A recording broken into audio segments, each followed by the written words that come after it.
One Piece, I will gather the faith. Chapter 1. In the luxurious bedroom, a 4-poster bed took up most of the space, and the bedding was laid out luxuriously. Ah! A sudden exclamation broke the silence of the room. The boy sat up suddenly from the bed, his eyes wide open, his chest heaving violently, and his forehead covered with sweat. His body was still trembling, his fingers tightly grasping the quilt, and a strong sense of fear still lingered in his heart, as if he had just experienced a life-and-death catastrophe.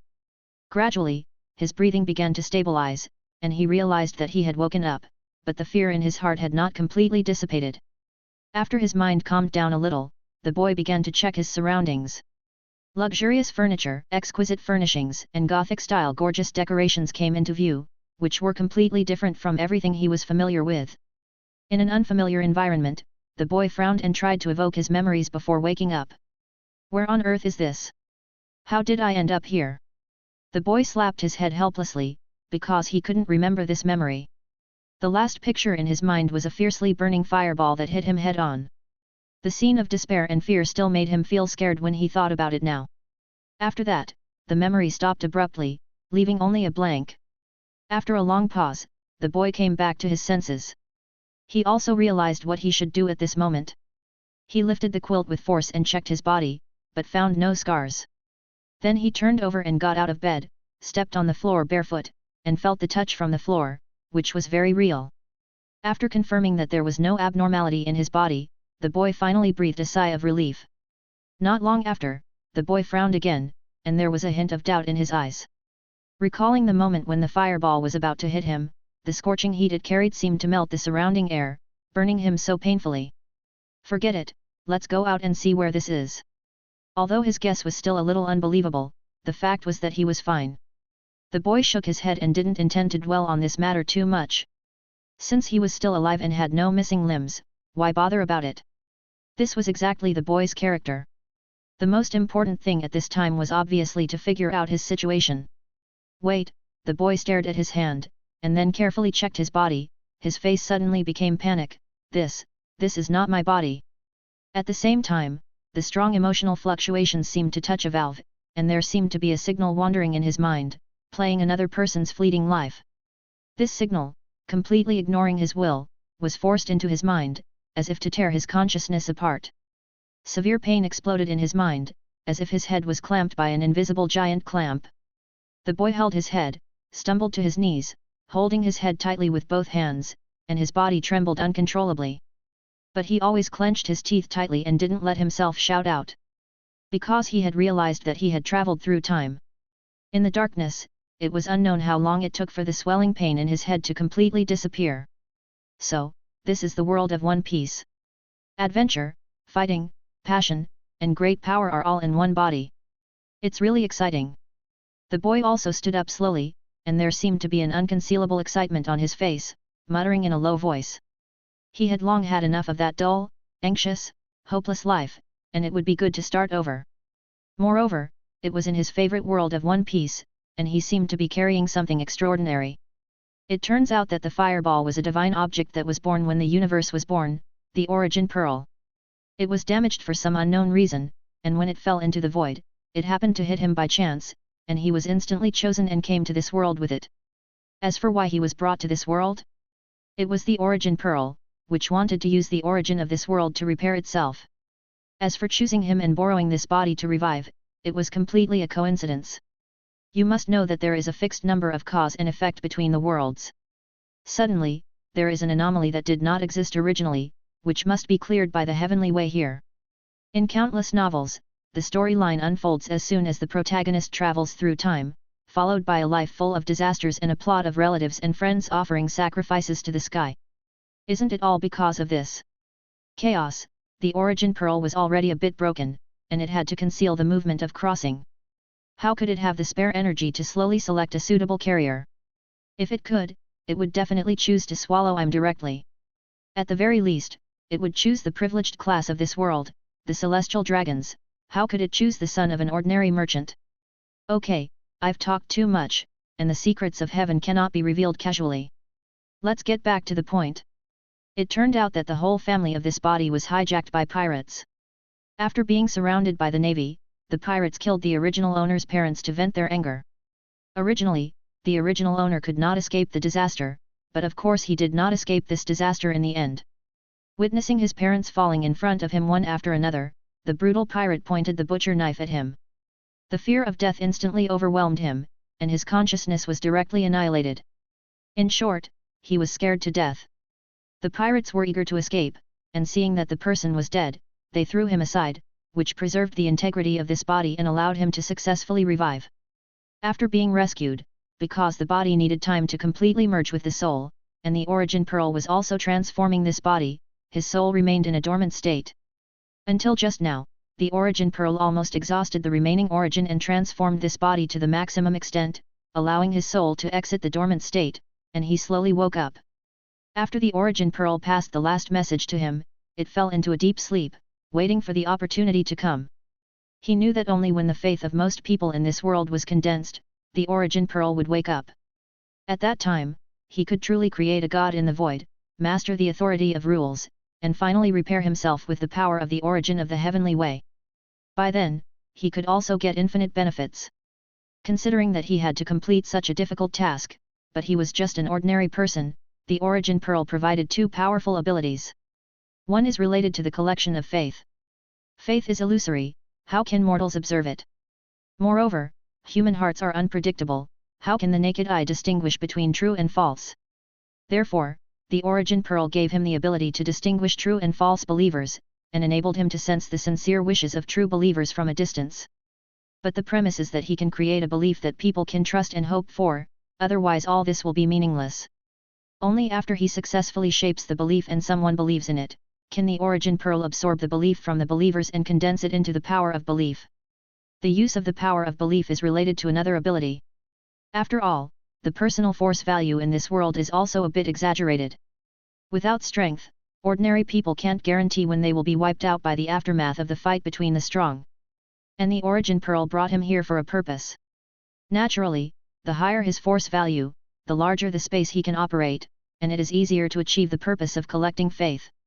Therefore, another ability provided by the origin pearl is related to cultivation. A space that is most suitable for cultivation is called the fantasy god realm. There is no real space there. Only consciousness can enter, just like a holographic game. After the consciousness enters, the fantasy world will generate a body that is exactly the same as the original body, and there is no difference in perception. It is like a holographic game, choosing a 100% real feeling. In the fantasy world, you can control the flow of time at will and create a practice scene freely. As long as you can imagine it, you can generate it out of thin air. Of course, all this is not without restrictions, and it requires the consumption of faith power. The greater the difference in the flow of time, the more detailed and abstract the scene layout, the larger and more detailed the generated things, the more faith power you need to consume. Of course, if the fantasy world only has this function, it can't be called an excellent practice field. The most important thing is that in the fantasy world, the body will always be in the best condition, not tired, not hungry, not injured, just like a real game character. All energy consumption is maintained by the power of faith. Therefore, as long as the spirit can always remain energetic and can endure the loneliness of a person, people can stay here to practice. Finally, as long as the power of faith is consumed, all the results of practice can be completely synchronized to the original body. Moreover, since strength in the fantasy god realm is accumulated through hard work day after day, there is no unreasonable and enviable way to improve the realm to level 999 with one punch. Therefore, in the long-term practice process, the consciousness has actually adapted to the strength of the body. Therefore, after the strength is synchronized, the main body will not have any problems such as unable to control the strength and the body is not coordinated, which is no different from the strength obtained by practice in the real world. Of course, not all practice results require the synchronization of the power of faith, he can also choose not to synchronize, after all, sometimes cultivation is for that little insight. In short, the fantasy world is a nearly perfect place for cultivation. As long as the power of faith is sufficient and one can be determined to continue to cultivate, the strength will definitely increase. After figuring out these functions, the boy's eyes lit up. After all, who can't be a liver? In addition, the body transformed by the origin pearl using the origin, the qualifications must not be bad. If he is not a strong man, who is he looking down on? Of course, it's not just him. I believe that with such conditions, no one will choose to lie down and continue to play badly. Unconsciously, the boy's nerves that had been numb at some point were awakened again, and the long-forgotten fighting spirit was also re-stimulated. After all, he understands this story of crossing with a golden finger, he really understands it. In his previous life, he didn't know how many times he envied the brainless and invincible life of the protagonists of the little white texts. He was angry and hateful when he saw it. He was angry that the protagonist was too mentally retarded and the plot was too stupid, and he hated that he couldn't replace it.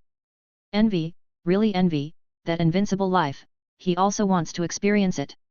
Look, he really caught up with what he had been thinking about. So, this time, he didn't want to have so many regrets like in his previous life. Since people often have feelings, if life can start over again, there will be no regrets in the world. Since he has a chance to start over again, he has encountered a 1 in a billion opportunity that countless people envy. In this case, what reason does he have to let himself continue to regret in this world? The young man looked determined at this time. He decided that this time, he would go crazy and fight to see what kind of material he is. The most important thing is that this time, he doesn't want to continue to be a cow and horse. From now on, I am Winx Lake. The young man clenched his fists, and his eyes were burning with fighting spirit.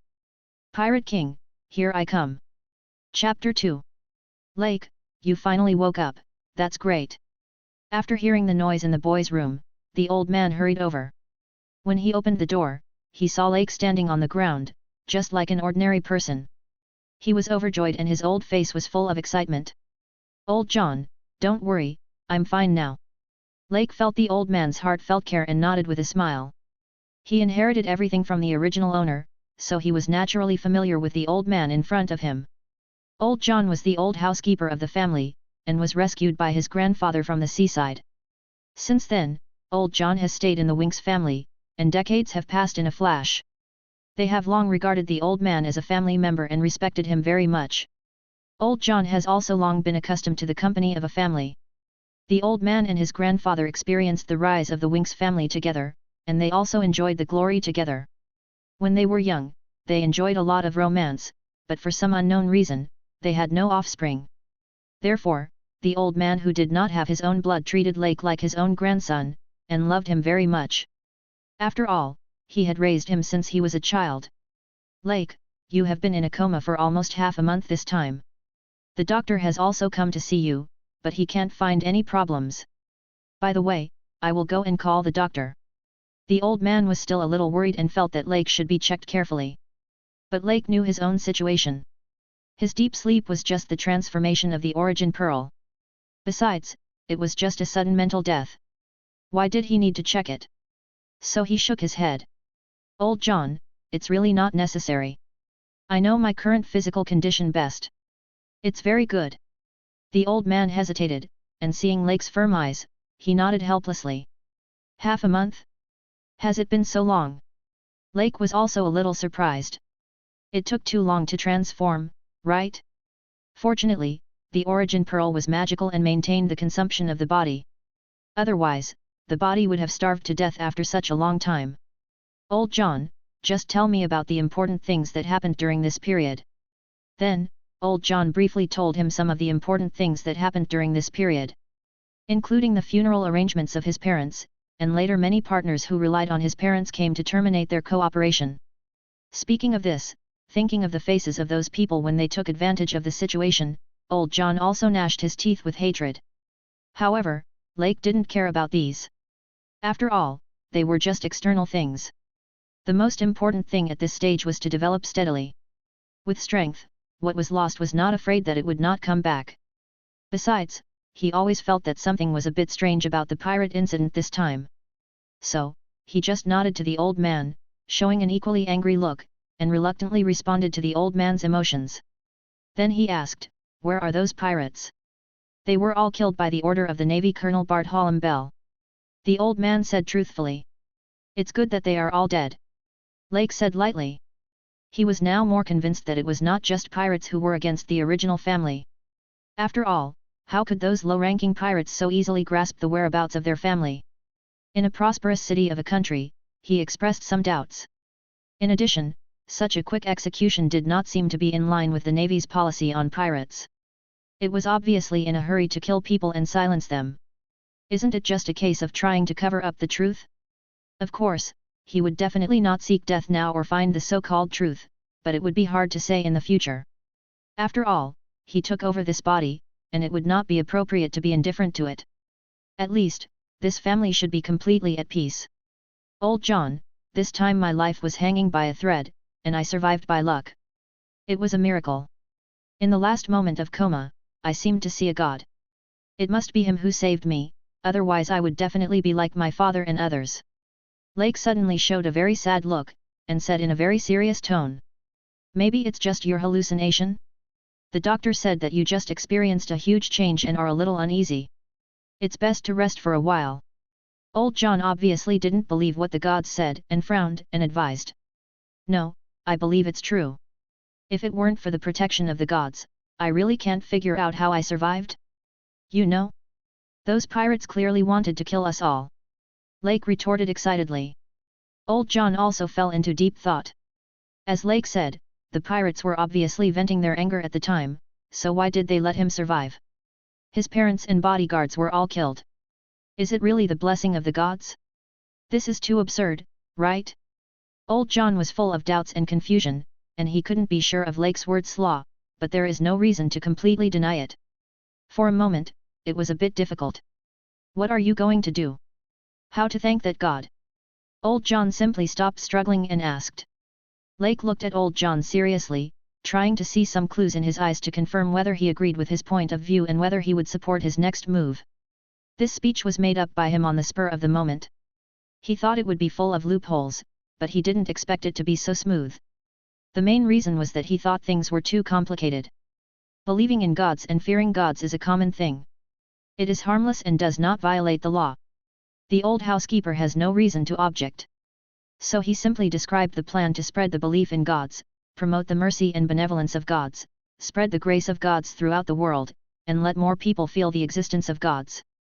John was stunned, but he didn't object, because it was not a bad thing to ruin the family. Besides, after just experiencing a tragedy, the old man also found that peace and safety is the best, so he also planned to let Lake do it.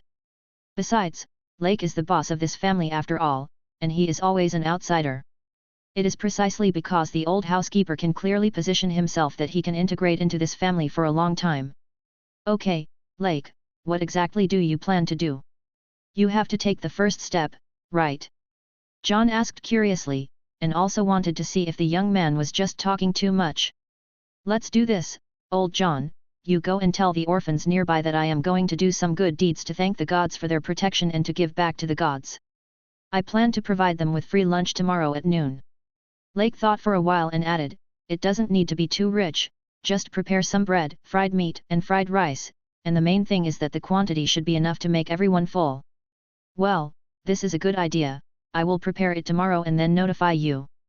Then the old housekeeper confirmed Lake's physical condition again and went back to his room to rest. After the old man left, Lake walked to the mirror and looked at the strange body carefully. Although the original body is only 15 years old, his height is close to 180, which is similar to his previous life. However, considering that this is the world of One Piece, it is not surprising that the average admiral is more than 3 meters tall. With golden hair, deep eyes, handsome face, and innate nobility, Lake is very satisfied with this body. After all, the original owner of this body has enjoyed a good life since birth. His father is a famous local businessman and his family has a mine. It makes sense that he has such a temperament. I didn't expect that I'm in the East Blue Sea, the Frost Kingdom. However, it seems to be far away from the Goa Kingdom where Luffy is. I just heard people mention it, far to the east. There are dozens of countries coexisting in the East Blue Sea. The world map in One Piece is really not small, but it's not mentioned in the plot. It's the 1518th year of the Sea Circle calendar. I remember there are still 4 years before the original plot begins. I wonder how much I can grow in these 4 years. But does this so-called plot have anything to do with me? It seems that wherever Luffy and his crew go, they are fighting to defeat the villains. Maybe I can absorb the faith secretly, but I have to plan it well. But is it necessary? Alone, Lake is sorting out his memories of this world in his mind, and he keeps talking. He still wants to meet the popular characters in the original work, after all, this represents his youthful memories. But now, his vision is different. Besides, being brought to this world by the Chaos Origin Pearl, how could his vision be limited to the so-called pirate adventure game? Obviously, faith is the most important thing. The next day, noon. Old John prepared everything early and took Lake to a spacious restaurant. This place has obviously been reserved by him. At this time, orphans from all over the city gathered in the restaurant. Lake estimated that there were about 100 people. Looking at these ragged and hungry teenagers, Lake felt a sense of emotion in his heart. Fortunately, he did not travel through time like this, otherwise it would be a hellish start. These orphans who live at the bottom of society and make careful calculations for survival every day look at the food on the table, and their eyes reveal an unconcealed desire. Most of them even keep swallowing their saliva. Seeing this, Lake had an idea in his mind. Perhaps, the temptation of food is more affordable than the protection of God. If the two are combined, it may be a good idea. But today, he just came to make some acquaintances and did not intend to do anything extra. After all, the two sides were unfamiliar with each other, and these orphans who had long lacked care would obviously be wary of the sudden kindness of strangers. However, the necessary greetings were still it is necessary, after all, this is the purpose of today. Hello everyone, I am Lake, I hope you have a pleasant lunch, and I hope the light of God can shine on you. After saying that, Lake sat back in his seat and did not disturb them to eat. For 3 consecutive days, Lake invited these orphans to have lunch on time every day, and he would only say the same words every time. He was not in a hurry, after all, what he had to do could not be rushed, and he had to let these orphans feel his kindness first. Over the past 3 days, these people have gradually become familiar with Lake, this generous rich man, and will also greet him with a smile. Every time, he also smiled in return. The 4th day. After lunch, Lake called the group of orphans, and under their curious eyes, Lake started his performance. Do you believe in God? He asked sincerely, like a devout pastor. This is also the result of his repeated practice, after all, he is now playing the role of a believer in God. Chapter 3. Lake's words made the teenagers doubtful. Their miserable lives made it hard for them to believe that there really was a God, but at the age of fantasy, they secretly expected the existence of gods. They fell into deep thought, looking at each other, not knowing how to answer. No matter how incredible you think it is, God exists. I saw it with my own eyes, and it's true. Lake looked at the teenagers in front of him with a serious expression. Of course, this was also an expression that he had rehearsed for a long time. His words seemed to be thrown into the water, stirring up layers of ripples, and the group of teenagers began to stir again. He said he had seen God. Does God really exist? He doesn't look like he's lying. These orphans who have experienced hardships have prayed for the appearance of God's countless times in their hearts, hoping that one day God will be able to free them from the sea of suffering. Is there really a God? Suddenly, a crisp child's voice sounded, full of innocent questions. Lake looked in the direction of the voice and saw a little girl about 10 years old blinking her big eyes at him. A tall and thin boy next to her was holding her hand tightly, like a brother protecting his sister. I have seen it not long ago, Lake smiled at the little girl and said gently, if it weren't for God's protection, I would have died. Hearing that Lake almost died, the teenagers were surprised and curious about the story behind it. Some of you should have read the recent newspaper. The couple killed by the pirates are my parents. Lake's voice was a little low, and I just escaped by luck. Lake's words set off a bigger wave, and the teenagers talked about it again, verifying the authenticity of the news. Is what he said true? I seem to have seen it in the newspaper. Yes, I have seen it too, it happened recently. They never expected that the generous rich young master in front of them was actually the survivor of the tragedy that was reported before, and now he has become an orphan like them. The noise gradually subsided, and the boys looked at Lake again with less alienation and more sympathy. Unconsciously, their vigilance against Lake quietly dissipated. Lake took a deep breath, folded his hands, looked solemn, and said in a pious tone, "Thank God for your protection, merciful God, your faithful believers, may you always be bathed in your divine light. Will God protect us?" The little girl's voice sounded again, with a hint of desire. I have a better impression of this Lake with his eyes. Since it is so reasonable, I must treat this cute little guy well in the future. Of course, God will protect all those who believe in him. Can believing in God really make us full every day? Another boy's voice was a little expectant. Of course, how can God bear to starve his true believers? Lake's firm tone deeply touched these orphans who were suffering from hunger. These orphans who have experienced hardships grow tenaciously in adversity like weeds. Even if they are trampled again and again, they can still be tenacious and have extraordinary survival ability. At this moment, they are willing to believe Lake's words and believe in the existence of God, just for the hope of being able to eat enough. After all, in the face of the hardships of life, even a glimmer of hope is enough to make them yearn for it. I also want God's blessing. May God bless us. We want to be God's people. The same tragic experience, coupled with the long-term temptation of food, made the teenagers excited. A week passed quickly. Lake still invited these teenagers to have lunch every day. He even bought the restaurant and kept the original team. Now, they are familiar with each other, and there are more interactions and exchanges. Lake gradually began to tell some stories he made up. After all, he had read a lot of fantasy novels and myths in his previous life. After thinking hard, he really came up with a set. Now, he started to tell the story of the creation of the world. The magical plot fascinated the young people. In the ancient times when chaos first began, the world was not yet clear, and everything was silent in darkness and nothingness. Eula was born from nothingness, and he used his hands to split the darkness. Brother Lake, is Eula really the god who controls everything in the world? Yes, he is not only the god of creation, but also the guardian of order. He formulated the laws of the universe, making the stars move endlessly and the seasons change in an orderly manner. He controls life and death, day and night, prosperity and decline, and maintains the balance of the universe. Where is Eula? A little guy asked curiously. Lake smiled faintly. Eula lives carefree forever in his kingdom of God with his believers. Kingdom of God? Is it another world? Yes. Have you been there? Can you really live carefree there? Yes, Eula took my consciousness there to see. What is it like there? Tell us about it. Yes, yes. I really want to know. Looking at these innocent teenagers in front of him, Lake couldn't help but think of the scene when he was a child pestering his family to ask questions. Myths are usually full of fantasy and mysterious elements, which can satisfy children's desire to explore the unknown. After all, they are most curious about the world at this age. Lake smiled slightly, and the copy that had been prepared long ago gradually came out of his mouth. The world where Eula lives is called the Eternal Heaven, which he created for him and his believers to live in. In the Eternal Heaven, there are decorations of gold, pearls, red agate, and other treasures everywhere, and exotic flowers and plants are everywhere. It is spring all year round. There are waterfalls that flow with endless ramen, giant trees that grow barbecue, and fruits that produce fried rice. All kinds of food either grow from trees or flow from rivers. People there are carefree. When they are hungry, they pick food from the trees to fill their stomachs.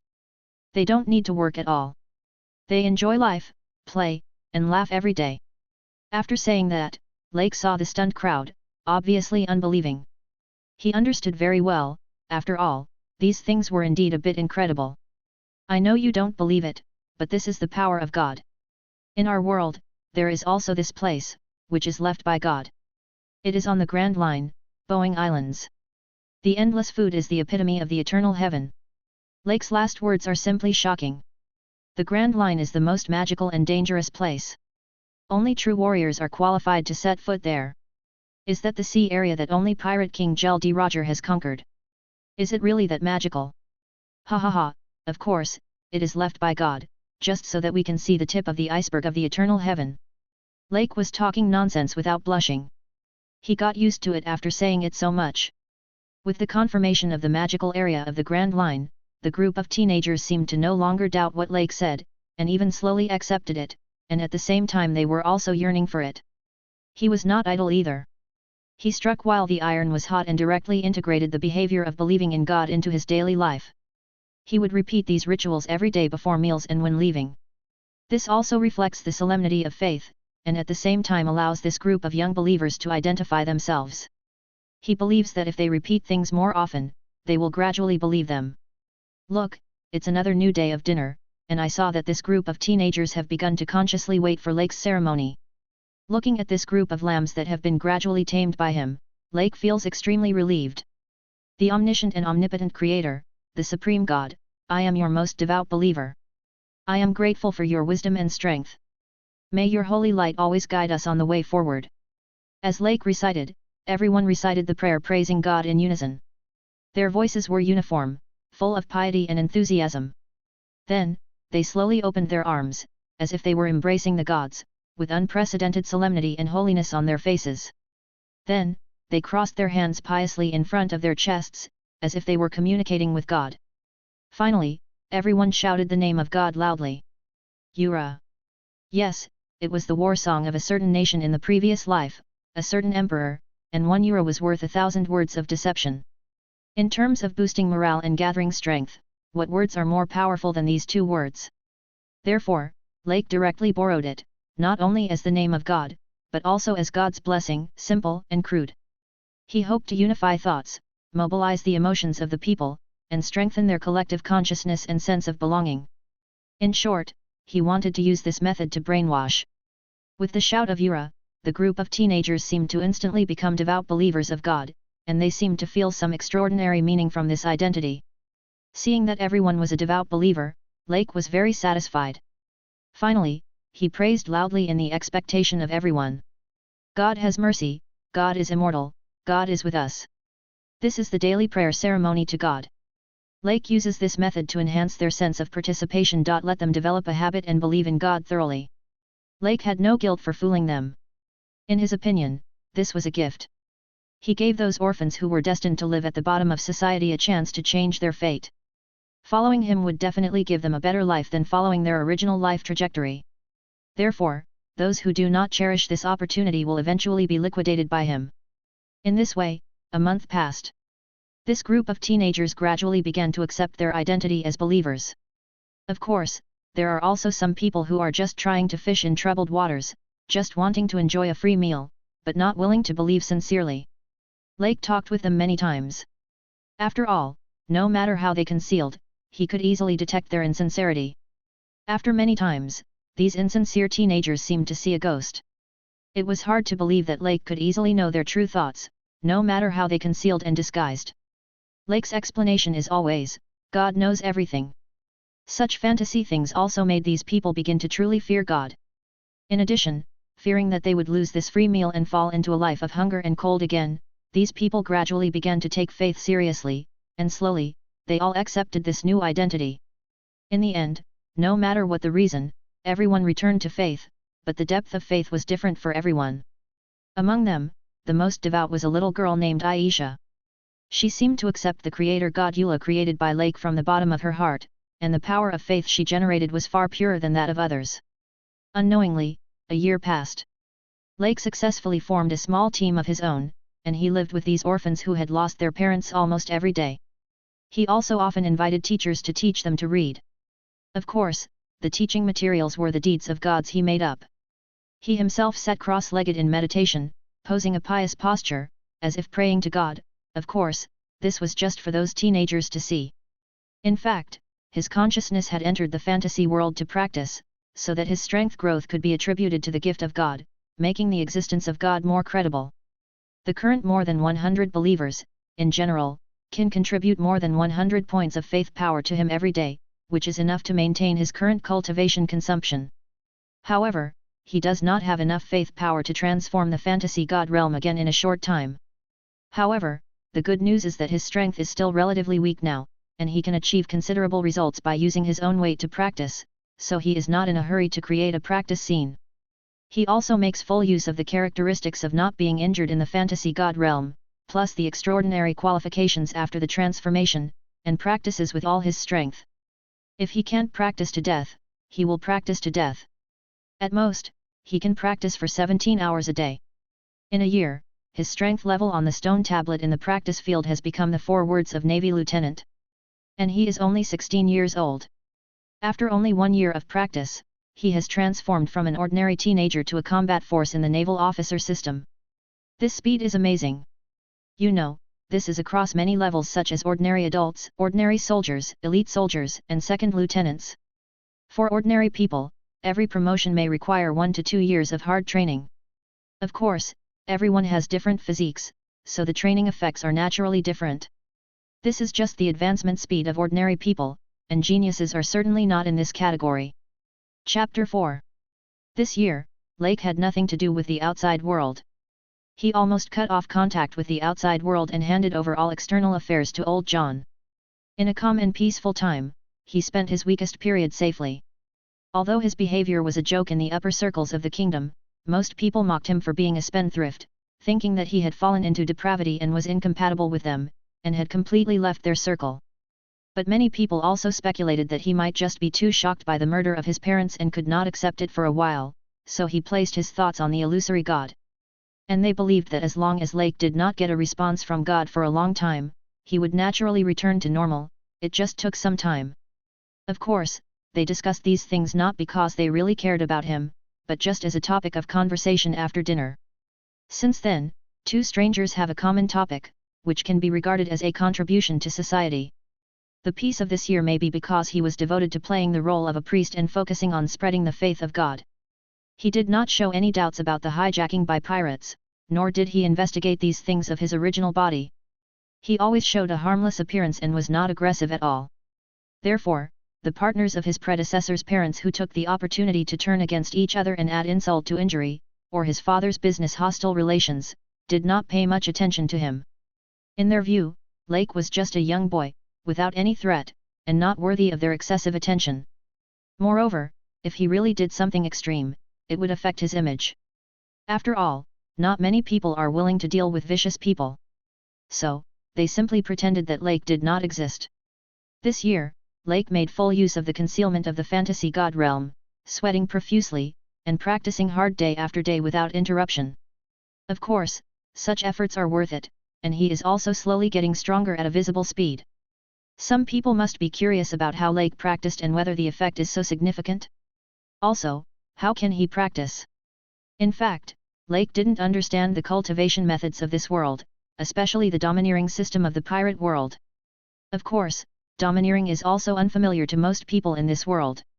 This kind of power that is difficult to explain clearly and obviously belongs to the extraordinary system is only circulated among a small number of people. But it doesn't matter. He is not in a hurry for domineering now. It is a bit early for him to care about the cultivation of domineering now. What is important at this stage is to explore and strengthen the body's strength. In the anime, he remembered Zoro's cultivation very clearly, which is to use the pressure of the equipment to gradually adapt the human body, and then continue to increase the pressure. When Zoro was young, he practiced, holding a boulder that was almost as heavy as his whole body and squatting to hone his strength. The picture made Lake's blood boil, and for a while, he was full of thoughts. After all, who is not obsessed with strength when he is young? Therefore, he believes that the basic training in the pirate world is the same as fitness in the previous life, but the human potential in this world is obviously stronger than in the previous life, and the degree to which individuals can grow is unimaginable. Powerful fruit ability users are simply moving disasters. Fortunately, the East Blue Sea is relatively peaceful, and such power is still a little far away from him. At this stage, he is focusing on realizing his physical potential. As for the practice of domineering, he believes that there will be opportunities in the future. Even if it is difficult to access information about domineering practice in the future, he believes that with the unlimited trial and error opportunities in the fantasy world, he can definitely explore it himself. After all, any practice method is summarized by people. Perhaps this process is the optimization summary of many generations of people and the crystallization of countless people's life exploration. It is very difficult. However, the fantasy world gave him absolute confidence. He believed that after the transformation of the origin pearl, his qualifications were definitely extraordinary, and he would definitely cultivate domineering. He really guessed it right. The origin pearl is not an ordinary divine object. It is a super artifact that was born at the beginning of creation. Therefore, after the transformation of the origin pearl, his current qualifications can only be said to be far ahead of the world. If I have to describe it in one word, it would be the only one in the world. Or the talent of a great emperor. In one sentence, it is not inappropriate to say that it is so terrifying. Let's get back to the point and continue to talk about Lake's practice in the fantasy world. At the beginning of the fantasy world, it was a chaos. It was not until Lake accumulated the power of faith for a few days and materialized a practice field the size of his own bedroom that he had a place to practice.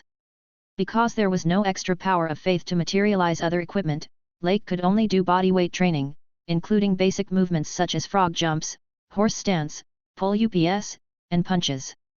That's it. In this way, Lake persisted in the small space for a whole 6 months, and the boredom can be imagined. Of course, compared with the urgency of life and death, what is boredom? Moreover, Lake can sense the steady improvement of strength, and the feeling of slowly getting stronger really fascinates him, which also motivates him to practice hard.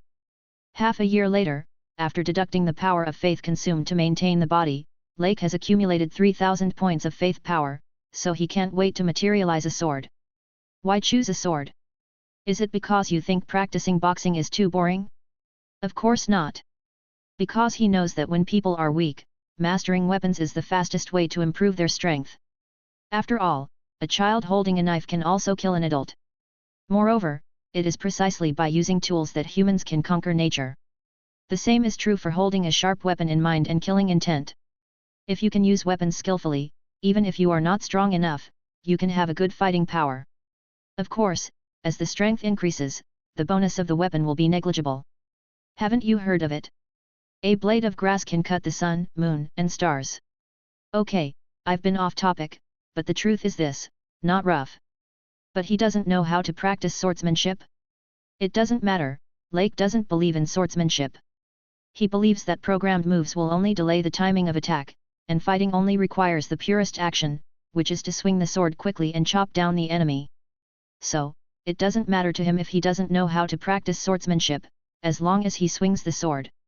Moreover, he who has experienced the internet explosion, how could he not know that any skill has a measurement indicator such as proficiency or realm?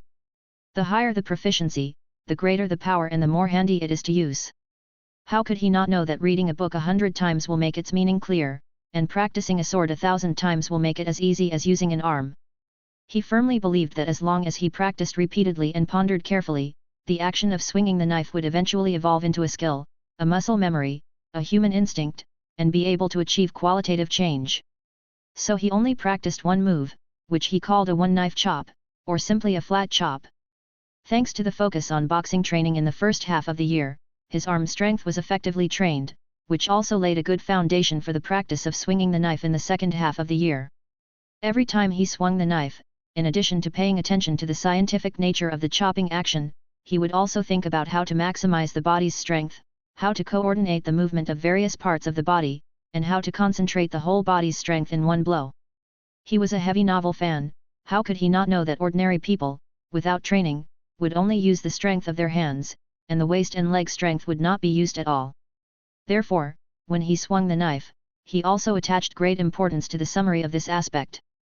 After all, every extra force will increase the lethality. Of course, in addition to the force action and skills, he would also pay attention to the speed, angle, and accuracy of the knife swing. After all, although the knife is a weapon for killing, it must be cut accurately and hard to be effective. If the action is slow, the opponent has already dodged or blocked, and the attack will be meaningless.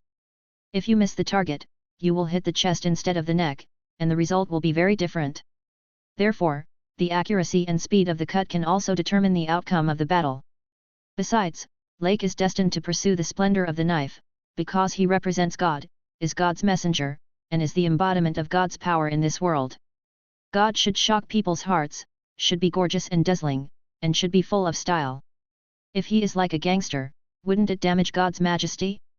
Although he is only God's messenger, not God himself, his believers must expect him to be as strong as possible. Although God is strong, it is not the same as Lake, but Lake is strong, people will habitually think that God is also strong.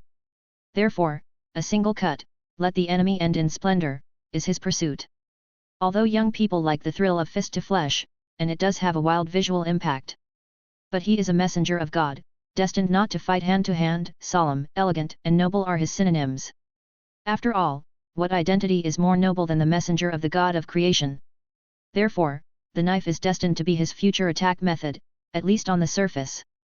As for the fruit, he just wants to say that with the origin pearl as a backup, even dogs won't eat it. Therefore, he devotes himself to the knife swinging practice every day, doing his best, and each training lasts nearly 10 hours. The effect is very significant. He can only cut 30 times a minute at the beginning, but as time goes by, the number gradually increases, 40 times, 50 times, until a year later, his knife swinging frequency has reached once a second. This is also due to his unremitting diligence. Every day is like this, almost no interruption, from unfamiliar to proficient. Gradually, he swung the knife as smoothly as his arm and fingers, smoothly and naturally. After a year, his hand holding the knife became more stable, and he was more and more sharp when he drew the knife. This is also due to his strong qualifications, so there is such an immediate training effect. It is estimated that ordinary people who practice drawing the knife day after day for years will only reach this level. Of course, no one can be like him. After every full effort, he will not be exhausted, and his arms will not be sore. This is the magic of the fantasy world. Now, he can really feel the confidence from the heart when he has a knife in his hand, and he also knows that there is nothing wrong with practicing like this. This year, he occasionally fantasizes about the wonderful life when the origin pearl is repaired. He believes that the longevity of life is not absurd. Therefore, every day he is like a chicken blood, with endless passion. Moreover, there are such people in this world, who become strong through hard work. Let's not talk about Zorro, let's talk about Kobe, who is also a typical example of hard work and a slow bird that flies first. So, he is not afraid of the liver at all. In addition to practicing swinging the sword, he also did physical training. Because the venue was too small, he used the remaining power of faith every day to expand the training venue. Now the training venue is as big as the entire playground, and it is very comfortable to run. After all, if the venue is too small, it is really cramped to run. Now, in addition to practicing swords, he is running.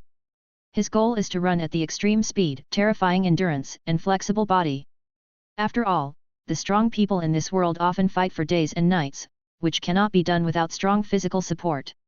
Long-term running training allows him to sprint 100 meters in only 7 seconds, completely surpassing the results of any professional players and champions in his previous life, just like Superman breaking through the limits of the human body.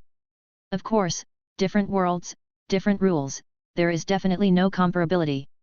Thanks to the power of faith contributed by these 100 believers, he was no longer someone that anyone could crush.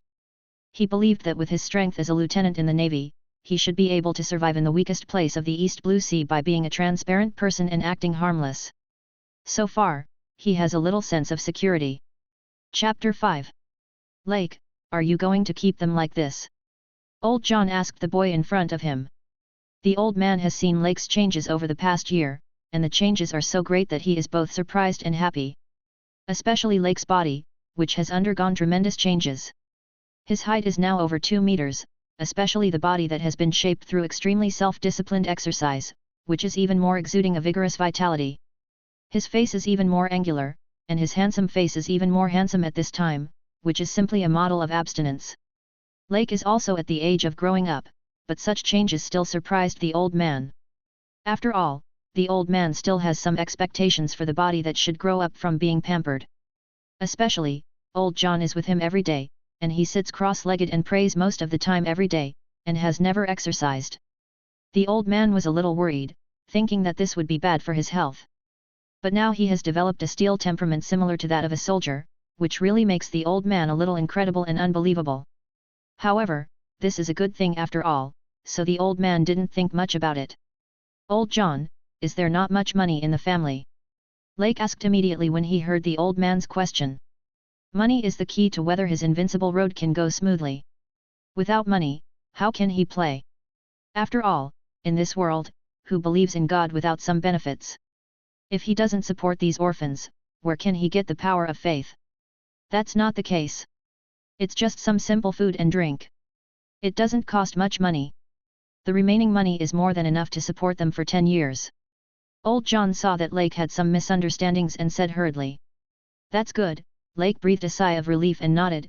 Don't worry, old John, it won't be too long, you will understand later. Well, it's good that you know it in your heart. Seeing Lake's serious expression, the old man knew that the young man had his own plans. Although he didn't tell him, he believed and was very relieved. Because this is the willfulness between family members. By the way, old John, I want to find a swordsmanship teacher for them, so that they can have some ability to protect themselves when they go out in the future. I also want them to learn a skill so that they can make a living in the future. Lake asked. There are quite a few kendo halls in the city, but it is not cheap to let so many people sign up for learning.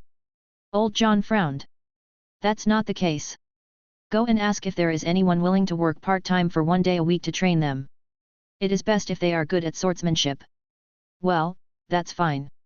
But what skills do you plan to let them learn to make a living? Just simple cooking skills, 1 day a week will do. Go and ask around. The old man understood Lake's intention and went out without delay. In fact, this was not a sudden idea of Lake, but something he had been thinking about for a long time. Recently, he felt that his strength had grown a little slowly, especially after becoming stronger. The training effect of the previous actions was obviously getting worse and worse, which made him feel urgent. He also knew that this needed to be pressured. After all, cultivation is the evolution of people in the process of fighting against nature. Transforming and becoming stronger under pressure actually enables people to survive better in nature. However, if his body gradually adapts to the current training volume, the effect of body weight training will definitely get worse and worse. Fortunately, that moment did not come so soon, and Lake still had a lot of time to prepare. Therefore, he also needed to plan ahead. Accumulate the power of faith early to create a suitable environment or materialize the training equipment for subsequent cultivation. After all, the power of faith required to materialize matter is not cheap. Now there are only 100 believers. This is far from enough. He thinks that the accumulation of faith power is a bit slow and needs to be accelerated. As for how many believers to develop, of course the more the better. After all, the condition for the awakening of the origin pearl is the faith of half of the people on this planet. However, he did not develop the bad habit of looking high and low. He knew very well that it was impossible to get rich overnight. Besides, this matter obviously needs to be carried out step by step, and there is no rush. The key is to be steady. Let them learn cooking skills, just to let them take root in various places, to survive, and to let others know that such a belief exists. He plans to open a chain restaurant similar to the Shaxian snack model in his previous life with his own funds. In addition to doing business every day, he will also give the remaining food to local orphans or lonely elderly people in the name of God. He believes that this should have some effect. Even if it cannot make everyone believe in God, it will definitely make them feel good about God and think that God is a God. He is merciful and a good God. After a little operation by him, there will definitely be many wavering people who will choose to believe in God and will obediently offer their faith. And the reason for sword training is indeed that he wants these orphans to have some force and be able to protect themselves. But more importantly, he wants to see if he can learn something. After all, he has figured out everything by himself, which is a closed-door approach. A person's thinking is inevitably somewhat limited. Referring to others may allow him to draw inferences and open up new ideas.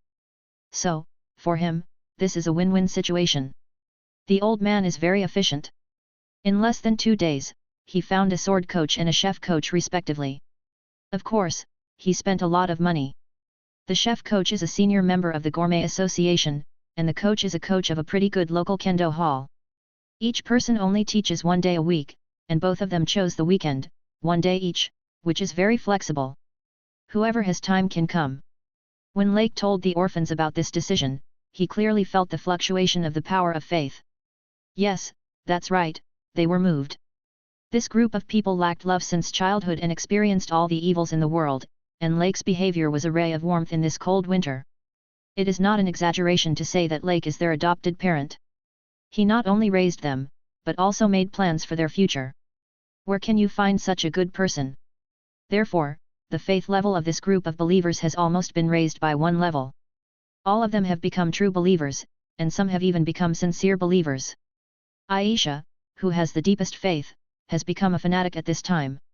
Lake was really overjoyed. He didn't expect the surprise to come so suddenly, catching him off guard. Especially the generation of fanatics, the power of faith generated by one person can be equal to the faith generated by all true believers. Now the power of faith generated in 1 day is close to 250 points, which is twice as much as before. By the way, let me mention the rules of generating the power of faith. The faith of shallow believers is too weak, very little, and then true believers will generate 1 point every day, while faithful believers will generate 10 points, and fanatics will generate 100 points. Before, the distribution of believers was basically among true believers, and there were a few faithful believers, so more than 100 points were generated a day. Looking at the remaining power of faith every day, Lake was very happy, and he was also very excited when he saw the accumulated power of faith gradually increase.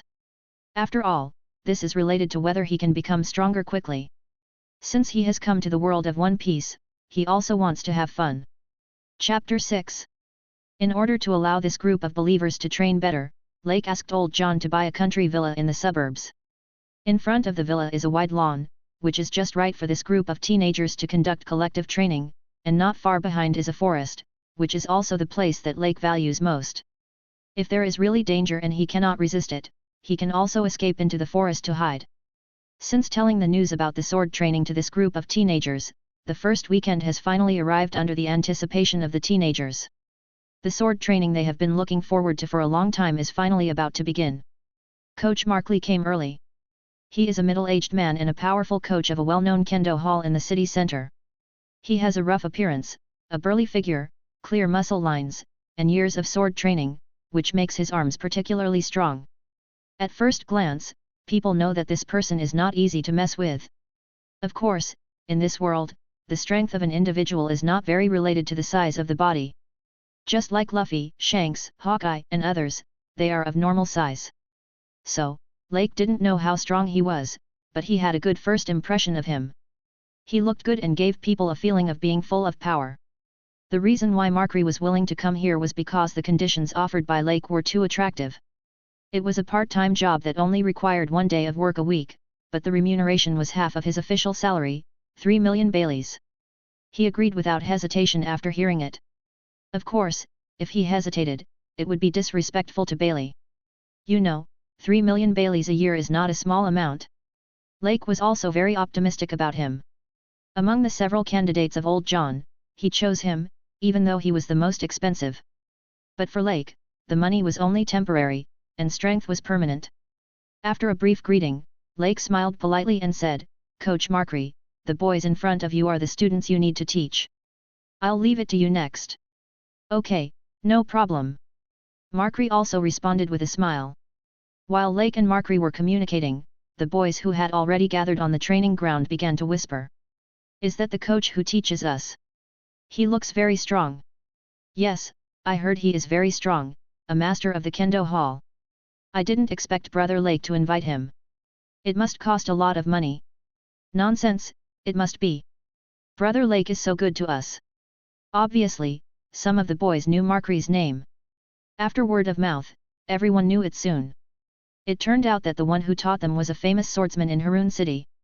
So, the boys were looking forward to the next training. After all, who doesn't want to be strong? Especially at their age of middle school. While everyone was discussing heatedly, Markley had already walked to the front of the training ground. His eyes were calm, without any expression, and he glanced at the group of teenagers calmly. Perhaps he did not think that these people would have much interaction with him in the future, so he did not show much enthusiasm. He came here just to collect Lake's money and complete the teaching task. Lake also told him that he only needed to teach with all his heart and effort. How much he could learn was the fate of these teenagers, and whether they could seize the opportunity was up to them. Therefore, his expression was very cold, and he was naturally a little alienated from the teenagers. "Next, I will train you in swordsmanship. I will teach you systematically. Although I cannot guarantee that you can become stronger, as long as I am here, you can ask me any questions. By the way, here, you can call me Coach Markley." The deep voice spread throughout the training ground, solemn, steady and powerful, and extremely majestic. A group of teenagers immediately stopped whispering, stood up straight and stared ahead, and the field was instantly silent. Looking at this group of well-behaved teenagers, many of whom still had the desire to become stronger in their eyes, Markley nodded secretly. Although it is a matter of money, it would be better if it can be done smoothly and the money can be earned easily. "Okay, pick up the wooden swords in your hands, keep 2 meters away from each other, imitate my movements, and we are ready to start. In the next 2 hours, I will break down this set of training methods and give them to you. It would be best if you can remember it."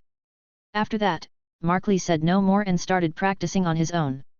Lake sat cross-legged in an open space not far away, and also watched attentively. Markley took out a set of standard moves and practiced them in slow motion, while describing the current movements as body posture and force techniques. There are not many moves, including basic movements such as chopping, slashing, and stabbing. The teenagers followed closely and imitated. Although the movements were uneven, their intentions could be seen. Lake was watching carefully and constantly analyzing these movements in his mind. He found that these training moves that have been optimized and summarized by generations of people are not ordinary. Although the movements seem simple, each move is very skillful. There are many easily overlooked movements in the moves, but those are the most critical. Some of them are to maintain body balance, some are to maintain body coordination, and some are to use inertia. In short, those easily overlooked movements are the crystallization of the wisdom of the predecessors. After practicing for 1 hour, Marky led the group of teenagers to practice repeatedly for nearly 10 times. At this time, he stopped. You continue to practice, think carefully about my previous movements, and record them in time if you forget anything. I will demonstrate them again later. He said to the group of teenagers while finding a chair and sitting down. After sitting down, he couldn't help but glance at Lake, wanting to see if the sponsor was satisfied. However, to his disappointment, Lake had already closed his eyes and looked solemn, as if he was praying to God. In fact, Lake's consciousness had already entered the fantasy world when Mark finished practicing once. With his proficiency in the knife, he only needed to practice these movements once to remember them completely. The rest was just repeated practice in the fantasy world, with a little adjustment, to find the rhythm that suits him best. Unconsciously, he had practiced for 2 hours. It seems that these movements are indeed desirable, but they are not suitable for me. Lake said to himself after summarizing these skills. After all, his current personality is a messenger of God. In a real battle, he is not allowed to lose, and he must win cleanly, so as not to disappoint the believers. Therefore, at the moment, he must not show the level of force that they can also reach in front of the believers, otherwise it is easy to cause the loss of believers. Therefore, the most important thing is to develop to the point where they are out of reach and strengthen their divine power, which is a knowledge that they can never achieve. However, although these basic moves are useless to him, it does not mean that these moves are useless to ordinary people. After all, the upper limit of ordinary people is there. However, he has already planned his direction, which is a one-sword slash, that is, a flat attack. However, Markley's practice still gave him some inspiration. He also borrowed the power and integrated it into the one-sword slash. At this time, he also knew that there is no so-called exquisite swordsmanship, there is only the ultimate exertion of power and the ultimate power. The so-called iron-cutting and air-breaking slashing are all the ultimate exertion of one's own power. Just because he can comprehend such cognition, Lake said that the money is worth it. If he really works behind closed doors, he may fall into the delusion of self-doubt. Besides, if he is not taught by others, he doesn't know how many days it will take for him to understand the subtle differences in the skill of exerting power. However, this also made him more determined to pursue the gorgeousness of a single sword slash. It was not just a matter of prestige, but also the true meaning of the sword. Don't you know that the prestige of the strong is reflected in the flat attack? Haven't you heard that it is really a thunderclap from the ground, and invisible prestige is the most deadly? Unknowingly, half a day has passed. Lake felt that he had practiced enough and chose to return his consciousness to his body. He looked around and wanted to see the performance of these boys and girls. What he didn't expect was that the boys in front of him actually exuded a completely different aura. Markley groaned when he made a move, and a low roar came out of his mouth, like a beast in hibernation. The boys in the field were also infected, responding in unison, and roaring together.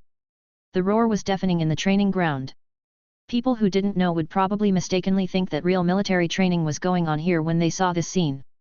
The villagers living near the villa were even more curious. They put down their things and came to watch this mysterious training without any prior agreement. The villagers stood in the distance, quietly observing all this. Curious eyes flashed, and their hearts were full of questions. Who are these people? Why do they have to conduct such special training here? What is their purpose? The young men in the field looked solemn and resolute at this time, just like soldiers. Although the movements in their hands were not complicated, they gave people a sense of calmness and strength. Invisibly, it made people feel awe. Lake was shocked, but he also understood that this was the awakening of collective consciousness. The whole was the same, sonorous and powerful, like the military power of the army. Under this atmosphere, the group of young people trained very hard, showing much more potential than usual. Lake took another look at the powerful coach Markley. He didn't expect him to have such ability. However, if you want to become stronger, it is not something that can be achieved by a momentary enthusiasm. This is a long and quite painful process. And it is very likely that even if you work hard and persist, you will still be very weak. However, being able to persist in training has exceeded 90% of the people in the world. As for what will happen in the end, you will know only if you continue. If there are really people with high talents, he will also focus on training. After all, he also needs his men, and the Creation God Church also needs its own armed forces. This was originally part of his plan, but not now. Chapter 7. 1 year has passed like this. In peace, the training ended quietly as the teenagers tried to change their fate. Everyone has gained a lot. In particular, the persistence and hard work of the teenagers impressed Coach Markry, who originally disdained them. After the weekly sword class, Markry would suggest what they should do next. Not only did the teenagers do it, but they also exceeded their expectations, and this continued throughout the year. How could he not look at such a teenager differently? However, life is like this, and hard work may not be rewarded. Some things seem to be destined, and the more persistent you are, the more painful you feel. The more you force it, the less you get. Among these more than 150 people, only more than 20 are truly talented, and most of them are ordinary people. This year, these more than 20 people have undergone tremendous changes in their physiques, and one by one they have begun to evolve in the direction of Markry's body and develop in the direction of a tough guy. One of them left a deep impression on Lake, that is, Aisha's brother, Alan. His talent is particularly outstanding, and his hard work is not much inferior. He is a good candidate for swordsmanship. After a year, his body shape has changed a lot. He was originally tall and thin, but now he has become extremely strong, with clear muscle lines, standing there like a small mountain. Compared with a year ago, he is completely different. Lake is very optimistic about him, of course not only because of his talent, but also because he has a sister who is a fanatic. Judging from his care for his sister, Lake knows that Aisha is the bond of the young man. The progress of others is relatively ordinary, similar to that of ordinary Navy soldiers. This is also within Lake's expectations, after all, most ordinary people are like this. A year ago, Lake had only 100 followers, and now there are 50 more. As for why there are more, it has to start with the training of the teenagers. The hard training of the teenagers attracted residents of nearby villages. They saw their children idle and unlearned, and they also hoped to let their children train with them. Lake agreed to their request. After all, there is no reason to refuse believers who come to the door. However, this is not a charity, and it is impossible for him to selflessly raise these children. Besides, they all have families and don't worry about food and clothing. It is difficult to make them become true believers by tempting them with food. So, Lake told the villagers that only those who believe in the God of creation can stay here. But God is kind and will give them 7 days of experience. When the villagers heard that there would be 7 days of free food and training, they all sent their children here. And these 50 new members are teenagers from nearby villages, among whom there are 7 talented people. Maybe they live a better life than these orphans, so the bodies of the teenagers from the village are generally stronger. To Lake's surprise, these new members quickly integrated into the team. A group of teenagers who are in the rebellious period are gradually entering the age of pretending to be mature. They begin to yearn for independence, eager to break free from the shackles, and prove that they have grown into adults. At this time, the emergence of a mysterious organization just satisfies their fantasy of coolness, maturity, and magic. Joining a large organization not only means self-recognition, but also a manifestation of self-worth, making them feel that they have grown into adults. So, 7 days later, Lake gained another 50 shallow believers. Under his influence and guidance, as well as the words and deeds of these orphans, in less than 3 months, these shallow believers became Lake's true believers. Lake was very pleased with this. For him, this was really a pleasant surprise. Except for those teenagers who were talented in swordsmanship and had a strong desire to become stronger, others would train cooking 3 days a week. Now they can cook good dishes and don't need to go to restaurants outside. During this year, Lake was not idle. He also often observed Markly's teaching, and occasionally asked indirect questions to know the strength of their strength. After a year, he roughly understood Markly's strength. The level of a naval lieutenant was not strong. However, in the East Blue Sea, such strength is already considered a powerful figure. At this time, the stone tablet of the fantasy world described his strength as Lieutenant Colonel of the Navy. This was due to his hard training day after day, and his communication with Coach Markly from time to time, so his strength improved quickly. Coach Markley was very puzzled, and didn't understand why this boy who sat there every day as if praying to God would ask some sword questions, and he would ask very detailed questions, and sometimes he couldn't handle it. However, after all, he was paid by Lake, so every time he patiently taught Lake the common things and practiced sensual things. Under Lake's deceptive behavior, Markley never realized that the boy who prayed to God every day in his eyes was actually better than him. Lake has also changed a lot this year. He has grown a little too much. Now he is 2.5 meters tall, 3 centimeters taller than Markley. His tall figure, combined with his handsome face, is really handsome, and also has a kind of cold taste. Abstinence male model is no more than that. However, there are not many changes in the fantasy world this year. Although, in addition to the consumption of cultivation, he has accumulated nearly 20,000 points of faith power. However, he has nothing left except a set of clothes made of unknown material. Lake materialized this clothes not for warmth and cold protection. The fantasy world is like spring all year round, and it is not needed at all. So, he is for cultivation. The appearance of this set of clothes is like an ordinary gauze dress, as thin as a cicada's wing, smooth to the touch, and composed of multiple layers. Each layer is extremely thin and can be removed separately. Is it that simple? So what does this have to do with cultivation? Obviously, it doesn't. This dress is very heavy, each layer weighs 50 kilograms, and requires 2,000 points of faith. This year, he materialized a total of 10 layers, which just cost 20,000 points of faith. So, this dress weighs a total of 500 kilograms, and he also gave it a very vivid name, Kangchan armor. When Lake was thinking about what kind of equipment to choose for weight training, he was also thinking hard. What kind of equipment can be used for running and swordsmanship training, and can it not affect the movement? After thinking about it, he thought of clothes, and then sketched it in his mind and materialized it with the power of faith. At first, he only materialized one layer. Due to the physique of a lot of training, he adapted to this layer of weight in less than 3 days. As long as he is in the fantasy world, whether he is running or swinging a sword, he will wear this dress. Then, continue to materialize. This time, it took him a week to make it truly like nothing.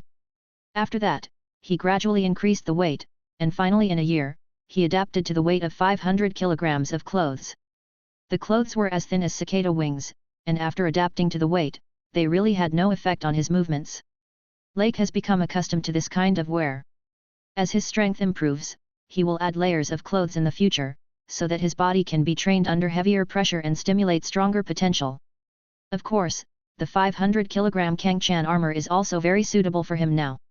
After all, clothes are not like other equipment that can be put down when tired, but clothes are always worn on the body. This 500 kilograms is just a limit that he cannot perceive, not the limit of his strength. As his strength becomes stronger and stronger, he will definitely need heavier loads in the future.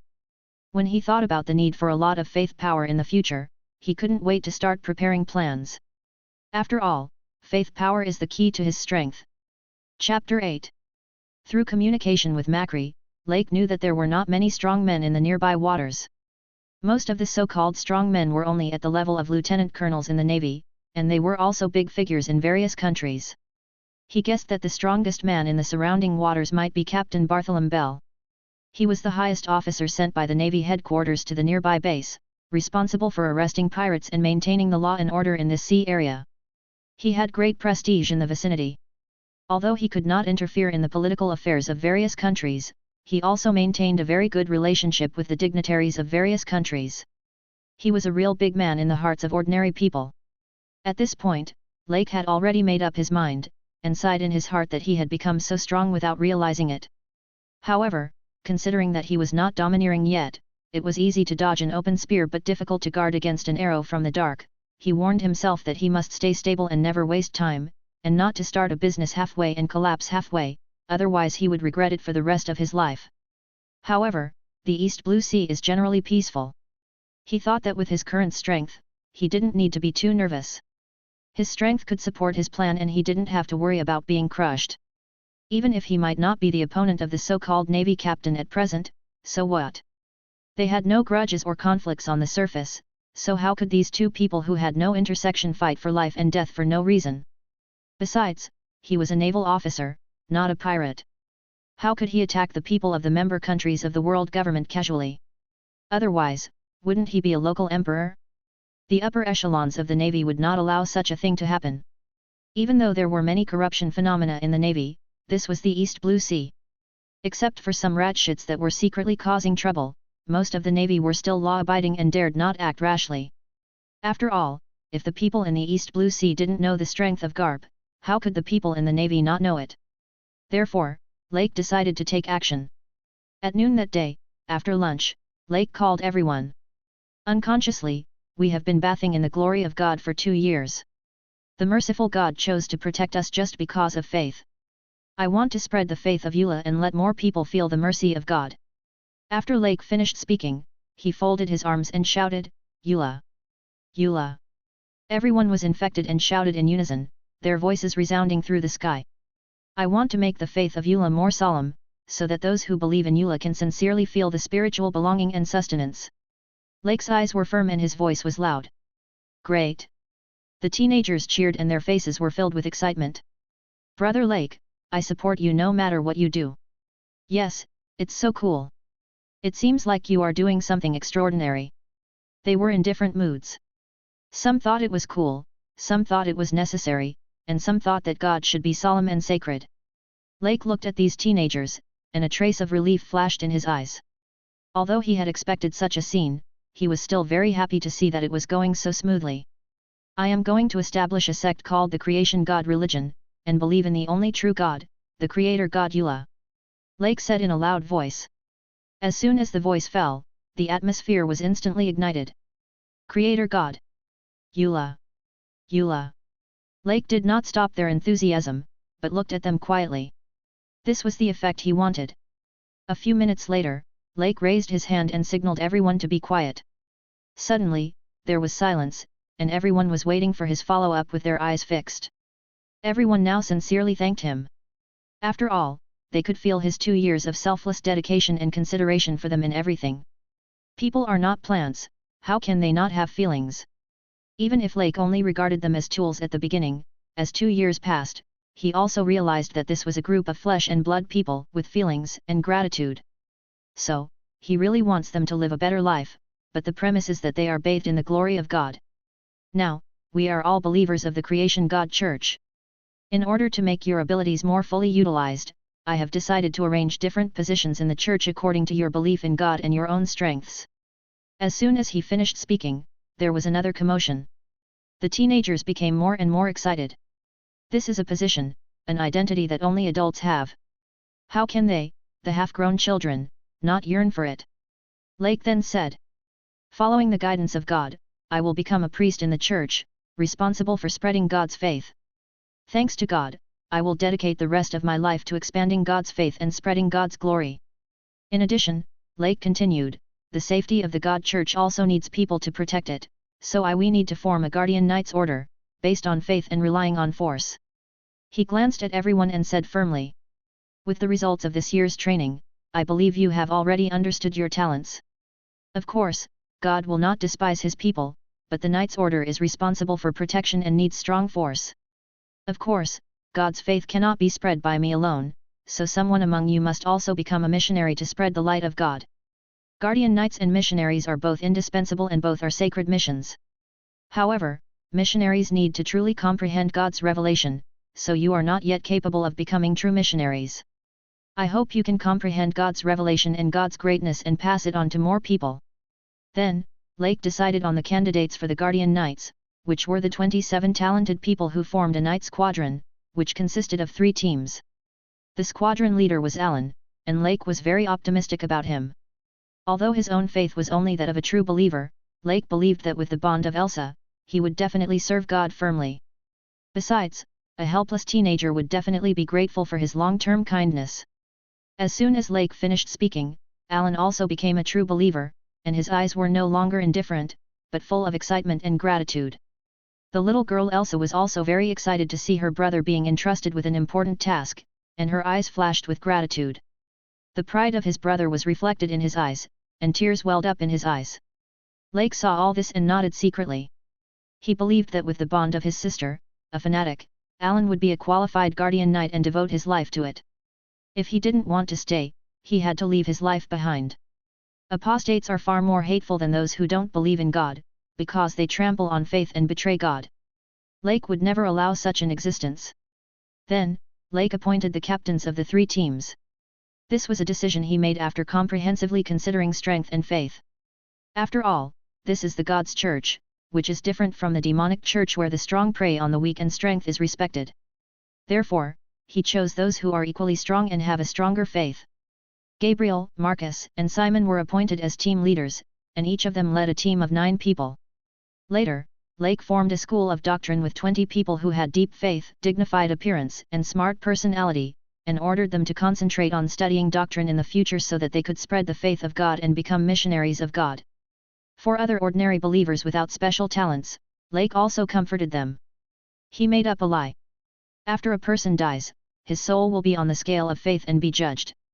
If faith is more important than the soul, he will ascend to the eternal heaven and be with the Creator God Eula.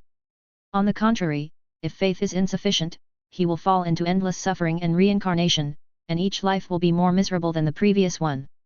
Because, every life of a person is an opportunity given by God to all living beings, however, reincarnation again and again will eventually exhaust these opportunities, and eventually the soul will be annihilated and disappear forever in the world. Lake told everyone that everyone can thank God for his gift in their own way, and there is no need to rush, because our life has just begun, and there is a long way to go. Of course, he also warned everyone that the belief in God will never be related to the position in which one is located, but only to the firmness of the heart. He also comforted that the faith of the fishermen may be much more important than that of the knight, so that they must have a firm faith. In this way, everyone was relieved. In this way, under the leadership of Lake, and in the expectation of everyone, the Creation God Church was officially established. Chapter 9. Since then, the Creation God religion was officially established. Everyone also has a new identity. In addition to being a believer of Eula, they are also a member of the God religion and have the obligation and responsibility to develop the God religion. The young people, who are at a vibrant and energetic age, embrace the passion to pursue their dreams, plus the sacred mission that Lake has conceived for them, and everyone is full of spirit and vitality every day. Whether it is the sword training of the guardian knights or the research of the deeds of God by the trainee missionaries, they are all in full swing. Of course, the miracles they studied also came from Lake's mouth. He is now a priest of God. He borrowed from the scriptures of a certain religion in his previous life and added fuel to the fire. It is not at all inconsistent. Because, these are all oracles, from the teachings of God. After all, the God of creation Eula is so omnipotent. Since those gods can do the so-called Great Flood to destroy the world, refining stones to repair the sky, and making people out of mud, etc., there is no reason why the God of creation cannot do it. Therefore, no matter what he said, there was no flaw. The most important thing was that the believers believed it without a doubt, and they listened with an intoxicated look on their faces, thinking that God was too great. At this time, the entire Creation God religion was full of vigor and vitality. Looking at these young people who were so focused and hard-working, proud to be part of the God religion, and devoting themselves to the spread of God's faith, Lake felt very relieved. He guessed that this might be the power of true faith. Such a smooth start also made Lake very happy. Even if the road ahead might have some twists and turns, it at least showed that the general direction was correct. Sometimes he even began to imagine the magic of the origin pearl after it was repaired. In addition to the 2 groups of people who trained swordsmanship and studied doctrines, Lake also made clear arrangements for those ordinary young people at this stage. Since they enjoyed the benefits of the God religion, they had to accept the corresponding obligations. These were all part of his long-planned faith dissemination strategy. The previous swordsmanship training and cooking training were all laying the foundation for this. What he wants to do is to build a chain of catering brands in the whole world. After all, food is the first necessity of the people, and this is the industry that can reach ordinary people the most. Therefore, these people will be part of this plan. The world is so big, and his heart is so big, so naturally he needs more people to help him realize it. Of course, building a chain of catering is not simple, which involves many things such as supply chain, human resources reserve and technology research and development. He has never done it and does not know it. But, fortunately, the cooking coach is a senior member of the Food Association. After Lake paid a considerable consulting fee, he also began to help with advice. After a week of discussion, practice, and evaluation, coupled with Lake's knowledge of the information explosion era in his previous life, they finally determined a catering chain enterprise mainly based on barbecue, wine, fried rice, and bread. In view of the popularity of barbecue with wine in his previous life, Lake inferred that since people in this world are more unrestrained, this wild way of eating must be more eye-catching. However, it is not enough for a restaurant to simply set the dishes.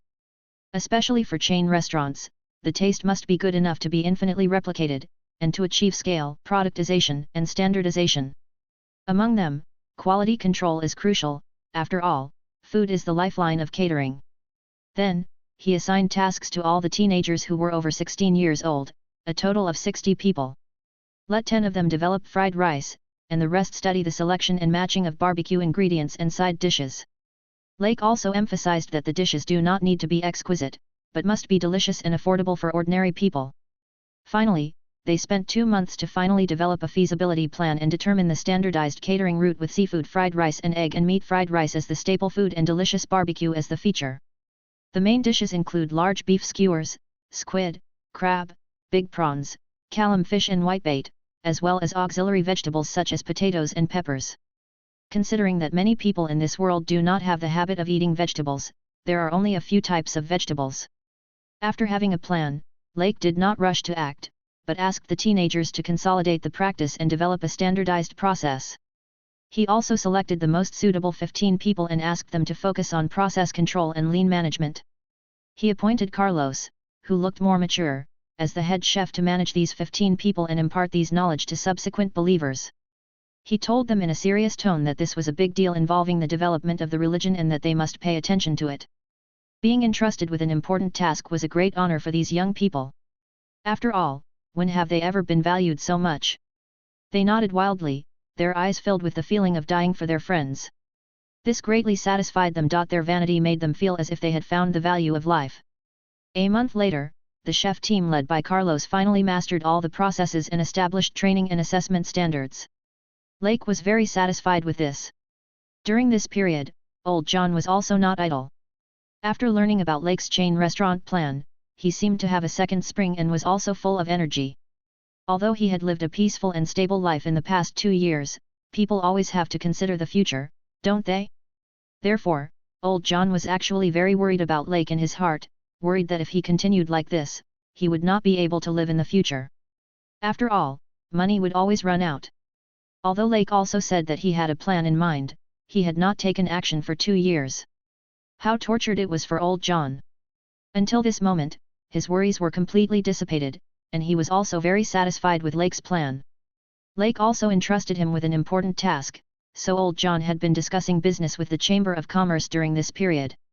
Mainly involving the supply chain of meat, seafood, and wine, they not only need a stable supply, but also strive for preferential prices. After all, what they want to do is to operate on a large scale.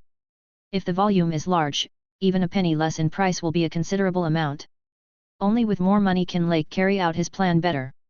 This is the experience he has come through. After all, old John has been working hard in this sea area for many years. Although he has always been the steward of the Lake family, he has also accumulated a lot of connections.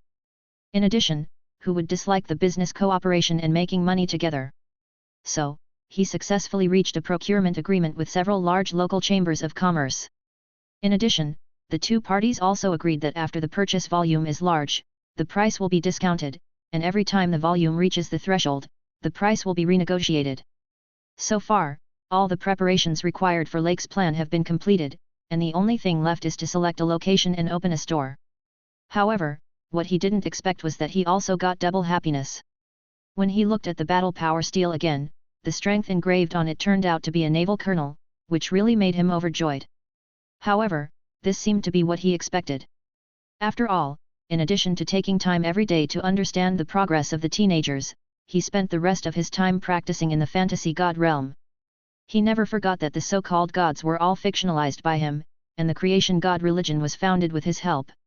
If he wanted to continue to grow, he had to rely on his strength. Only when he was stronger could the banner of the god religion be established in more places. Otherwise, without the support of strength, the god religion could not withstand the slightest setback and could collapse at any time.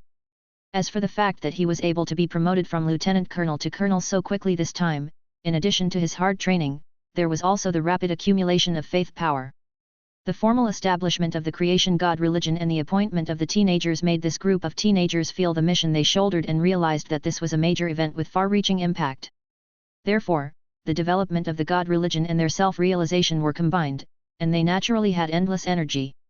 After all, doing their own things was not always like this.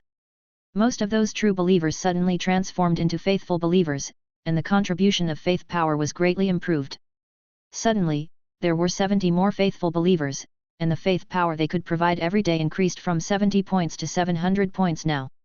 Therefore, the faith power he could accumulate every day has increased from 250 points to 900 points, an increase of more than 3 times. Even though he is stronger now, he still needs nearly 200 points of faith power for daily extreme training, and the same is true for the consumption of synchronous strength. It took him only more than 2 months to accumulate nearly 40,000 points of faith power.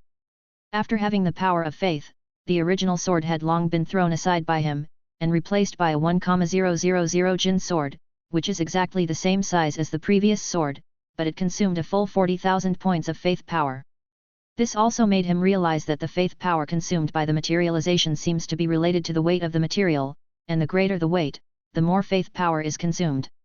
After materializing the new sword, it only took him a month to adapt to the weight of the sword. Now, he would take a new sword and practice wielding it for 10 hours every day. He also always remembered a word, the breath of all things, which was a scene that he remembered deeply when he watched One Piece. He couldn't understand the meaning of this word before, but as he became more and more proficient in sword practice and his state of mind became more and more in line with the sword's meaning, he had a different understanding of this word. He can now feel the sharpness of the sword, as if the sword is no longer a dead object in his hand. He knows this is the transformation of skills. With more practice and enough experience points, the skills will naturally upgrade. If the previous realm was perfect, now it is superb. Now, no matter what posture he adopts, he can swing a gorgeous sword. He even deliberately materialized a steel pillar for experiment. Facing the iron pillar, he seemed to be able to see the dynamic changes of steel, as if the molecules were active and jumping like breaking waves. He knew that this was not seen by the eyes, but by the senses. He also knew that this was the so-called breathing of all things, and the swordsman was able to cut off the rhythm of this breathing and thus had the ability to cut steel. And now, he has done it. Unknowingly, he also became a swordsman. Chapter 10. 1 month later. Old John ran over in a hurry, with an unconcealable smile on his face, and people could tell at a glance that something good had happened.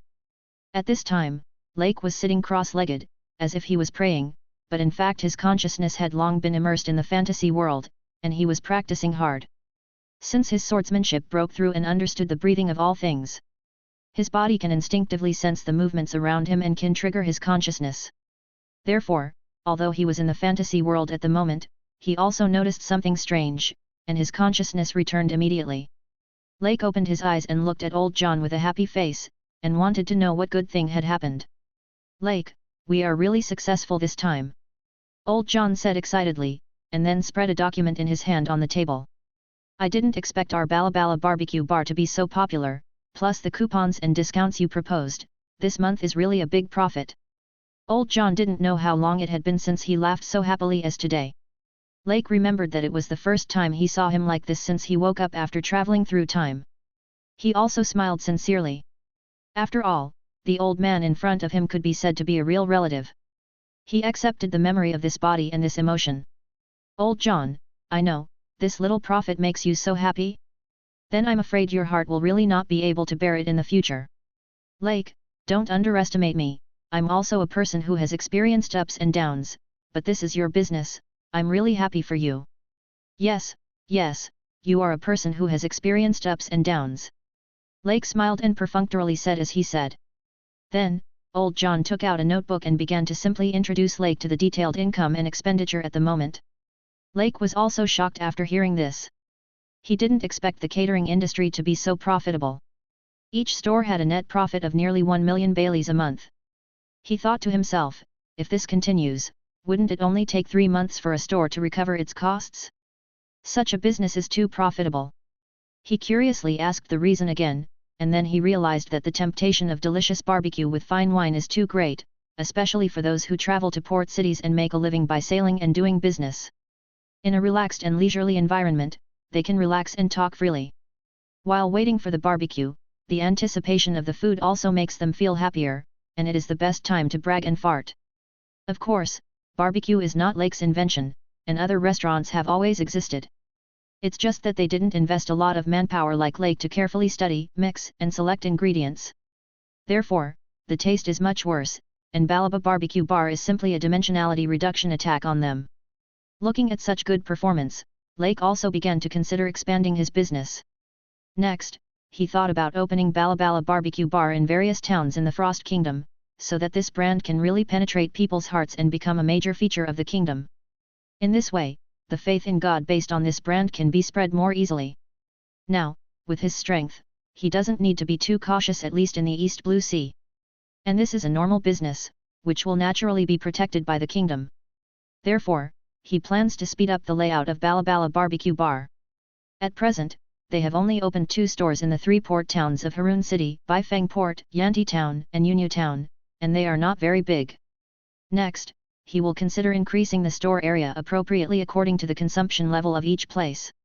However, opening a barbecue restaurant and making money is not his purpose. All this is for faith. So, Lake retracted his smile and asked seriously, "Old John, how much food will we distribute to local orphans or elderly people every day?" Although Old John felt a little strange, he still said truthfully, "According to your instructions, fried rice and bread will be configured at double the usual sales, basically as much as sold will be given away." "Very good," Lake nodded, "be sure to tell them that this is the gift of the Creator God."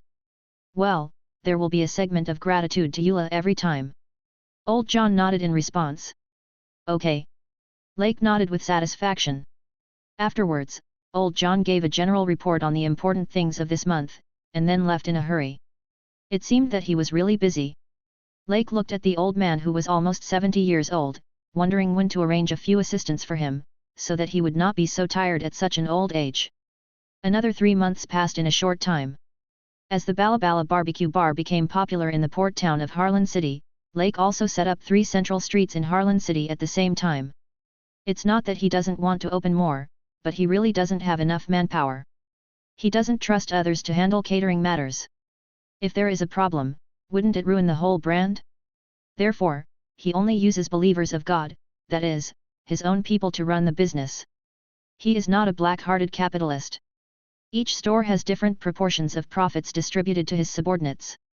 After all, they have to live and have families in the future. Lake's approach has indeed made those teenagers full of hope for life.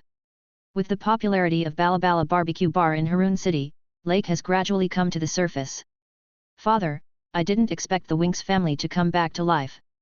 It seems that Lake has deceived us all," the handsome young man said to the middle-aged man on the sofa. "Yes, it seems that we all underestimated him," the middle-aged man said with a gloomy face. "Then should we?" The young man gestured to his neck with his hand, and the implication was very obvious. "Victor, you have to remember that we are now regular businessmen, not a low-level gang." The middle-aged man sighed and said helplessly, "If Wen Ke hadn't insisted on intervening in the mining business, I wouldn't have resorted to such a desperate measure, and joined forces with the pirates to kill him. Afterwards, I spent a lot of money to bribe Colonel Bell and wiped out all those pirates. Are we really just going to leave it alone? What if he finds out in the future? After all, many people have some vague speculations about that matter." The young man frowned. "A bunch of fence-sitters, as soon as Wen Ke died, they couldn't wait to add insult to injury and eat up the family. How clean are they themselves?" The middle-aged man's face suddenly twisted, and he said angrily, "Why are you forcing me? Wen Ke, you are dead, and your son is starting to make trouble again. Isn't it better to be an ordinary person? He started out as a gangster. Although he has almost been cleaned up now and is protected by the kingdom's army, he doesn't have to worry about when he will be cleared out. He even thought about finding an opportunity to become a noble of the kingdom, to be a real upper class, and to bring honor to the family. However, when he thought about letting that matter be exposed, all his efforts would be wasted. After all, the upper class of the kingdom all regarded themselves as civilized people, so how could they accept such a barbaric family? Moreover, it was very risky to take action against Lake now. He had also heard about the Creation God Church, and Lake was not alone now. When he thought of the Balabala Barbecue Bar, which was booming as soon as it opened, he felt uneasy. The middle-aged man then looked at his eldest son carefully, and his heart was slightly settled. This was his masterpiece, and he was very satisfied with his strict training since childhood. Victor, this matter is left to you to deal with. Remember not to end it yourself. After speaking, the middle-aged man waved his hand, signaling the young man to withdraw. The young man nodded and went out directly. Chapter 11. Lake, it's bad. The stores in Baifeng Port, Yanti Town, and Yunyu Town are all targeted by the local gangs. Old John ran in a hurry, panting. Lake frowned. Is it a coincidence that the stores in 3 places were targeted at the same time? Or is there a big force behind the scenes? Is it just jealous of the business of Balabala Barbecue Bar? Is it really that simple? Or is there another conspiracy? It seems that it's time to kill the chicken to scare the monkey, but just kill them all? Lake thought for a moment, and then said to Old John, "Old John, tell me in detail what happened."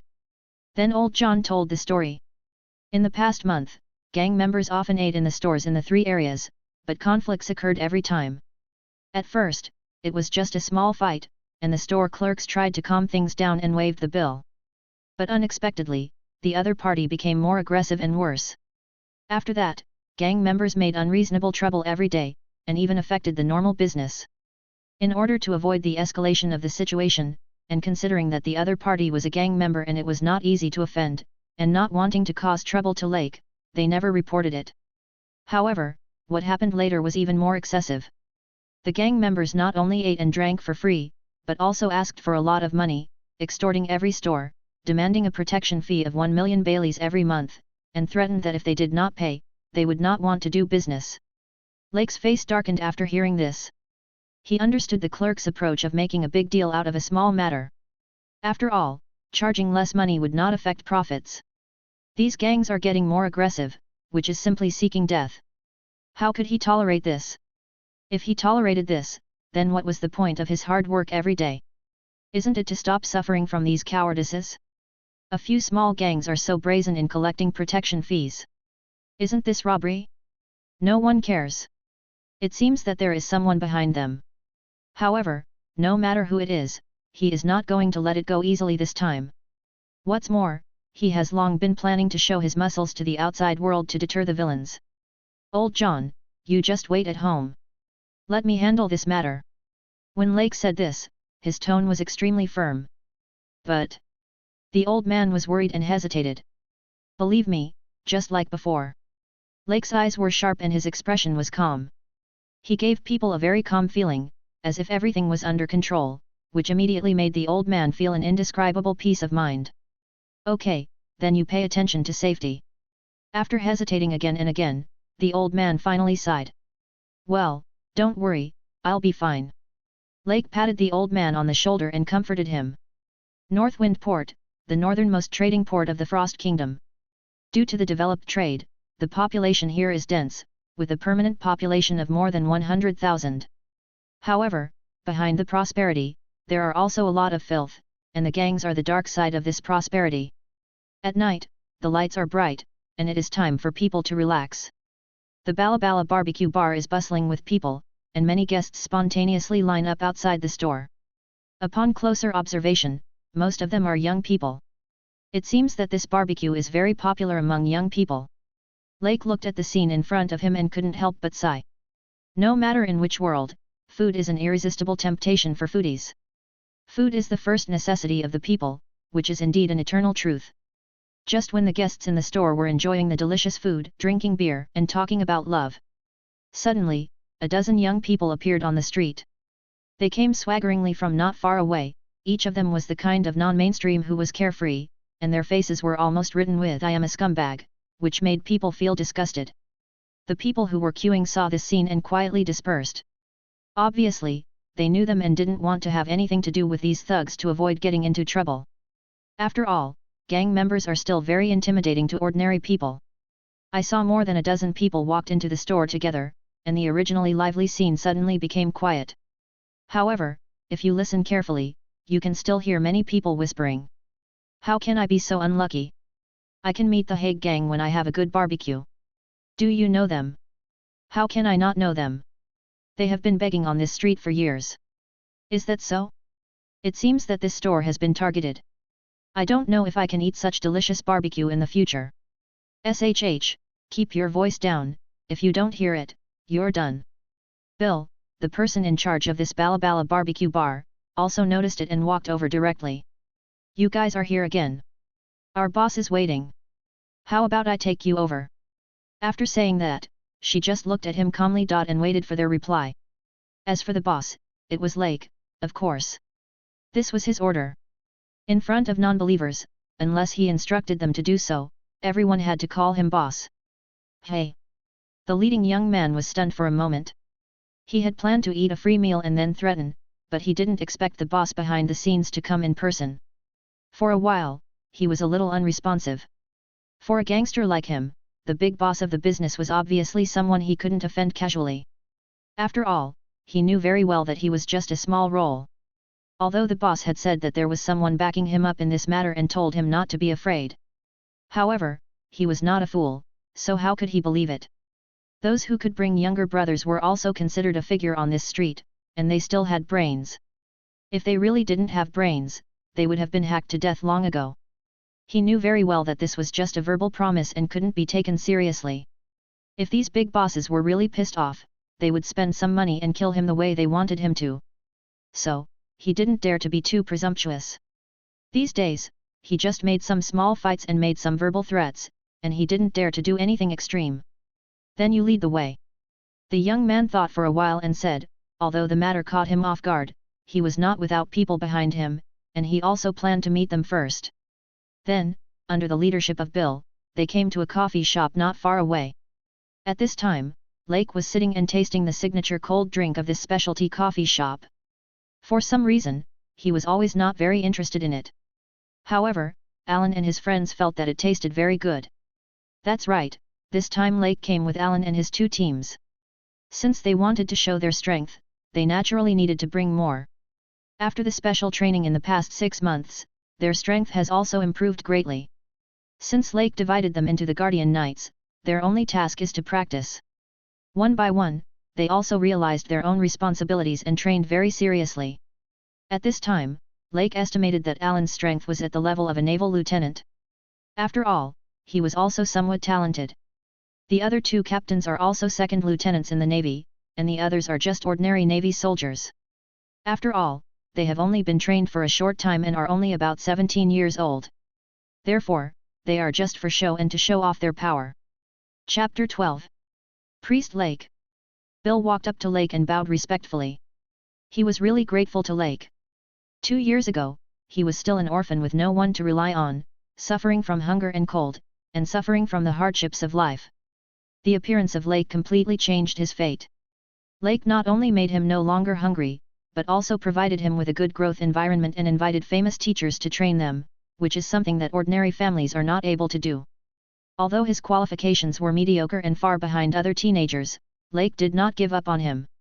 Instead, he entrusted him with an important task and asked him to manage the booming Balabala barbecue bar.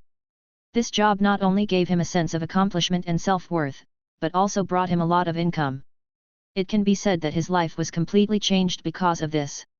The original orphan may have to go through the world's sufferings to turn over, but now, it seems that everything has become within reach, and he even feels that he has not paid any price.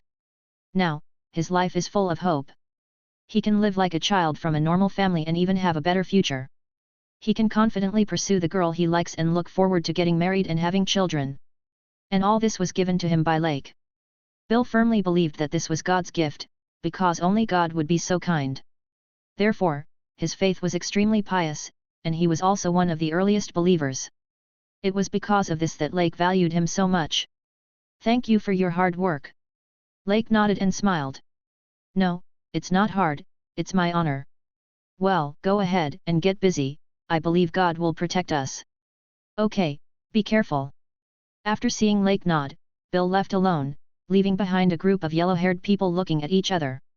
The guy in the lead had long lost his arrogant momentum at this time and seemed extremely restrained. He couldn't believe that the boss behind the scenes was so young. Lake was tall and handsome, and he was the typical image of a nobleman in their hearts, which made him feel ashamed all of a sudden. What made him even more uneasy was that Lake exuded a faint sense of oppression, which made him feel nervous instinctively. Is it an illusion? But how could an illusion make him so scared? He couldn't understand it at all, because he never thought that the person in front of him had the strength to crush them, and killing him might be easier than killing a chicken. His feeling was real. This was the fear that the body instinctively produced due to the huge gap in strength, and it was also a warning from the sixth sense. It's just that he was in the dark under the lamp. The inherent thinking made them think that the big bosses were protected by bodyguards, and they never thought that Lake had a strong fighting power. At this time, they were at a loss, and this feeling made them very uncomfortable. He subconsciously became restrained. It was as if there was a voice deep in their hearts reminding them to be respectful and not to commit suicide. Come, and sit down," Lake said with a slight smile. "Well, okay. He responded quickly. Then he quickly walked forward and sat down. "I'm the owner of Balabala Barbecue Bar, Winks Lake. Why don't you introduce yourself?" "Well, you can just call me Maka. We are all from the Hague gang. It was the boss who asked us to collect protection fees. It was not my idea. Please forgive me." The guy smiled flatteringly and followed his instinctive reaction. He couldn't be blamed for this. It was really too much pressure from Lake. Alan and his men were well trained, with firm eyes and swords in hand. At first glance, you could tell that they were not easy to mess with. So, what else could he do? There was really a huge gap between the strength of the enemy and us, and he had no choice. At this time, he was secretly cursing his boss for cheating him. This was not an ordinary businessman, but a fully armed fighting team. This was definitely a remarkable person. "Tell me about your Hague gang." Lake's tone was unquestionable, but the smile on his face made this guy even more terrified. Okay. He responded quickly, not daring to hesitate, and not caring about whether it was confidential or not. Then this guy gave a brief introduction to the Hague gang, including the size of the personnel, the location of the base camp, the distribution of the territory, etc., and he talked about it all. He even mentioned the situation of other local gangs. After speaking, he sat up and resumed his posture of sitting upright. The younger brothers outside stared at the big brother in amazement, feeling that the big brother was a little strange today. However, after seeing Lake and his group, they also pretended to see nothing. After listening to his introduction, Lake learned that there were actually 7 gangs in this small Northwind port, with similar strengths, and each occupying different territories. The street where the Balabala Barbecue Bar is located belongs to the sphere of influence of another gang. It seems that someone really wants to mess with me. The person who comes seems to be quite powerful. Both gangs actually buy into his account. Who could it be? Is it related to what happened 2 years ago? Lake's thoughts were in a mess, and the more he thought about it, the more he felt something was wrong. He asked himself if he had offended anyone, and after ruling it out, the cause was most likely the original body's parents. He guessed that someone didn't want him to become big, lest he would notice clues after he became strong, and it would be difficult to deal with him at that time. Forget it, I don't want to think about it anymore, I'll know once I ask. Lake made a decision in his heart and went directly to the Hague gang's base camp to ask their boss for clarification. You are very good, as the saying goes, a man who knows the times is a hero. When you are weak, being timid is not a bad thing, but not knowing yourself is the way to death. Lake said lightly. He didn't expect this guy to be so cowardly at first, so he couldn't be aggressive. After all, as the saying goes, don't hit a smiling person, isn't this the case now? He can't be the first to make a move, right? He is the spokesperson of God. He represents mercy and justice. Besides, a believer of God cannot be without a reason, he must stand on the side of justice, at least let people see that everything he does is just. Only in this way can we maintain the image of God's holiness and mercy. Otherwise, if someone with ulterior motives catches him and slanders him as a cult evil god, how can he develop believers in the future? How can he collect faith? How can he awaken the origin pearl? Although most of the gang members deserve to die, and it is no problem to directly save them, but at the moment this guy has such a strong desire to survive, Lake decided to let him go for the time being. Let's go, take me to see your boss. Lake understood almost everything and decided to go straight to Huanglong and find the person who can really make the decision. Okay. At this time, this guy finally breathed a sigh of relief, but in his heart he cursed the boss, scolding him for betraying his brothers and not treating him as a brother, and there was still some hatred in his eyes. Chapter 13. Everyone soon arrived at the Hague gang's headquarters. Lake was a little surprised that a small gang actually owned a country villa with a large area, which looked quite impressive.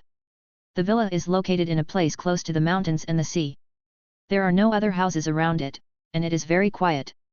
It's no wonder that ordinary people would be willing to be neighbors with these gang members who are not doing their jobs and are domineering. Looking at the villa in front of him, Lake couldn't help but sigh. He didn't expect that Port was so prosperous. The protection fee of only one street could support a gang organization of dozens of people, and they seemed to live well. Of course, he was not sure whether the money came entirely from protection fees or other illegal income. However, he was obviously not interested in knowing this. When they came to the villa, they had already attracted the attention of the people in the villa. A group of people came out of the villa with sticks and knives.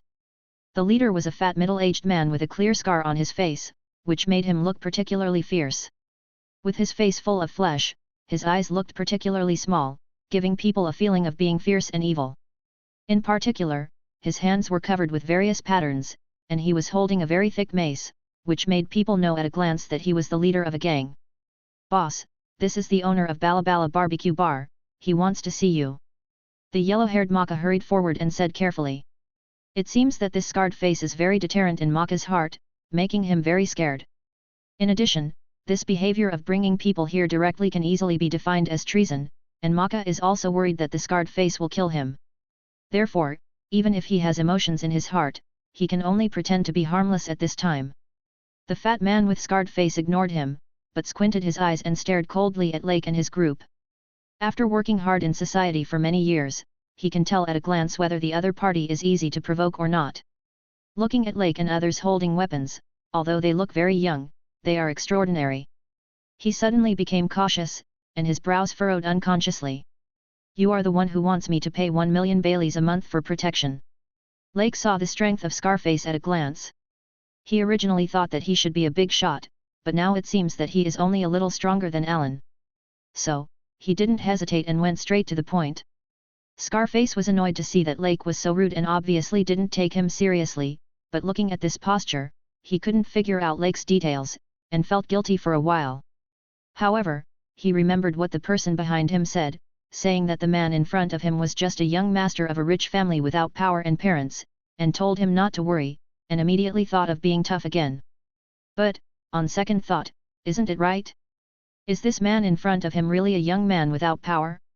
Can he make such a big scene when he goes in and out? And all his subordinates look like they have been training for many years and are not easy to mess with. Isn't this power? However, when he thought that he was still in front of so many younger brothers, if he didn't act tough, his prestige would be ruined, and how could he lead his younger brothers in the future? He said it with a stiff face. This is the rule of doing business in Port. Humph! Rules? You are so arrogant. Lake said with some disdain. How can you talk to my boss like that, kid? Are you looking for death? Suddenly, a young man behind Scarface cursed viciously. Lake was also stunned. He didn't expect that there was such a tough person among Scarface's younger brothers. He interrupted the boss's conversation directly and didn't know the rules at all. However, he just glanced at the kid and didn't pay any more attention to him. He was a scumbag, as thin as a bamboo pole, with a look of lack of energy. He was obviously a guy who was hollowed out. He didn't deserve too much attention from him. But after this kid's interference, he really lost the upper hand in words. He couldn't possibly curse at this kid, it would be so embarrassing. For a moment, he was a little embarrassed. Scarface saw that his younger brother had helped Lake out of the siege, and he thought that the younger brother was sensible and took the initiative to help his elder brother out of the siege. There was a hint of approval in his eyes when he looked at the boy. At the same time, he cast his eyes on Lake again, wanting to see how he would deal with it and how Lake would restore his momentum. However, Lake did not move, but just looked at Scarface coldly. The fierce momentum made Scarface feel uncomfortable instinctively and swallowed his saliva. In fact, Lake was considering how to deal with these guys. He suddenly felt a little tricky. After all, this is the East Blue Sea, a member of the world government. The country is relatively peaceful. It is not a barbaric place where the strong are respected and the lives of ordinary people are not guaranteed. There are laws and security teams here. Especially now, he didn't want to attract too much attention, unless he killed them all. "Hey, Kill them all? It seems that it is not impossible. These bastards are not productive, and killing them is just to eliminate harm for the people. Who will uphold justice for them? Besides, they don't deserve justice. Lake suddenly thought in his heart. But he can't do it first. He is a priest of God, how can he be so cruel? But what if it is self-protection? Is it the anger from God? He rolled his eyes and had an idea. In the few seconds when Lake's thoughts were surging, the kid saw that the boss not only did not blame him, but even praised him, so he wanted to continue speaking. However, Alan stood up from behind Lake at this time, holding a sheathed knife, and slapped him hard. The huge force directly slapped the kid to the ground, and his face swelled up. "Boy, are you looking for death?" Scarface yelled at Alan in exasperation. He didn't expect that Lake's side would take action directly and not give him any face. If he swallowed his anger, wouldn't he lose all his prestige? However, seeing that Lake's side had a large number of people, he didn't dare to act rashly and could only verbally attack. Lake glanced at Alan and didn't expect this guy to be so smart. He originally thought that Alan was a wooden man with no opinion, but he didn't expect that he would take the initiative to attack, which made Lake even more satisfied. Lake retracted his gaze and looked at Scarface again. This time, his eyes were even colder. "Who instructed you?" he asked directly. "What who, you, what are you talking about?" Scarface obviously didn't expect Lake to notice anything, and he was a little flustered, and his expression became unnatural. "It seems that someone really wants to deal with me," Lake whispered, and at this moment he was sure that there must be someone behind the scenes, and Scarface obviously knew something. He did not continue to ask the previous question, but changed the topic and asked devoutly, "Do you know? We are all believers in God. Do you believe in God?" "What God? I don't believe in it. I only believe in myself." Scarface was a little confused by Lake's sudden question, but then he showed a disdainful expression. "Oh, ignorant people, how pathetic," Lake sighed with a compassionate expression. "Bala Bala Barbecue Bar is the industry of the Creation God Church and is protected by God." "Boy, are you crazy? What nonsense are you talking about? What bullshit God, I don't need it, go back and worship that ghost thing quietly." Being squeezed by Lake, Scarface became even more angry, and his little brothers began to mock him crazily. "Ha ha ha! This kid is crazy. Let his bullshit God punish me, I'm not afraid." Chapter 14. Lake ignored the ridicule of the Hague gang and turned around to talk to Alan and others. He looked normal and didn't care about the Hague gang at all, as if there was no one around. If, to be precise, they were just a group of dying people, they didn't deserve his attention at all. It was his gift to let these people be so happy before they died. After all, God is tolerant. However, this was a great shame for Alan and others who were full of vigor. How could their faith in their God be insulted by mortals? The master humiliated the ministers and they died, and that was now. Since they believed in Lake's words, they had accepted that the omnipotent and extremely majestic God was their faith. Over the past 2 years, they have experienced countless hardships and have long been reborn into a group of real warriors. At the same time, they have also reached an age where they can't stand any stimulation. Especially, with sharp weapons in hand, the killing intent has already arisen. Lake watched the reactions of the teenagers, and saw them holding their knives tightly, as if they would rush towards those who dared to blaspheme the gods at the command. He was secretly satisfied in his heart, nodded slightly, and felt that these 2 years of training were not in vain. This kind of collective sense of honor of sharing the same hatred and honor and disgrace is exactly what is needed to develop the Creation God religion. Only with internal unity and solidarity can everyone be united. After all, how many believers can he recruit by himself? Even if he is made of iron, how many nails can he hammer? Don't you know that Jesus also had 12 saints? This incident is also a test for these teenagers. He wants to know, at the critical moment, will they stand by him firmly and without hesitation? As the saying goes, it takes 1,000 days to raise an army and a moment to use it. Although their belief in God is beyond doubt, what about their loyalty to Him? Are they devoted to Him? Maybe they prayed to the gods every day just to seek wealth for the rest of their lives. He didn't have the loyalty panel data, so he had no way of knowing. So, he wanted to see how the teenagers performed. Now, he could say that morale was available. And the insults and ridicules of the Hague gang were part of his plan. They were just tools to help him complete his plan. However, the laughter of these ignorant people at this moment was nothing more than paying for the upcoming price. After all, happiness always comes at a price. What he wanted to say was, be prepared to bear the punishment of God. A cunning flashed in Lake's eyes, and the corners of his mouth curled up slightly, like a demon bewitching ignorant humans. Alan, Lake suddenly asked, do you know what kind of punishment you will suffer for insulting God? Alan looked at Lake with a stern face and shook his head in confusion. He had always been taught that God was merciful and would bless believers. He had never heard Lake mention the punishment for insulting God. Remember, Lake glanced at everyone, his voice cold, God is indeed merciful, but his mercy is only given to believers. Just like I treat you, everything is in accordance with God's will. God has boundless power. He does not ask for any contribution from us. He only needs piety to get the gift. He does not even care whether people truly believe in him, so those ignorant people who do not believe in God will not be punished. However, God cannot be blasphemed. Under God's boundless majesty, no filth can be seen.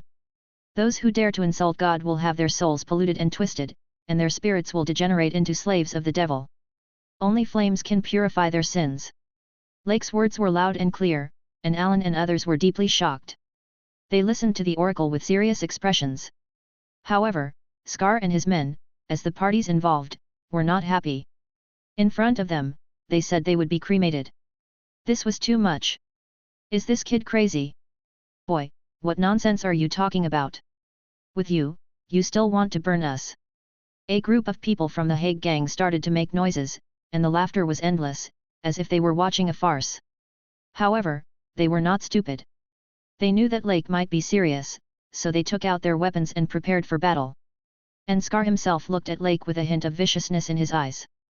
He thought of the person behind him who had said that as long as Lake was killed, he could get 100 million Baileys. At this time, the corners of his mouth could not help but rise. And Lake had his back to him, and seemed to be completely unprepared.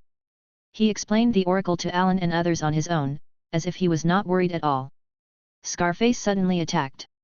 Boy, you asked for it. Who told you that your life is worth 100 million Baileys, so I accepted it. Scarface muttered in his heart, obviously very excited, as if he saw a lot of Baileys waving at him. Boy, remember in your next life don't turn your back to the enemy. He roared, and despite his fat body, his movements were surprisingly flexible. He swung the mace, jumped in front of Lake, and hit Lake's head hard. Be careful. Seeing this, Alan and others changed their faces and shouted almost at the same time, but it was obviously too late. They watched Scarface's mace hit Lake's head, and they were extremely anxious, but they had no choice but to grit their teeth and swear to avenge Lake. However, this was obviously a dangerous scene. Since it was Lake's plan, how could he tolerate messing up this scene? Especially using his life as bait. The look he gave them as an idiot, the hostility he showed without concealment, and the sarcasm he ignored in his words were also to further anger them. In this way, even without the instructions of the person behind him, Scarface would probably kill people. He has always paid attention to Scarface's every move and feel his killing intent. Although he has not yet mastered the haki of observation, his perception is far beyond that of ordinary people through his understanding of the breathing of all things. Scar's breath has been locked by him. Faced with such a great opportunity to escape, how could Scar not be excited? When his killing intention surged, Lake noticed it. Now it is even more certain that the person behind the scenes really wants his life. From this, it can be seen that the flaw he gave to lure Scar into the trap can be said to be perfect. Just when Alan and others were emotional to the extreme, Lake was doomed and death was imminent.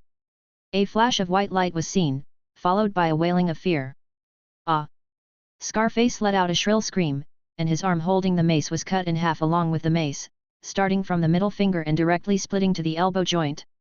Hiss! Such a tragic scene made everyone's heart shiver, and they all took a breath of cold air.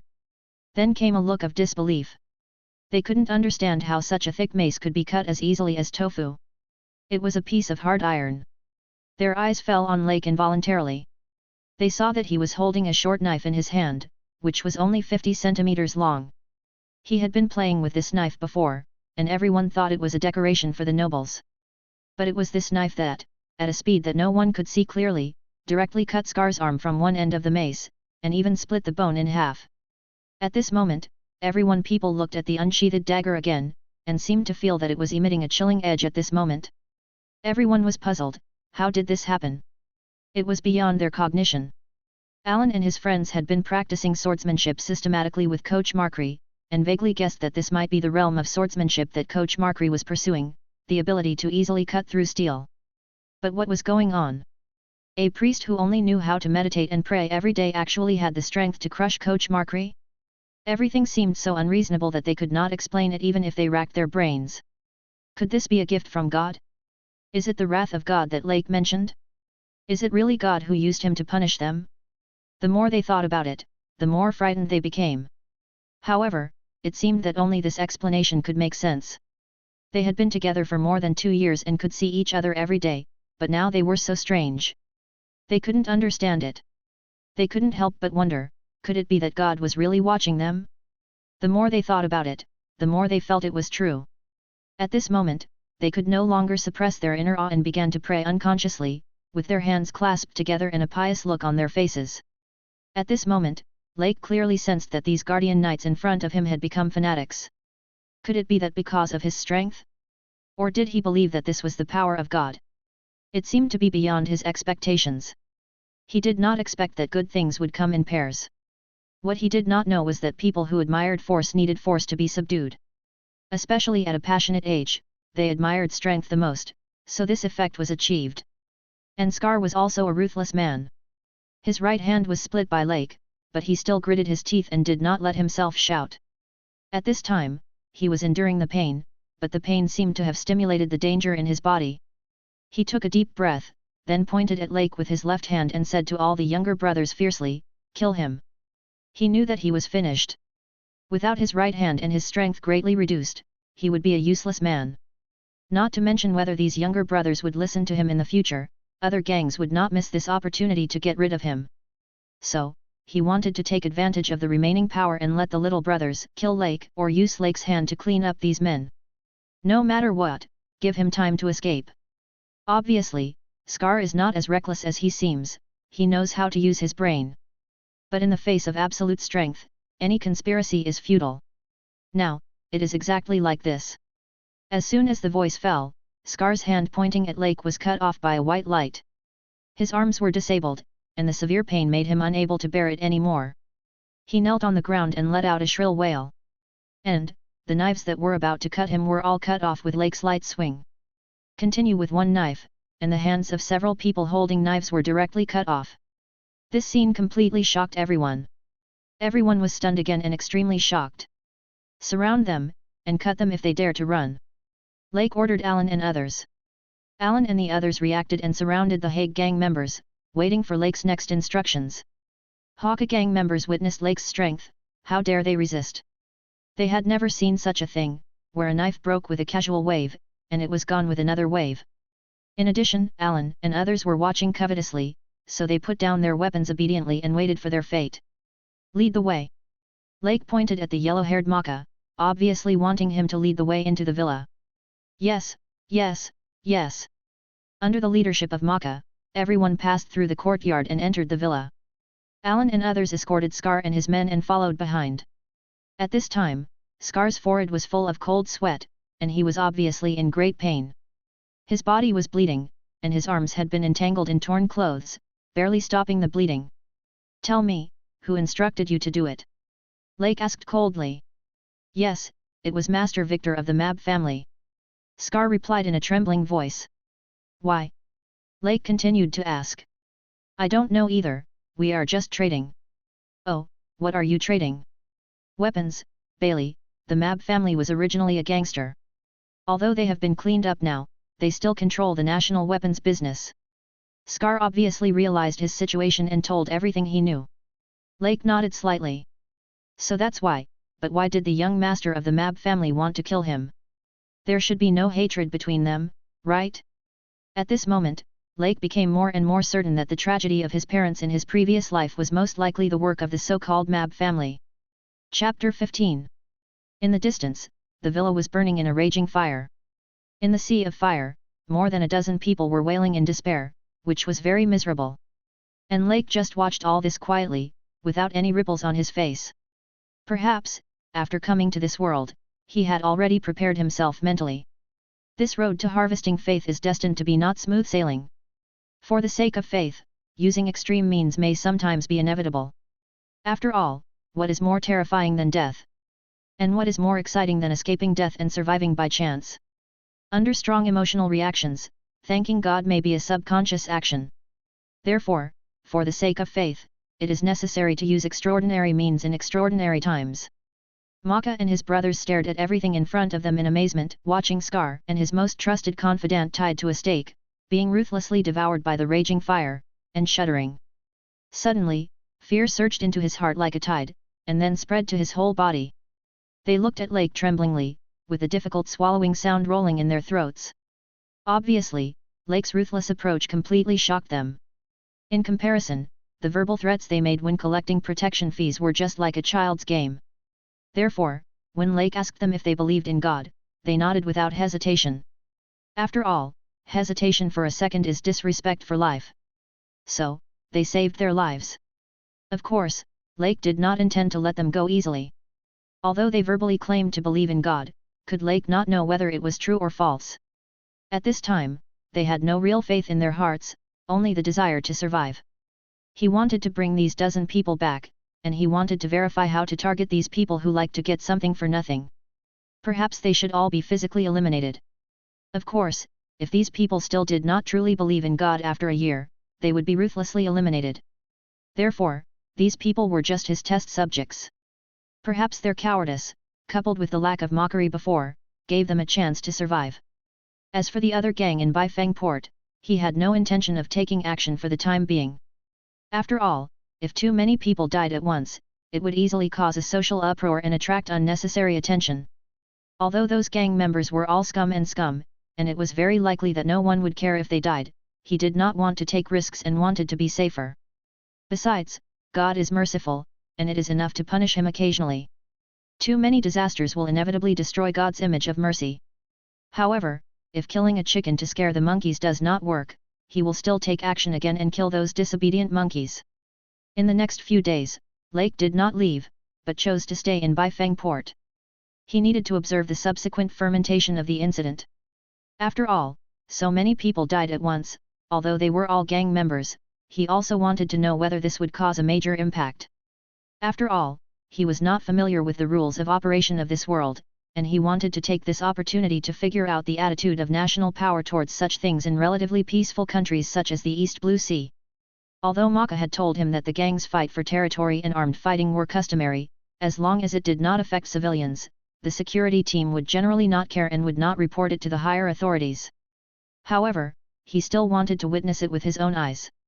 As it turned out, the collapse of a small gang did not attract much attention or trigger public opinion. The security team and the news media seemed to have reached a tacit understanding, avoiding talking about the dark side of society, and seemed to be trying to create a peaceful social atmosphere. The security team only sent people to check the scene briefly, and hastily closed the case after confirming that it was the gang's base. Lake was also relieved. He also had some gambling elements, and he also did not want to make a big deal. After all, he still wanted to stay alive and become stronger. Fortunately, the bet was right. If it really attracted widespread attention, it might cause uncontrollable consequences, which he did not want to see now. Although this incident was not widely spread among civilians, it was widely spread in the underground world of Northwind Port, and of course Lake's promotion was indispensable. At this moment, all the gangs knew that there was a strong force behind the Balabala barbecue bar, so no gang members had appeared in the Balabala barbecue bar on another street for several days. Lake was very satisfied. This was the effect he wanted. Killing people was not his purpose. Showing force and killing chickens to scare monkeys were his purposes. As for staying in Baifeng Port, he had another purpose, which was to recruit believers. Especially now, there were far from enough manpower, and believers had to be developed as soon as possible, and the orphans here were exactly what he valued. Before, with the help of the free food at the Balabala barbecue bar, some orphans had learned about the Creator God. This time, he wanted to see if he can really gain believers. Of course, this is an opportunity for the orphans to change their fate, and he will not force it. For those who can seize the opportunity, he can only say congratulations, and the future life will be smooth. And for those who did not seize the opportunity, he can only sigh that those abandoned by God will have an extremely difficult future. However, the effect this time was good, and nearly 200 orphans expressed their willingness to follow him to Harlan City. He was very satisfied with this. He found that the number of orphans in this port town seemed to be abnormally large. He speculated that perhaps it was because of the frequent population movement and excessive hormone production, which led to accidents. He was purely curious and would not study too much. Perhaps this should be a topic for sociologists. After the troubles in Northwind Port were solved and the situation stabilized, Lake took everyone back to Harlan City. After returning, he asked Alan to lead 3 teams of Guardian Knights to the other 2 towns to also accept those orphans who were willing to come here, and to deter the local forces by the way. The effect was very good. The local gangs really stopped interfering with Bala Bala Barbecue. His work was going smoothly, but some people were getting restless. The atmosphere in the Mab family mansion was depressing. "Father, things seem to be out of control. The kid from the Winks family has become powerful. I didn't expect the Hague gang to destroy him at will. Their methods are really powerful," Victor reported, with a hint of stubbornness in his tone. The middle-aged man's face was gloomy, and he was obviously very dissatisfied with the current situation. "Do you know what he relies on? Is it really relying on those young believers?" he asked in a deep voice. "Not sure, maybe. It is said that his Guardian Knight captain is very powerful, and he is the only one who can defeat Scar." Victor sighed. "What are the reactions of those gangs?" the middle-aged man continued to ask. "They all said they would not attack Bala Bala Barbecue Bar again. After all, the news of the destruction of the Hague gang has spread in the underground world, and he sent those guards to Yanti Town and Unyu Town in a swaggering manner. No one wants to wade into this muddy water. Forget it, the next time we trade, let's ask our admiral to help solve it." The middle-aged man sighed. Obviously, Lake has become a force to them. It is obviously not appropriate to rely on their own strength. Relying on the power of pirates is also a helpless solution. But this also means risks. After all, colluding with pirates will be severely cracked down by the Navy. "Well, that's the only way." Victor pondered for a moment and nodded.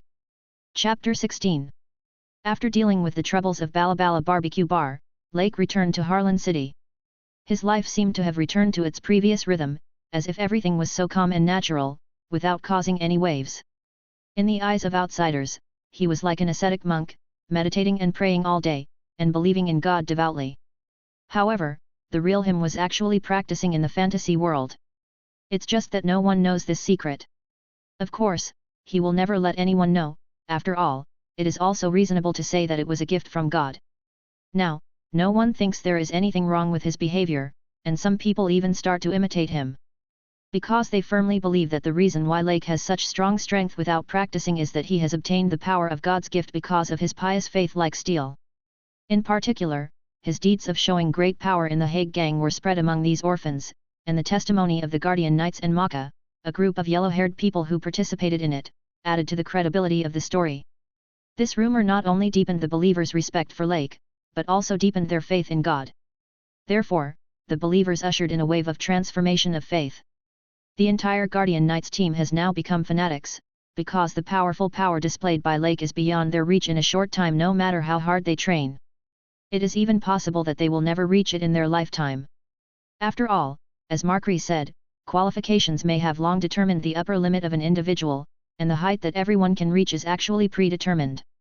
Of course, under Lake's special instructions, Markree did not know Lake's strength at this time. Therefore, these Guardian Knights unanimously believed that there was no other reason to explain it except that it was a gift from God. Therefore, believing in God and getting God's power became the expectation in the hearts of the Knights, so, naturally, all of them transformed into fanatics. The young men in the villa, whether they were assigned to run the Bala Bala Barbecue Bar or still living in the villa camp, their faith was more firm at this time. Because they believe that their faith is guaranteed and God is truly protecting them. Although no other people have transformed into fanatics, Lake still knows that there are several people who are wandering on the edge of fanatics, such as Bill in Northwind Port. The teenagers in the nearby villages are also like this at this time. Although they are not orphans who are helpless and will not be unable to survive without Lake, they have long been accustomed to this group and their faith has long been integrated into their daily lives. Especially after seeing those orphans who were originally more miserable than them and are now living well, they are more convinced that believing in God is correct. In fact, they have long been labeled as devout believers of the Creation God Church. As for the newly joined group of orphans, a total of more than 500 people, they seem to think that they have finally found an organization and quickly became one with the original teenagers. In particular, when they learned that the managers of the Bala Bala barbecue bar were also orphans who walked out of the camp, they were really envious. After learning that they could get the same opportunity as long as they believed in God devoutly, they began to quickly play the role of God's believers. When they learned that lying would be easily discovered by Lake, and Lake had a strong prestige here, most people began to accept God's faith devoutly from the bottom of their hearts. A few people did not believe that anyone could really identify whether their faith was true or not, and they still wanted to fish in troubled waters and get away with it, but after Lake accurately saw through it, they were all very ashamed. However, Lake did not give up on them, but chose to forgive them. After all, the change of faith cannot be expected to be done in one step. Of course, it is better to do it in one step. Therefore, these young people without faith have also integrated into the daily life of believing in God, performing the rituals of believing in God every day, and gradually becoming God's believers. After all, Lake can accurately judge the authenticity of faith every time, and in their cognition, only God can accurately find out the false believers among the true believers. Seeing that everyone has become God's believers and the rapid accumulation of the power of faith, he is very pleased. He believes that this is the so-called collective consciousness. In collective life, individuals seem to be easily infected by it. Due to the transformation of the believer's faith and the addition of new believers, the speed of his accumulation of faith power has improved qualitatively compared to before. Counting the faith added by all the fanatics of the newly added Guardian Knights, there are more than 2,500 points of faith, plus the newly joined orphans, who provide nearly 500 points every day, plus the previous faith disciples. Now, he basically has 4,000 points of faith power accounted for every day, which is more than 4 times the data before he went to Baifeng Port. And it has only been a week. Lake also understood that the appropriate display of force, the display of power that ordinary people cannot understand, is like a miracle, which will invisibly make the image of God more majestic, and thus make the believer's faith more firm. You know, God's power can be given to Lake today, and it may be given to himself tomorrow, so everyone has expectations. Lake also understood that the number of believers is indeed important and is a necessary condition for awakening the origin pearl. But the quality is more important, especially at this stage, when the number of believers is not large. Deepening the level of believers' faith is the best way to quickly accumulate faith power. Moreover, now is also the time when it is easiest for believers to transform their faith, because there are few believers, they can receive more care from Lake, and they can also enjoy more benefits brought by the Creation God religion. The gifts from God are more abundant and the perception is more obvious. Therefore, faith is easier to transform. Moreover, the power of faith provided by 100 true believers is only equivalent to that of one fanatic believer, so the importance of quality is self-evident. And it is not easy to turn a large number of true believers into sincere believers. If it weren't for the fact that these young men had lived together for 2 years, Lake probably wouldn't have been so easy. In addition, the transformation of these 2 believers really made him taste the sweetness. Of course, this is only when there are few believers now. He thought that if he could increase the number while ensuring the quality, it would be the best.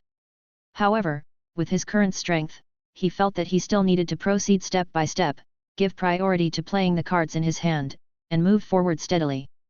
Now, the speed of accumulating the power of faith has increased. Needless to say, it is definitely the wisest choice to give priority to further converting qualifications into strength. As for the so-called Mabya family, he plans to let it go for now. After all, can the monk run away and the temple run away?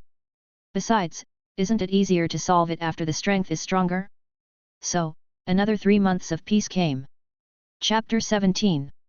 After dealing with the troubles of Bala Bala barbecue bar, Lake returned to Harlan City. His life seemed to have returned to its previous rhythm, as if everything was so calm and natural, without causing any waves. In the eyes of outsiders, he was like an ascetic monk, meditating and praying all day, and believing in God devoutly. However, the real him was actually practicing in the fantasy world. It's just that no one knows this secret. Of course, he will never let anyone know. After all, it is also reasonable to say that it was a gift from God. Now, no one thinks there is anything wrong with his behavior, and some people even start to imitate him. Because they firmly believe that the reason why Lake has such strong strength without practicing is that he has obtained the power of God's gift because of his pious faith like steel. In particular, his deeds of showing great power in the Hague gang were spread among these orphans, and the testimony of the Guardian Knights and Maka, a group of yellow-haired people who participated in it, added to the credibility of the story. This rumor not only deepened the believers' respect for Lake, but also deepened their faith in God. Therefore, the believers ushered in a wave of transformation of faith. The entire Guardian Knights team has now become fanatics, because the powerful power displayed by Lake is beyond their reach in a short time no matter how hard they train. It is even possible that they will never reach it in their lifetime. After all, as Markree said, qualifications may have long determined the upper limit of an individual, and the height that everyone can reach is actually predetermined. Of course, under Lake's special instructions, Markree did not know Lake's strength at this time. Therefore, these Guardian Knights unanimously believed that there was no other reason to explain it except that it was a gift from God. Therefore, believing in God and getting God's power became the expectation in the hearts of the knights, so, naturally, all of them transformed into fanatics. The young men in the villa, whether they were assigned to run the Balabala barbecue bar or still living in the villa camp, their faith was more firm at this time. Because they believe that their faith is guaranteed and God is truly protecting them. Although no other people have transformed into fanatics, Lake still knows that there are several people who are wandering on the edge of fanatics, such as Bill in Northwind Port. The teenagers in the nearby villages are also like this at this time. Although they are not orphans who are helpless and will not be unable to survive without Lake, they have long been accustomed to this group and their faith has long been integrated into their daily lives. Especially after seeing those orphans who were originally more miserable than the men are now living well, they are more convinced that believing in God is correct. In fact, they have long been labeled as devout believers of the Creation God Church.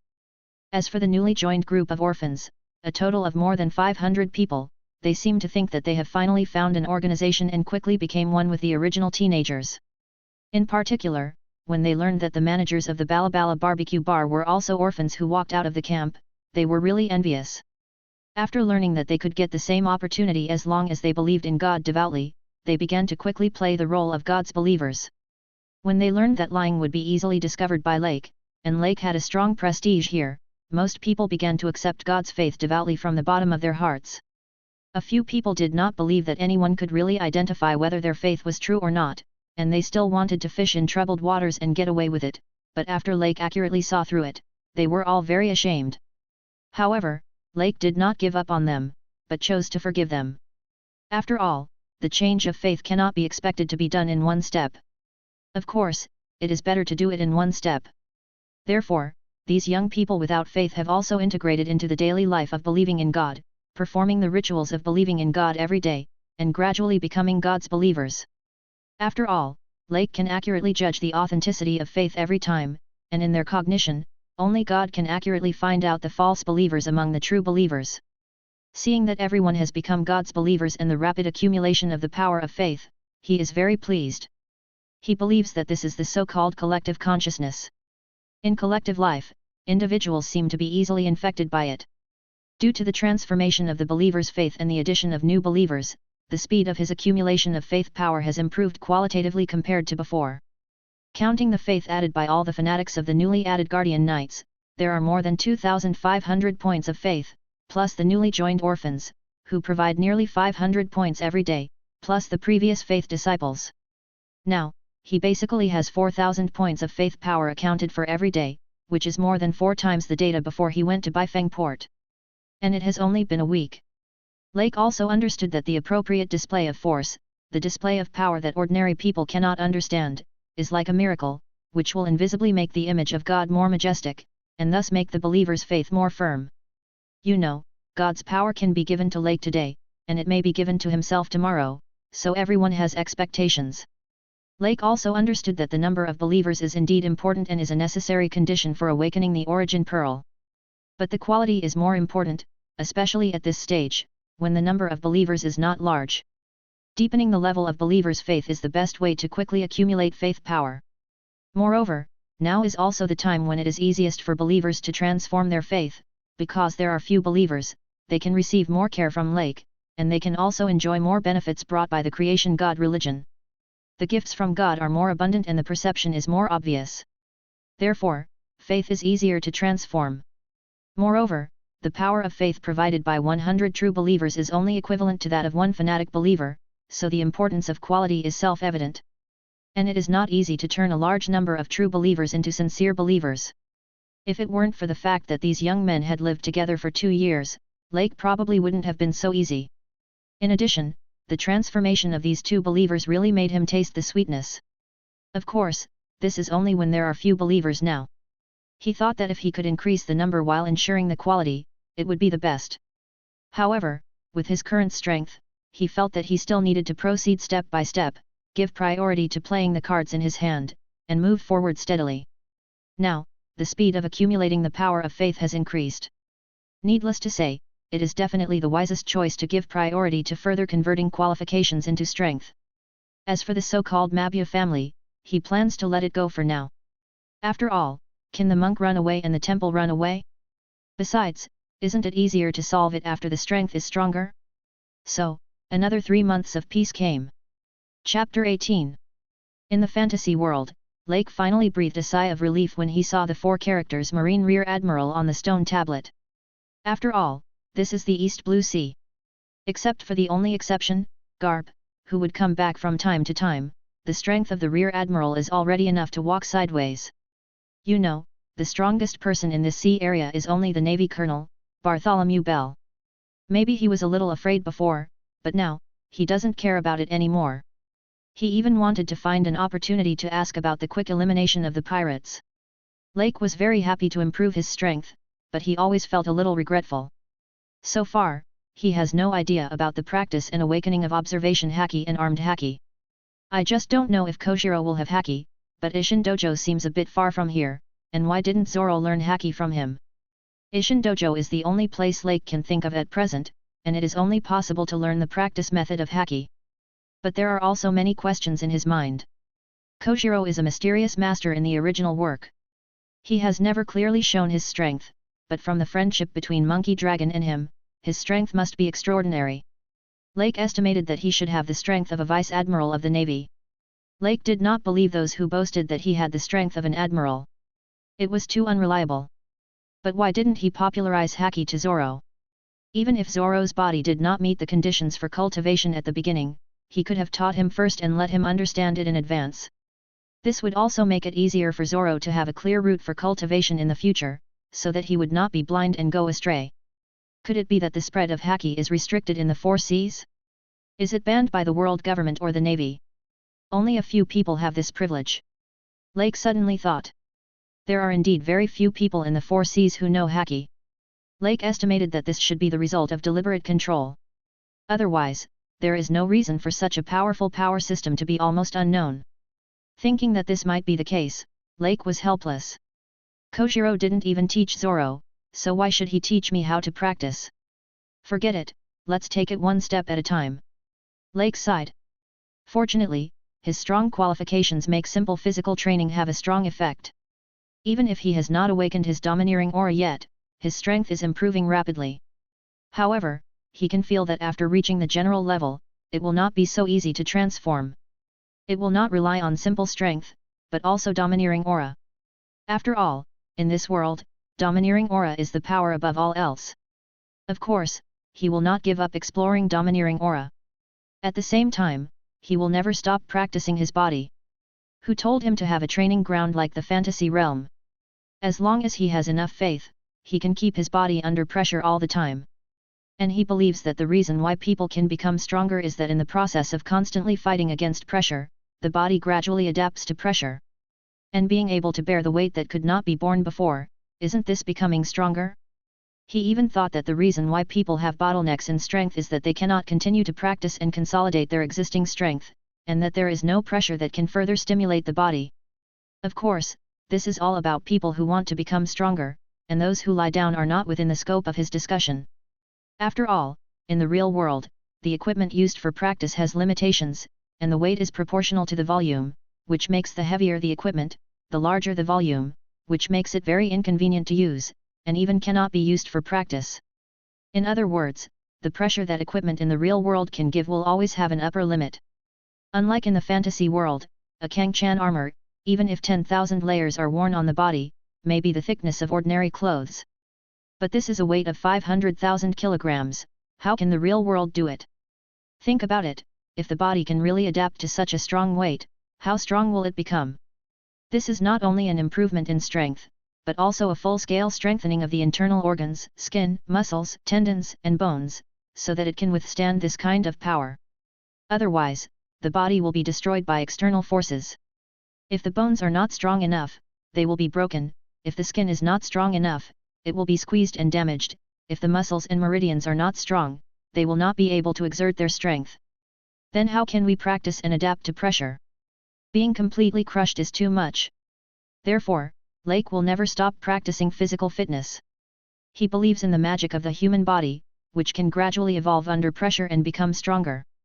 The power of faith is still not enough. Thinking of the plan to make the human body infinitely powerful in the future, Lake couldn't help but sigh. It would be nice if I could keep practicing. He thought a little dreamily. Now, after each stage of strength improvement, the previous pressure will be greatly reduced. The human body is constantly getting stronger in confrontation. If you want to become stronger, you need greater pressure to fight. And the ultimate source of pressure is the power of faith. If he really has enough faith now, he will go into seclusion without saying anything and come out when he is invincible. Unfortunately, there is no such good thing. However, Lake is also a pragmatic person.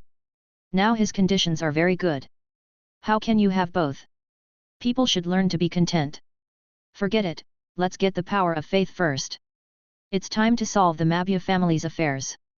At this time, Lake remembered the possible cause of death of his parents in his previous life and the fact that he was rewarded in the underground world, and a trace of murderous intent flashed in his eyes. At this time, familiar footsteps came from a distance. Hey? Old John is here. What do you want from me? Lake was a little curious when he heard the old man's footsteps. He just wanted to talk to old John about expanding the barbecue bar, but he didn't expect it to be such a coincidence. Hey, Lake, it's really strange. I didn't expect you to come out of the church today. Don't you need to pray today? Old John was also surprised. That's right, it's the church. Lake specially asked someone to build a church next to the villa for believers to pray. After all, the Creation God Church is now a bit large. It must be more formal to be more solemn and sacred, and it can also show the majesty of God from the side. If it is a shabby little temple, so without pomp, wouldn't it make people subconsciously feel that the gods inside are not up to the standard? So, since the conditions are there, it must be more luxurious on the surface, and believers will have a stronger sense of belonging.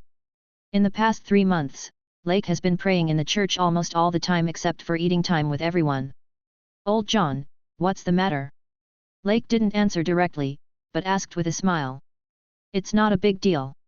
Some believers are already 16 years old. They want to ask if they can help the cult. Old John looked at Lake and said. Oh, who are they? Is there a list? Lake asked. He also planned to send believers out to open more Balabala barbecue bars to expand the influence of the cult. Then, the old man took out a stack of information from the folder, which contained information and photos of each person. As the number of believers increased, everyone's information was sorted into a book for easy management. This work was also suggested by Lake and completed by a professional team hired by Old John.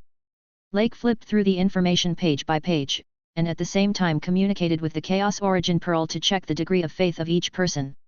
He was very satisfied after reading it. These 30 believers were the earliest batch of believers and teenagers from surrounding villages. Before, because of their age or insufficient degree of faith, Lake did not arrange for them to be sent out. After all, being sent out means entrusting important tasks and generous rewards. Therefore, the biggest wish of ordinary teenagers without special talents is to be sent out to run Balabala barbecue bars. After so long, everyone has known the earning power of Balabala barbecue bar, so they are all yearning for it. Especially for the first job of a teenager after growing up, who doesn't dream of having a high salary. In the camp, although they can also have no worries about food and clothing and live a good life. But as they grow older, they need to consider starting a family and a good career, which is obviously more competitive. Therefore, they all look forward to owning a Balabala barbecue bar of their own. Looking at the information of the 30 believers, Lake had a bold idea. Now there is no need to be timid, and we should let go and do it boldly. So, he asked Old John to gather all the believers to hold a meeting in the church. Chapter 19. Lake was thinking about how to properly arrange this group of believers who wanted to contribute to the cult. But he saw that old John, who had just gone out, ran back in a hurry, and his expression was obviously a little panicked. "Old John, what happened?" Lake was a little confused and teased, "So panicked? Is the sky falling?"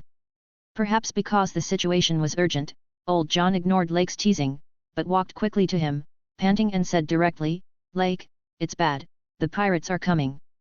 "Pirates? Are you sure?" Lake frowned and confirmed. "Yes, it's true." The old man swore. Seeing this, Lake confirmed that this was true. Old John had no reason to make a point, and besides, he would not make such a boring joke. But this place is so close to the naval base, how could there be pirates? Also, why would pirates come to this remote suburb? There is not much money, and it is dangerous, but they still come here. Is there any special purpose? Lake kept thinking in his heart, always feeling that this matter was a bit strange, and this scene seemed familiar. Suddenly, he couldn't help but flashed the scene of his previous family being killed by pirates in his mind. Is this a repeat of the old trick? Is it the Mab family again? Lake was a little suspicious. Combining the experience of his previous family with what Scarface of Northwind Port said that the person behind the scenes was from the Mab family, he had a hunch that it was probably like this. However, his combat power has greatly increased now, and these small pirates in the East Blue Sea are insignificant to him. Therefore, he didn't take the pirate group that came here seriously. However, he was still a little curious. "Do you know which pirate group it is?" "It's the Creek Pirate Group." The shadow of a person, the name of a tree, this largest pirate force in the East Blue Sea is like a brutal beast. Its notoriety has long spread throughout the streets and alleys, making ordinary people shudder. The old man was also nervous at this time. Then he asked tentatively, "Lake, the pirates are coming here, should we hide in the back mountain?" Lake smiled faintly when he heard it. "Old John, don't panic, believe me, I can handle it this time as well."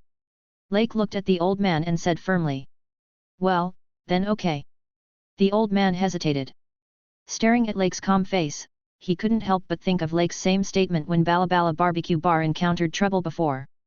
After a lot of inner struggle, the old man finally decided to trust Lake.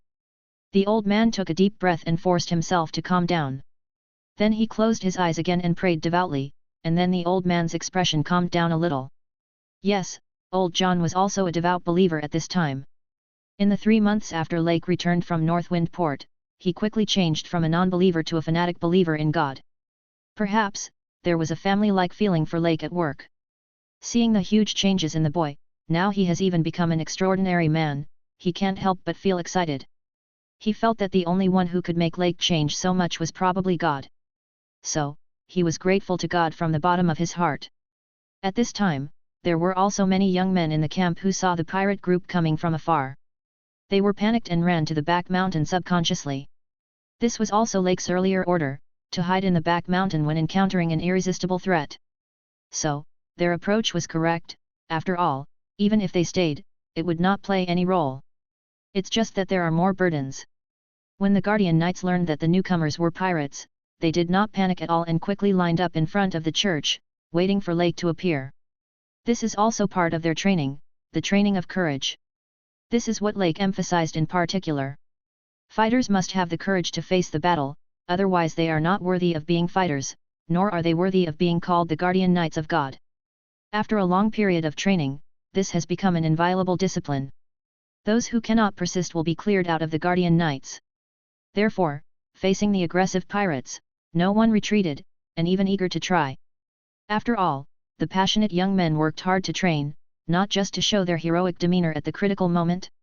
At this time, Lake and old John also came to the church. Lake held a long sword in his hand, and this real weapon replaced the short blade. He exuded a sharp momentum, changed from the gentleness of the past, and seemed to have the shadow of a lonely swordsman. Looking at the knight's high morale, Lake nodded with satisfaction. Isn't this what a military unit needs? Regardless of winning or losing, if you lose your momentum, you will be halfway defeated. Momentum is the soul of a unit. How can you fight normally without a soul?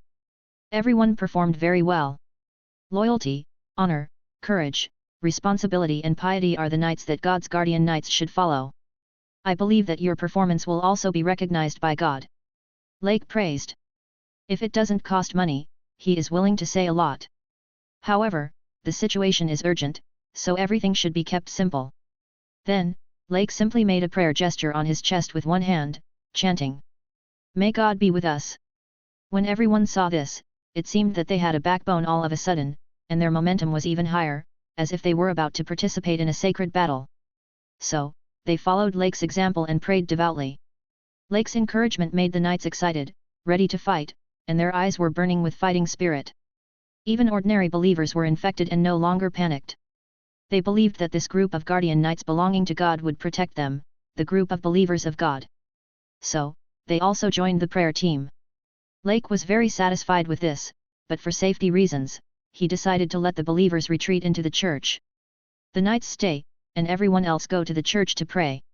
Your faith in God will determine the power of God's protection. He glanced at everyone seriously. Piety will eventually touch God. Then, he asked old John to preside over the next prayer ceremony, and he himself took the guardian knights to the front of the villa area to welcome the pirates. Not far away, the Creek pirates came straight to the church in full view of everyone. Lake was basically certain at this time that this must be the good work of the so-called Mabua family, and the target was himself. However, he is now powerful and has no worries. Instead, he is thinking about how to purify the Mabua family. After all, the only ones who want to kill the priests of God are the fallen ones whose hearts are corrupted by the devil. He planned to use the burning. Looking at the aggressive pirates, Lake couldn't help but think of a word, raising the enemy to protect oneself. It seems that these pirates in the East Blue Sea are closely connected with these big families. The cooperation between the two sides can get supplies for the pirates, and these families can also use the pirates to eliminate dissidents. It's a good plan.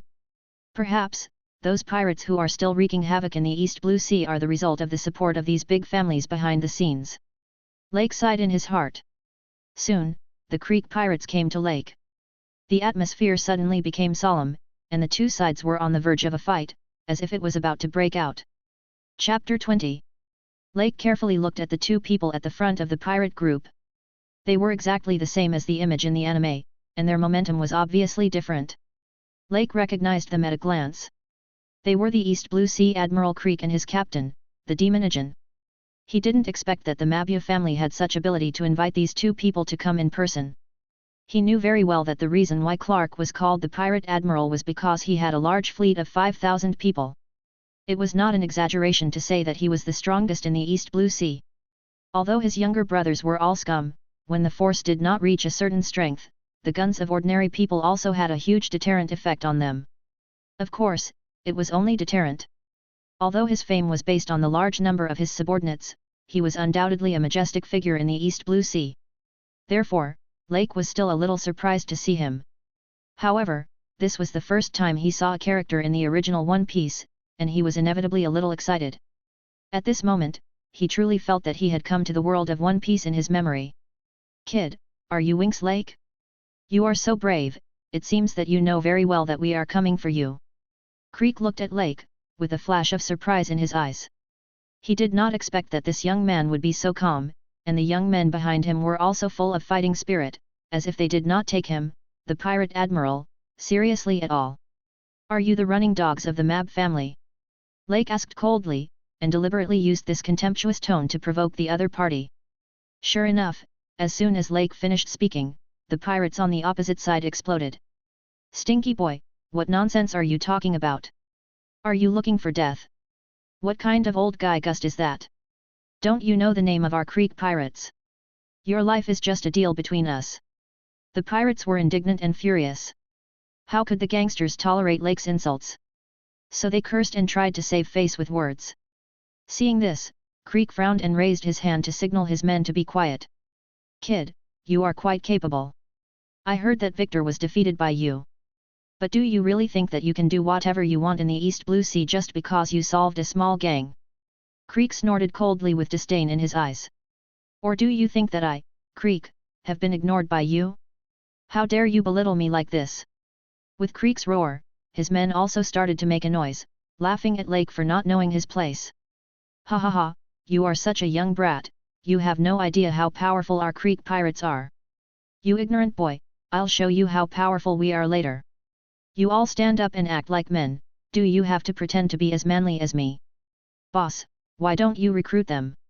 They look stupid, but they can do some hard labor. The pirates followed Creek's rhythm and mocked Lake one after another, as if they were in a trash talk session before the war. This atmosphere is quite in line with the pirates' fighting style, and it also reminds Lake of the scenes before the battle in the anime. Suddenly, he was in a playful mood and decided to have some fun with them. Anyway, with the strength of the 100 or so people, they were not a threat to him. What pathetic mortals you are! I believe God will forgive you for your ignorance. Lake looked at them with pity and said, how can a group of weaklings who dare not even set foot on the Grand Line have the courage to mock others? What did you say? Kid, are you looking for death? What's the Grand Line? We will conquer it soon. If we were not waiting for the weapons of the Mab family, we would have gone there long ago. This group of pirates is obviously the elite of the Creek pirates. They also know the secrets of the pirates, including the arms trade with the Mab family. Lake looked at Creek thoughtfully, and he remembered something. In the original work, Creek seemed to have many weapons and equipment, like a cyborg. He was sure that this was the masterpiece of the so-called Mab family, and the pirates certainly did not have this ability.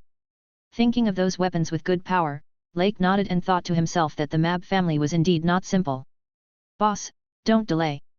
If we wait any longer, we'll be in trouble if the Navy spots us. The ghost managin reminded Creek as serious as ever. Ha ha ha, Ajin, don't be nervous. Creek pointed at his equipment and said arrogantly, if the Navy comes, let them try the power of my equipment first. Then, he said to Lake with a grin, kid, you succeeded in angering me. Just let you see the power of my equipment. After that, he pulled off his cloak, revealing the golden armor inside. This armor looks quite intimidating, but Lake sneered. The one who dares to show his muscles is worthy of being a truly powerful pirate.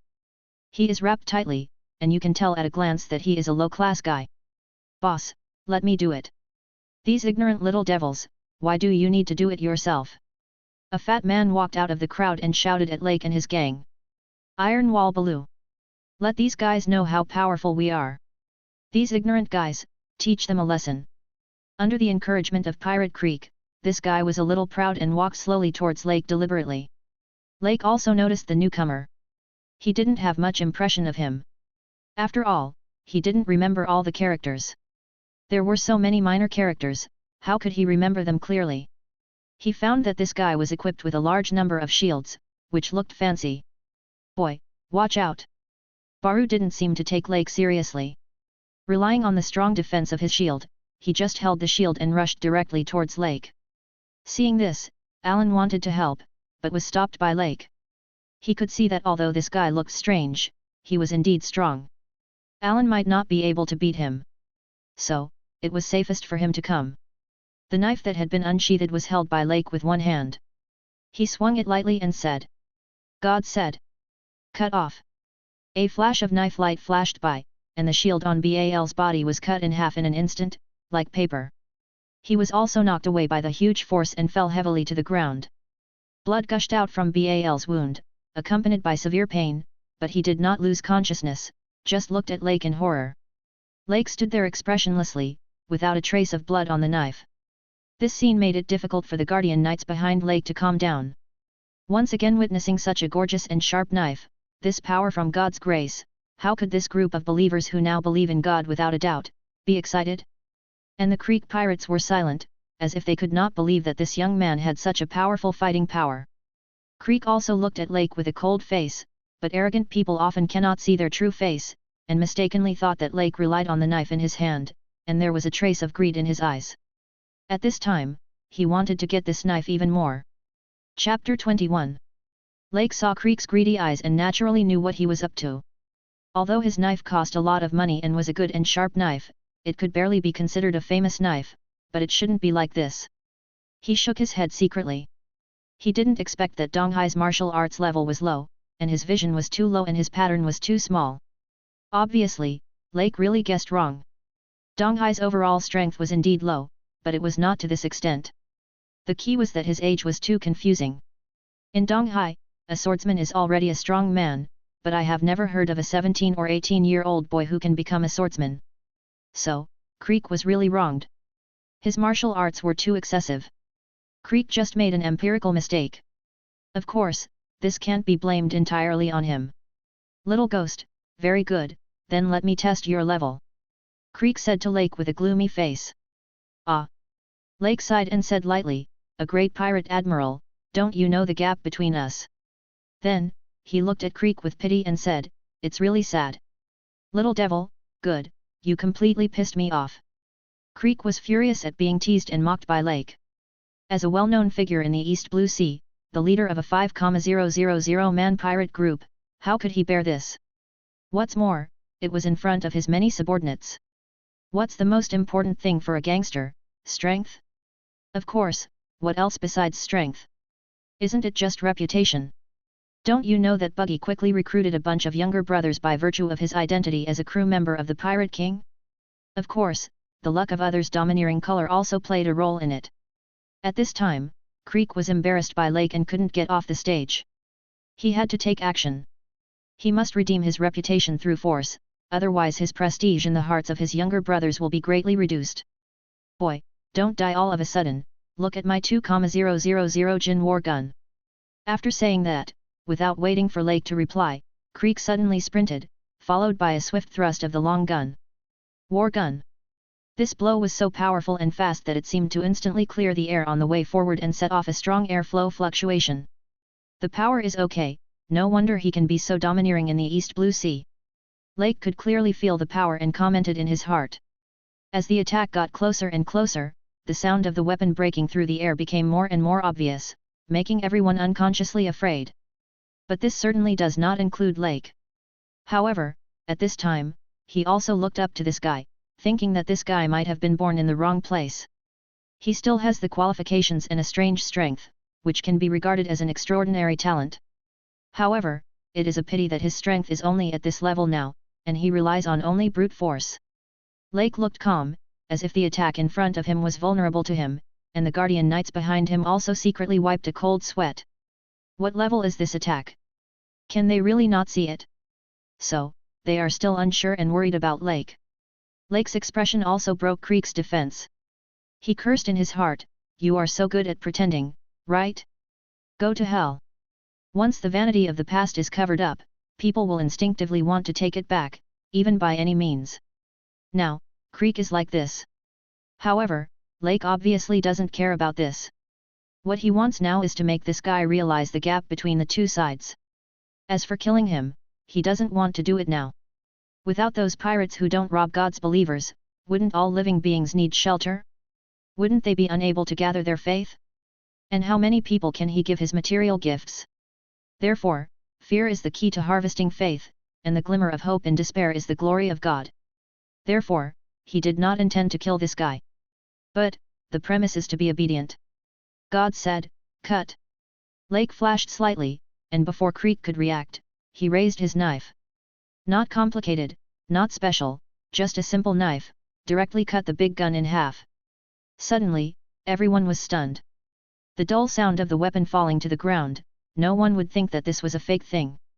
How is it possible that you can cut off my big gun so easily? No matter how arrogant and slow Creek was, he knew at this time that this was a crushing of strength. Just now, this knife could cut off his gun, and it could also cut off his hand and his body. However, how could a person like him give up directly because of the enemies letting him go? As despicable as he was, sometimes surrendering was just to let the opponent's method of relaxing his vigilance was simply unethical. Having lost such a big face, he was annoyed, and obviously thought that he had to get it back no matter what, otherwise how could he show his authority in front of his younger brother? Gas bomb!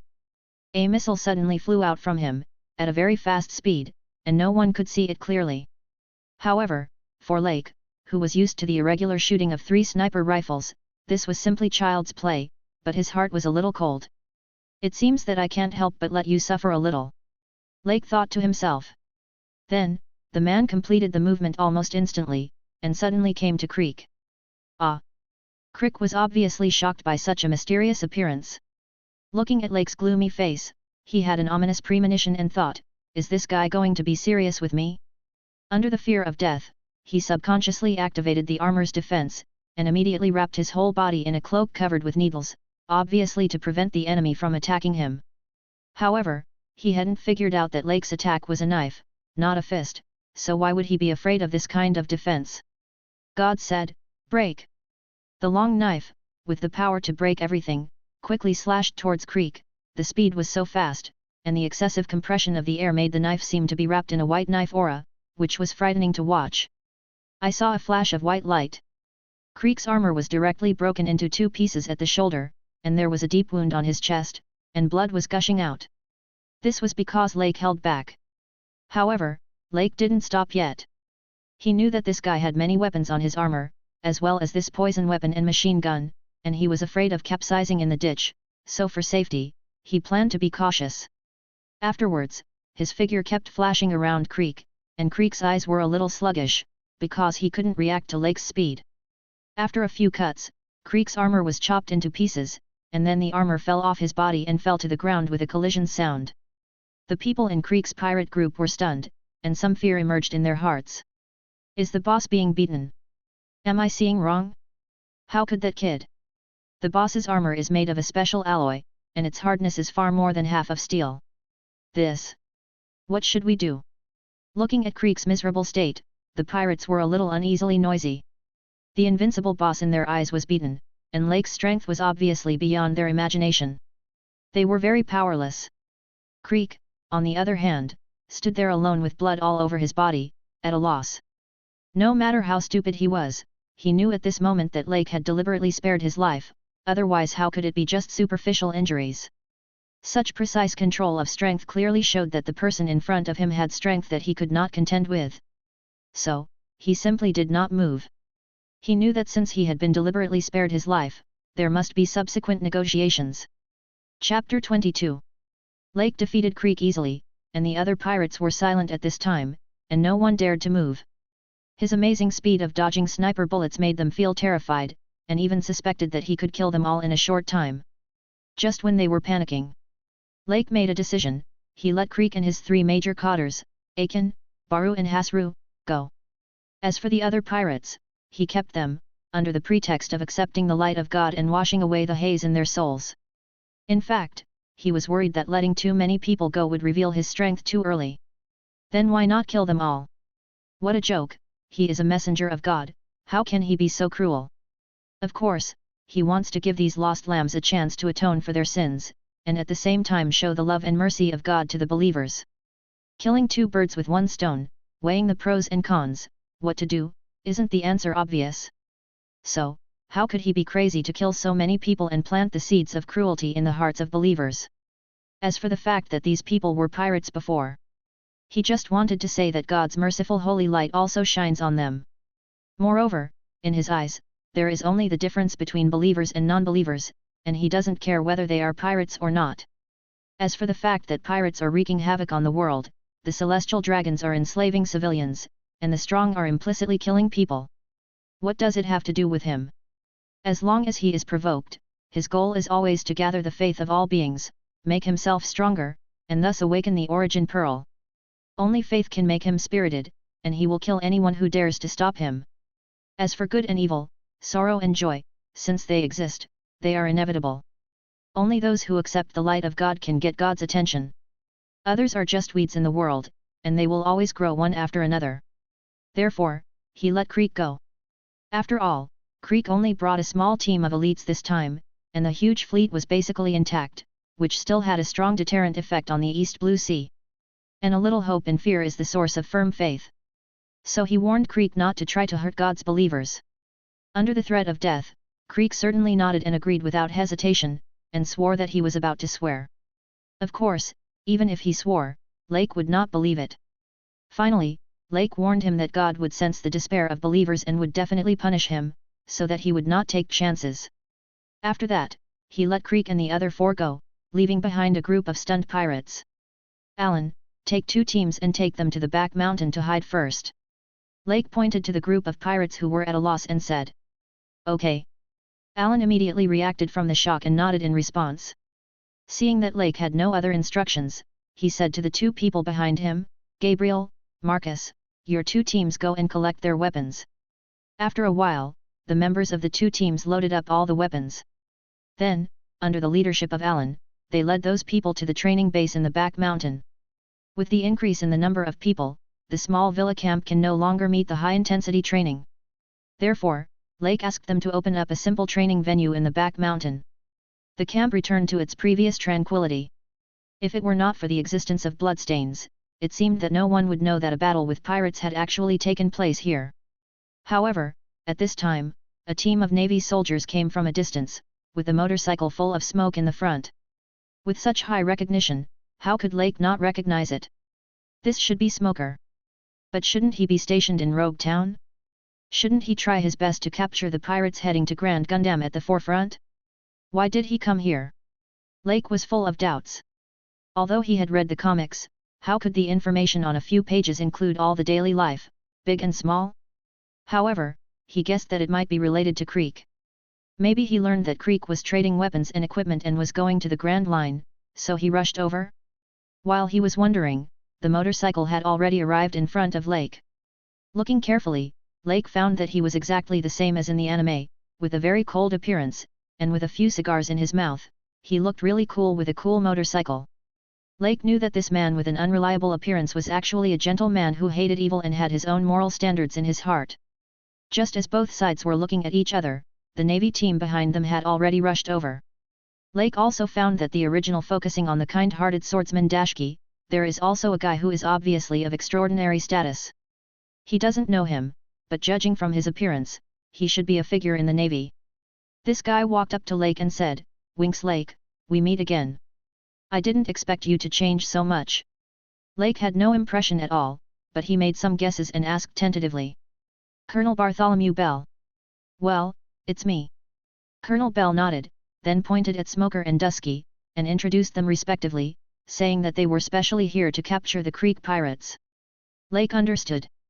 Apparently they had received information and knew that the Creek pirates were coming to him. But now they will definitely not be able to complete the mission. The four of them have been gone for a while, and he does not intend to let the Navy take away the remaining pirates. Then I'm sorry, they have already left. Maybe they feel a lot of guilt in attacking God's believers under the light of God. Maybe they are aware of their conscience. Lake looked at him and said calmly. Colonel Bell frowned, obviously not believing it, but how to explain the current situation? Is it really a discovery of conscience? After all, this is a church. Well, how could I believe such nonsense? After a moment of random thoughts, Colonel Bell reacted immediately and cursed in his heart. You are a good and fast sword with 50 skills, Lang Fengying. The blade is a small T-shaped sword with a black lacquer body. Dashki walked up, stared at the long knife in Lake's hand and said, flipping through the small book in his hand and mumbling something. He didn't pay any attention to the dark-faced Smoker next to him. In a classic scene, Lake looked at the female swordsman opposite who wanted to take back all the famous swords from the pirates, and felt a little want to laugh. However, he was not laughing at Dashki's ideals, but found her behavior at this time amusing. It seems that she is really a knife fanatic. Even in the process of catching pirates, she did not forget to appreciate those famous swords. It is indeed a famous sword. Lake nodded and said. Old John spent a lot of money and finally bought it at the auction in Harlan City. Lake also liked it very much. However, after Dashki's interruption, the originally tense atmosphere suddenly relaxed a lot. Chapter 23. With the early departure of Creek and the other four, the nearby villagers had long since disappeared. Therefore, it was destined that the Navy would not gain anything here. After a routine questioning, the Navy left decisively. After all, Lake's identity was a serious businessman, not a pirate.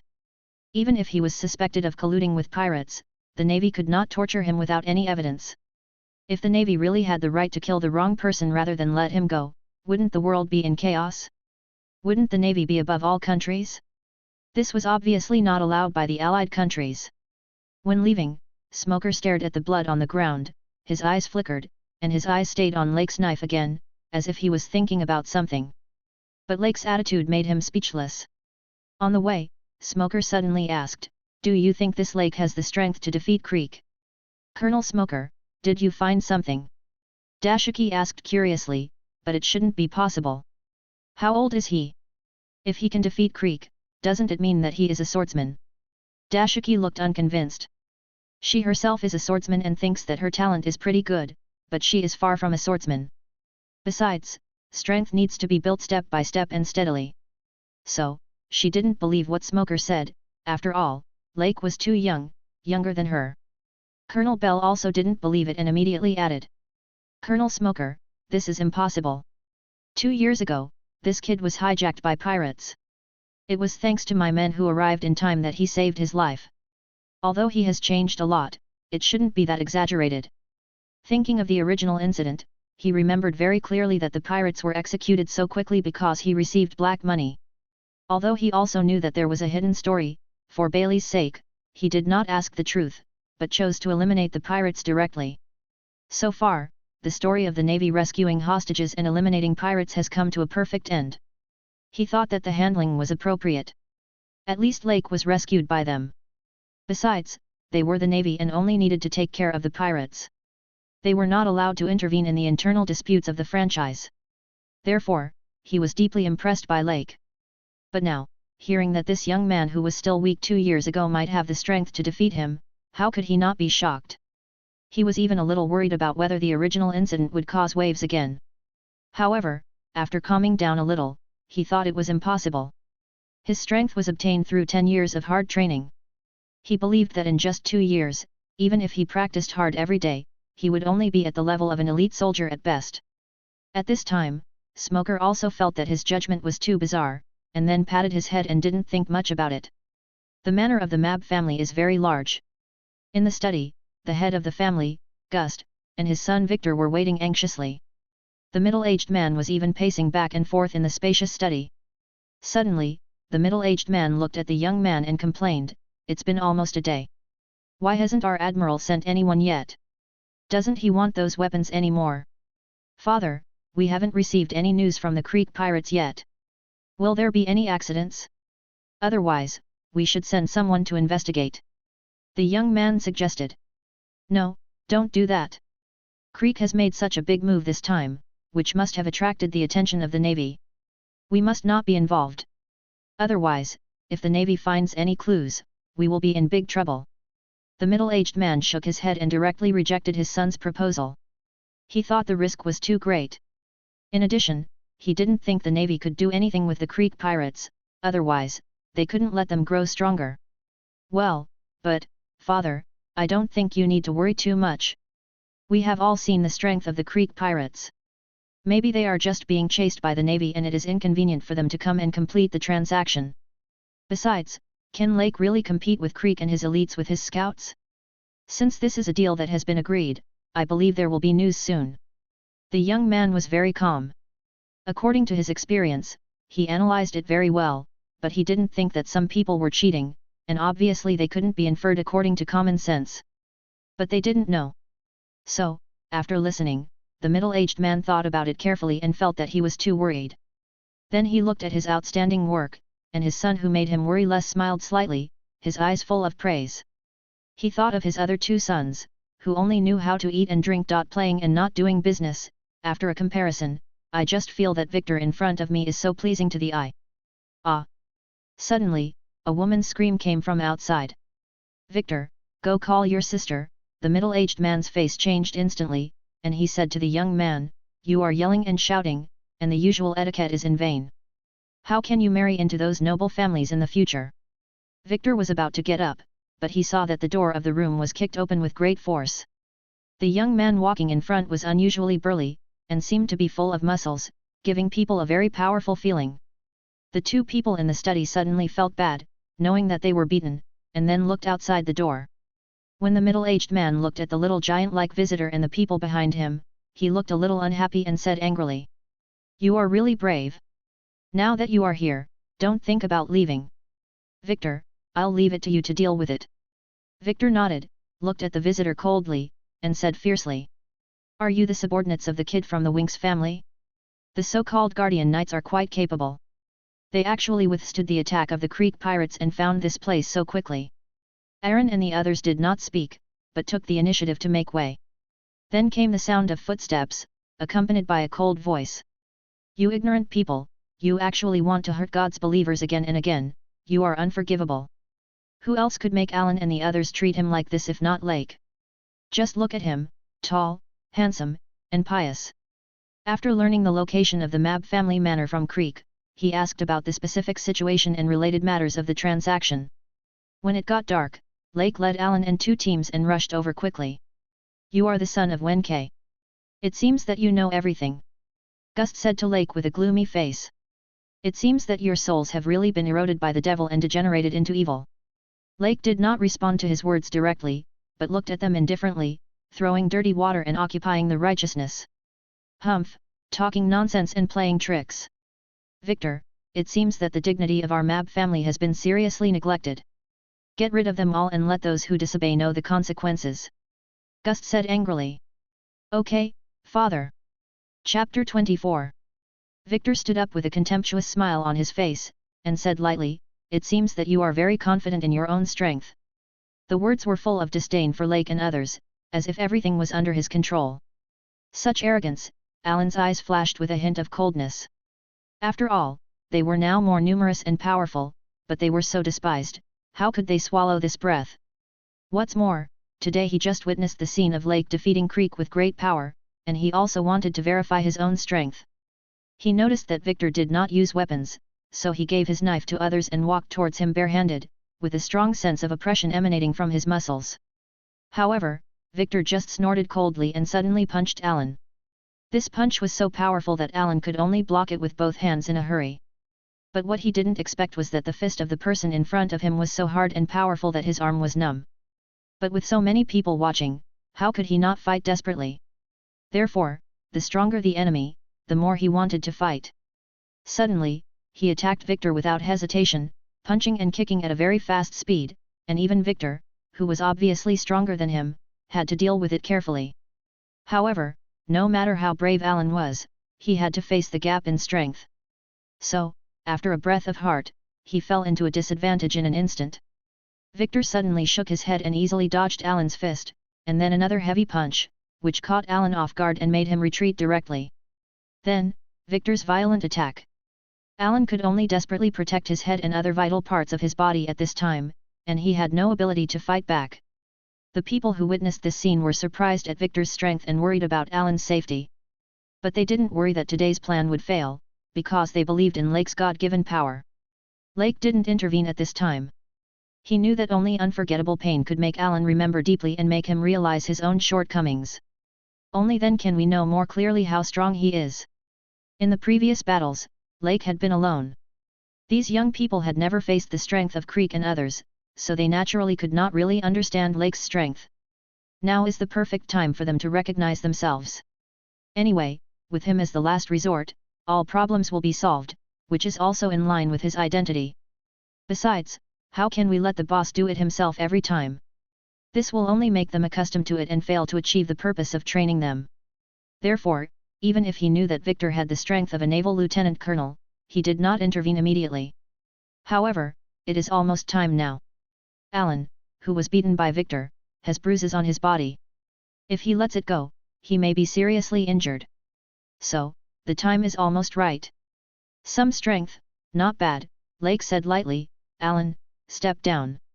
Hearing Lake's words, Alan knew that Lake was ready to take action himself. Although he was a little angry, he also clearly realized the gap between himself and his opponent, so he gave up defense and prepared to exchange injuries for injuries, punching Victor several times. Victor also noticed his intention and wanted to fight desperately, so he dodged several times, giving Alan a chance to retreat. So, it's really you, Victor noticed Lake's momentum, and immediately became alert and said in surprise, I didn't expect you to have such strength. How can you understand the power of God? Not only do you not believe in God, but you also want to attack God's priests. You are unforgivable. As soon as the voice fell, a cold light flashed. Victor's forehead broke out in cold sweat. Such speed, such sharpness, and such momentum made him realize that the opponent in front of him was a swordsman. Without time to think about it, he instinctively rolled to the side to avoid it. However, the knife was faster, and the man was faster. I saw an arm rolling to the ground. Obviously, Victor's left arm was cut off at the root. Victor! Gust was horrified and shouted loudly. He might be worried about his son, or even more worried about his own life. However, Victor was also a ruthless character. Even though one of his hands was cut off, he still endured the pain and pulled out the knife from the knife rack. "Prepare to repent," Lake said to the two of them indifferently. As soon as he finished speaking, he flashed up. Then, a white light flashed, and Victor subconsciously raised his knife to resist, but his strength and skills were far from Lake's opponent. In an instant, his knife broke, and a blood mark appeared on his forehead. His eyes were full of fear. This might be the unwillingness to face death. "Ah, Victor, how could this idiot lose?" Gust was also shocked when he saw this, and he even cursed at his son who had high hopes for him. "He is your son, don't you feel sad for him?" Lake asked indifferently. "He is just my tool. I have trained him strictly since he was a child. I didn't expect him to be so vulnerable. He is so stupid and weak." Gust looked at his son who fell to the ground without any emotion, and said to himself. Then he roared at Lake. "It's all your fault, you disaster, why didn't you die at the beginning, with your parents?" He suddenly slapped the button on the table in front of him, and a box suddenly fell from above, covering him. Then, the sound of metal gears colliding came from the box, and everyone was confused for a while. But Lake muttered in his heart, "Saint Seiya, holy clothes?" Soon, the box spread out, and a man with a full body of steel walked out of it. "Stinky boy, since you know that our family has always been engaged in weapon production, how could you not leave the strongest weapon for yourself? This is the crystallization of the wisdom of 3 generations of our family, the strongest armor, ha ha ha." Gust's arrogant voice came out from the armor, and he didn't seem to take Lake and others seriously at all. "Go to hell! Get out of the way!" I saw 2 machine gun muzzles suddenly appear on the shoulders of the armor, facing Lake's people, and began to fire wildly. Seeing this, Lake asked everyone to take cover. "Ha ha ha, no one can withstand such machine gun fire. Do you think my bullets will run out? Ha ha ha, dream." Lake discovered that the bullets of the armored machine gun were constantly replenished in a box next to his desk. "Ha ha ha, in the armor, I am invincible, no one can cut me. This is a special alloy." Gust became more and more crazy, and the bullets were madly sweeping the room as if they were free. However, it was time to wake up from his dream. Lake had mastered the sweeping rules of the machine gun and the trajectory of the bullets. After long-term training in the fantasy world, he was extremely sensitive to the trajectory of the bullets, so these 2 machine guns were not a threat to him at all. Lake was seen moving quickly on the wall, jumping back and forth from the walls on both sides, and his speed was very fast. Gust's machine gun was on the armor, so he could only aim at Lake, but Lake was not a target. After Lake landed, he rushed forward again and moved forward quickly. "Looking for death?" Gust pointed the muzzle at Lake on the ground, but Lake instantly appeared on the wall again. After a few jumps, he had come to Gust. "Humph! Do you think I only know how to use a gun?" Gust instantly pulled out the long knife from under the desk. The knife was very huge and looked very heavy, but it matched his armor very well. Lake knew that this armor must have some powerful means, but he didn't think much about it. He just held the knife with both hands. In an instant, the knife drove the air and compressed it violently, forming a knife aura on the knife that was almost detached from the knife. "Go to hell!" Gust was a little hysterical when he saw this.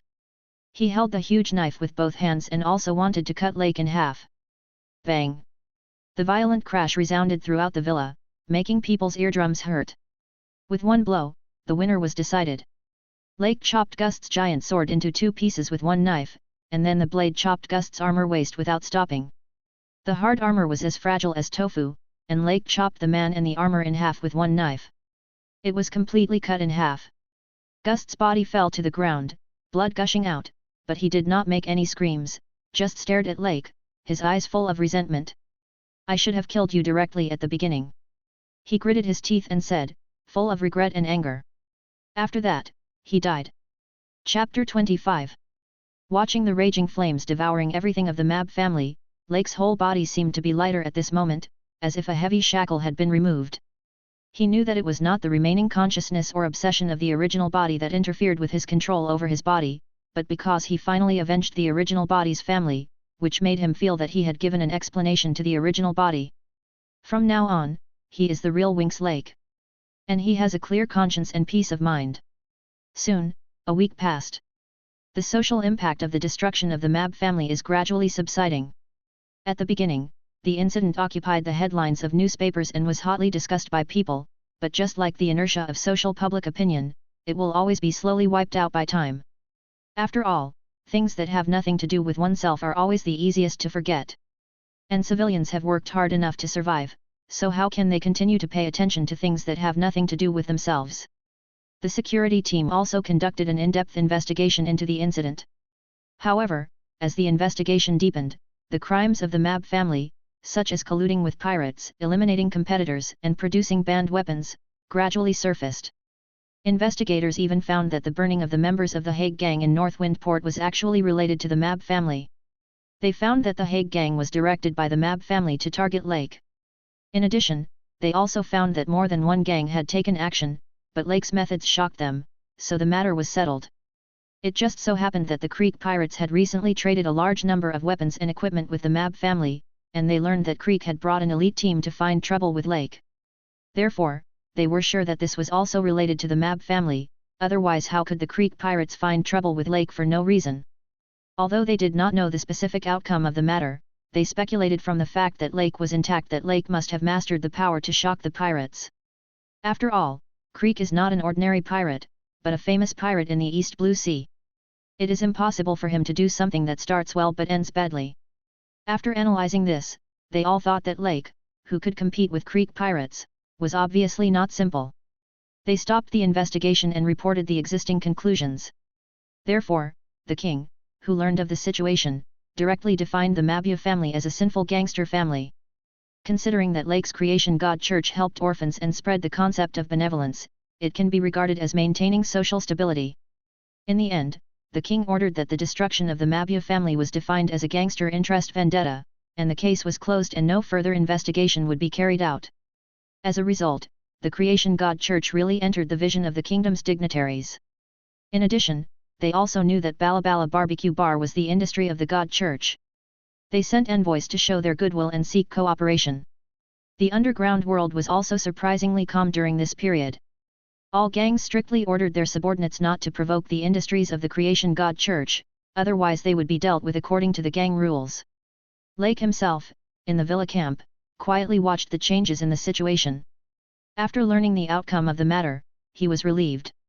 After all, he was collecting the power of faith, and he couldn't let things go wrong at this time. Although he was not afraid, he didn't want to really confront the official of this country. After all, the country could influence the will of the people. And he couldn't threaten the top leaders of the country with force. After all, their backers were the world government, and he couldn't confront them now. Therefore, he was very satisfied with the current result. The willingness of the kingdom's dignitaries to cooperate also made Lake decide to speed up the pace of expanding the Balabala barbecue restaurant. He planned to send out all the believers who met the conditions according to the previous plan. And the adequate preparation, coupled with the newly added cooperative chambers of commerce, made the expansion plan extremely smooth. Within a month, towns all over the kingdom blossomed, and nearly 100 barbecue bars were opened in 36 large and small towns. Fortunately, there were loans and discounts from various chambers of commerce, otherwise, there would really be a shortage of funds. For this expansion, Lake sent out all believers over 15 years old.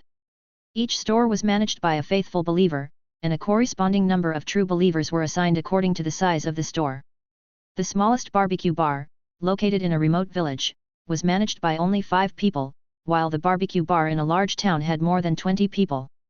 At this time, there were only about 200 teenagers who were too young or not sufficiently religious in the camp. Of course, this is the number of believers, not counting those in the Creek pirates. After all, they had been pirates and lived a free life, so how could they change all of a sudden? Therefore, no one became a true believer. Lake was not in a hurry. After all, there was still a short time. Those believers who were sent out knew very well that working for the cult meant that they could have a rich reward. So everyone went there without hesitation. And this month, Lake was relatively free. He was only responsible for controlling the general direction, and the rest of the affairs were handled by old John and his men, so he had nothing to do. Of course, he was not really free, but was secretly practicing. In the fantasy world, he sweated every day. After realizing that the observation haki was not as easy to master as he imagined, he reduced his dodge training and focused on endurance and physical training, and now running. This month, the power of faith did not make other major expenditures. He only manifested 10 layers of Kangchan armor.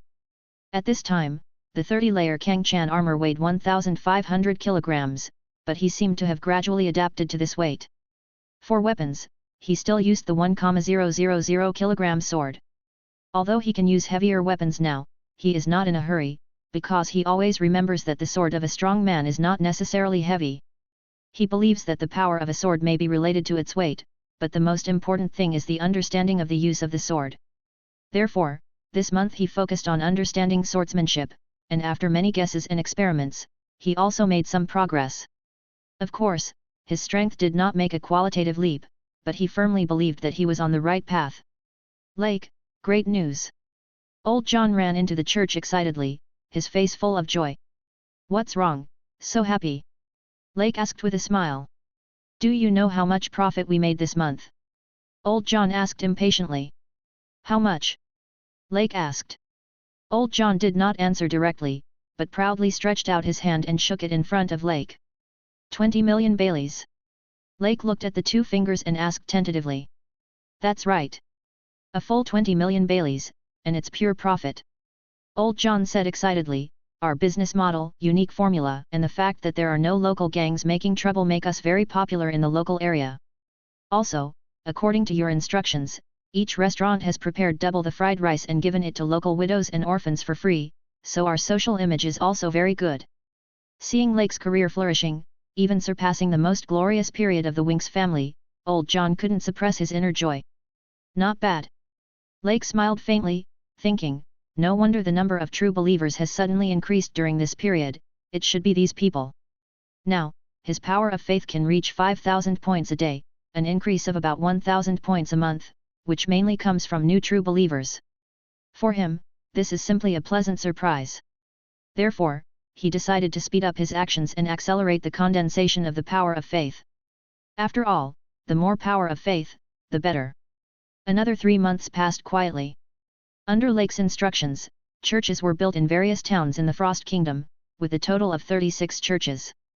Almost all towns with Balabala restaurants have churches, and he has stationed a member of the Doctrine Academy and several believers in each church. Due to a shortage of manpower, he directly sent out all believers under the age of 14, otherwise there would be no one left.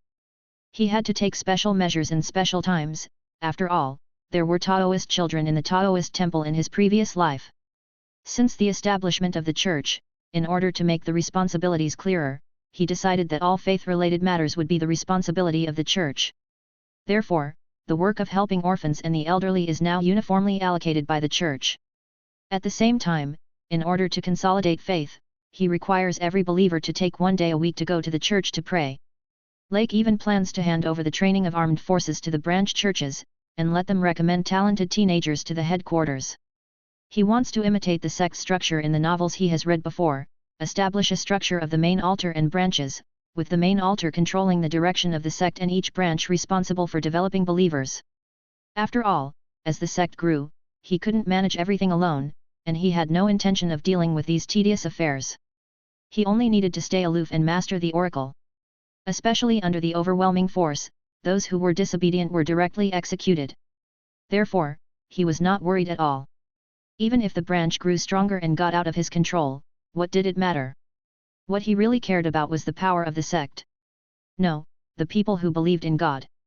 As long as the faith continued to spread, he didn't care. In the past 3 months, Lake's Kangchan armor has increased to 50 layers, and now the total weight has reached 2,500 kilograms. Sword training is still his daily compulsory course. He vaguely feels that he is not far from understanding the essence of sword energy and long-range attacks. Now, his slashing is becoming more and more exquisite, as if the blade draws beautiful arcs in the air. The power of faith is also accumulating rapidly since there is no major expenditure, the current stock is about 400,000. Although his strength has not changed qualitatively and remains at the level of Major General, he clearly feels his own progress. He knows that this so-called strength level is not a fixed value, but a floating range. Chapter 26. Hurry to the church. I heard that the priest of the God Church is here to bless the believers. Really? Yes, I heard that this time it is not just welfare, but more benefits. What are you waiting for? Hurry up. Then the two people who were talking hurriedly ran towards the church. The news spread quickly among people like wings. At this time, on the street, more and more people were seen rushing to the church. Obviously, they were all believers of God, because no real believers were willing to miss this special moment. And more people who did not believe in God did not understand. They were discussing in groups of 3 or 5 what big thing had happened today and why those who ran towards the church were so excited. This scene happened in the streets and alleys of the town. This was Lake's arrangement, so that so many people knew the news of his coming here in time. After all, it has been 3 months since the church was built, and the operation of churches everywhere has been on track. Therefore, he wanted to make a big move to let more people know about Eula and join the ranks of believers.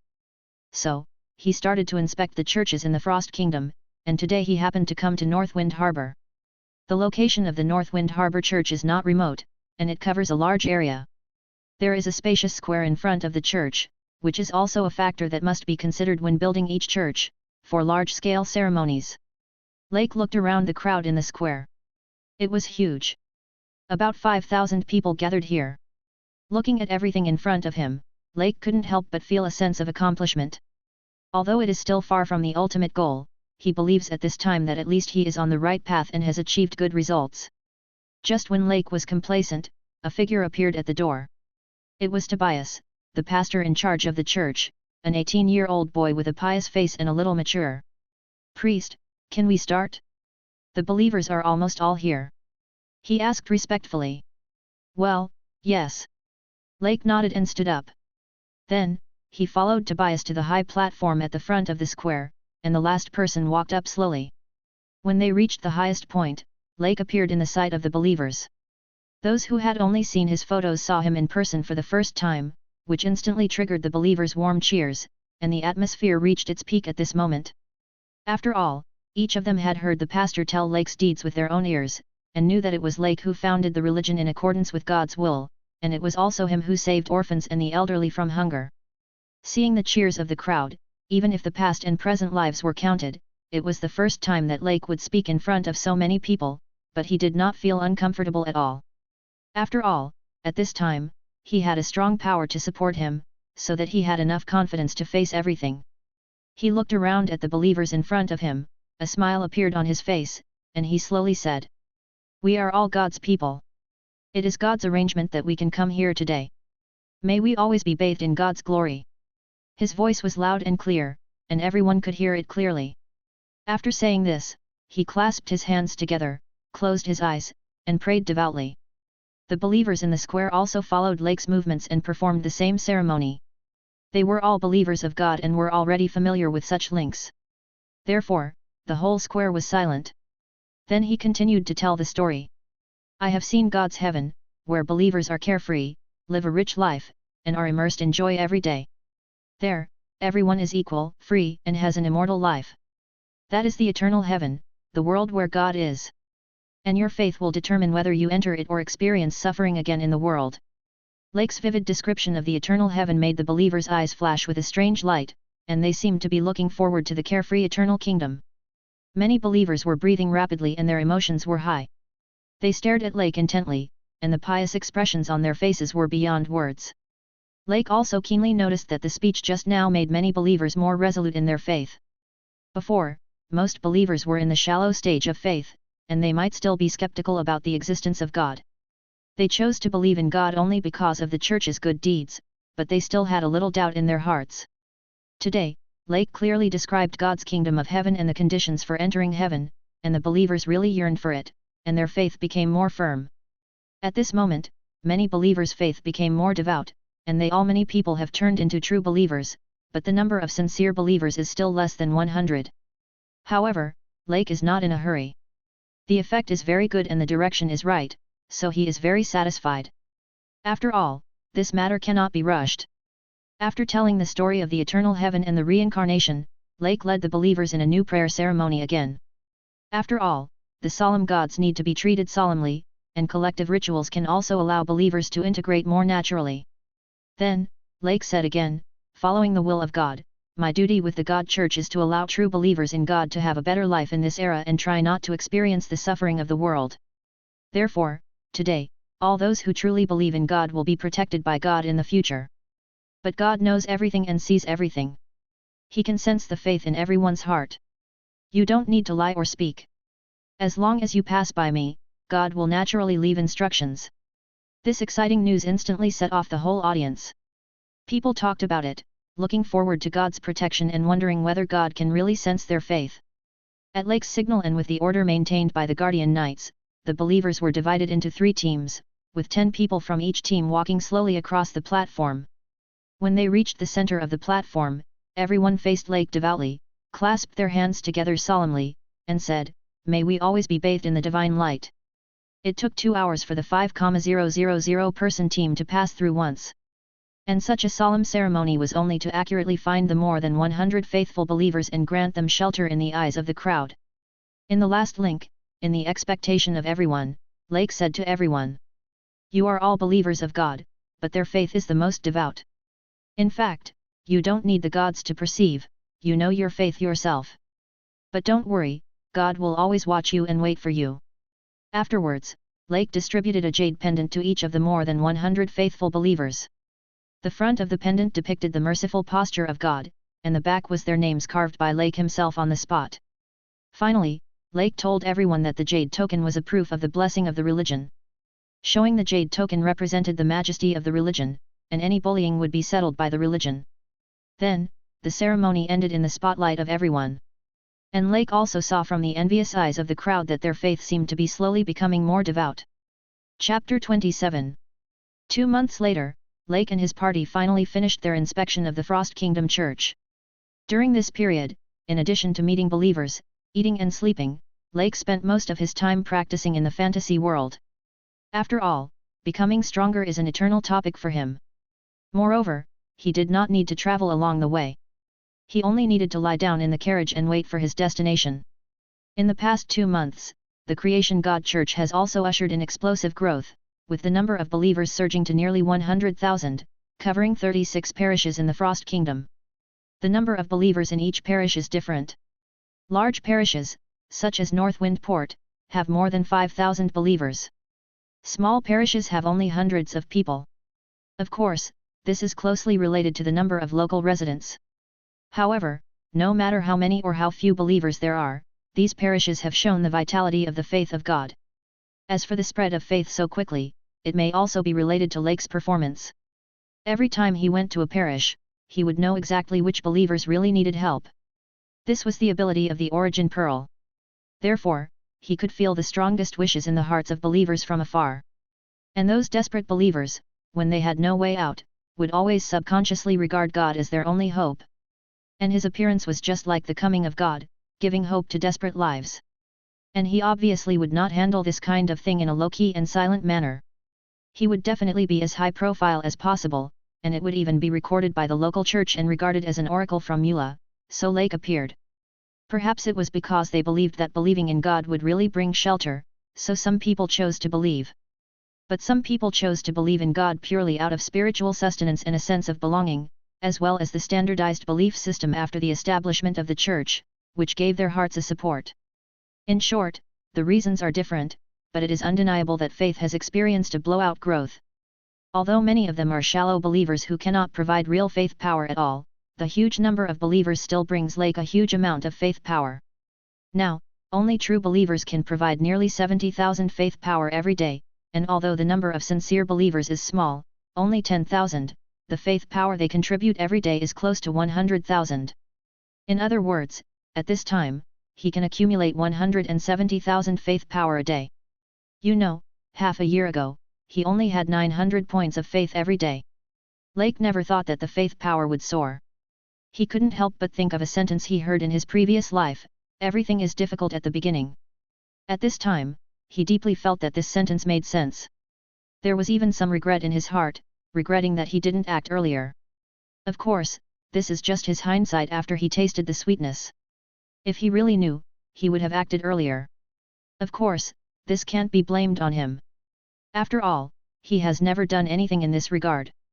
He was a social animal for 30 years in his previous life, and he was not the head of a pyramid scheme. How could he understand this?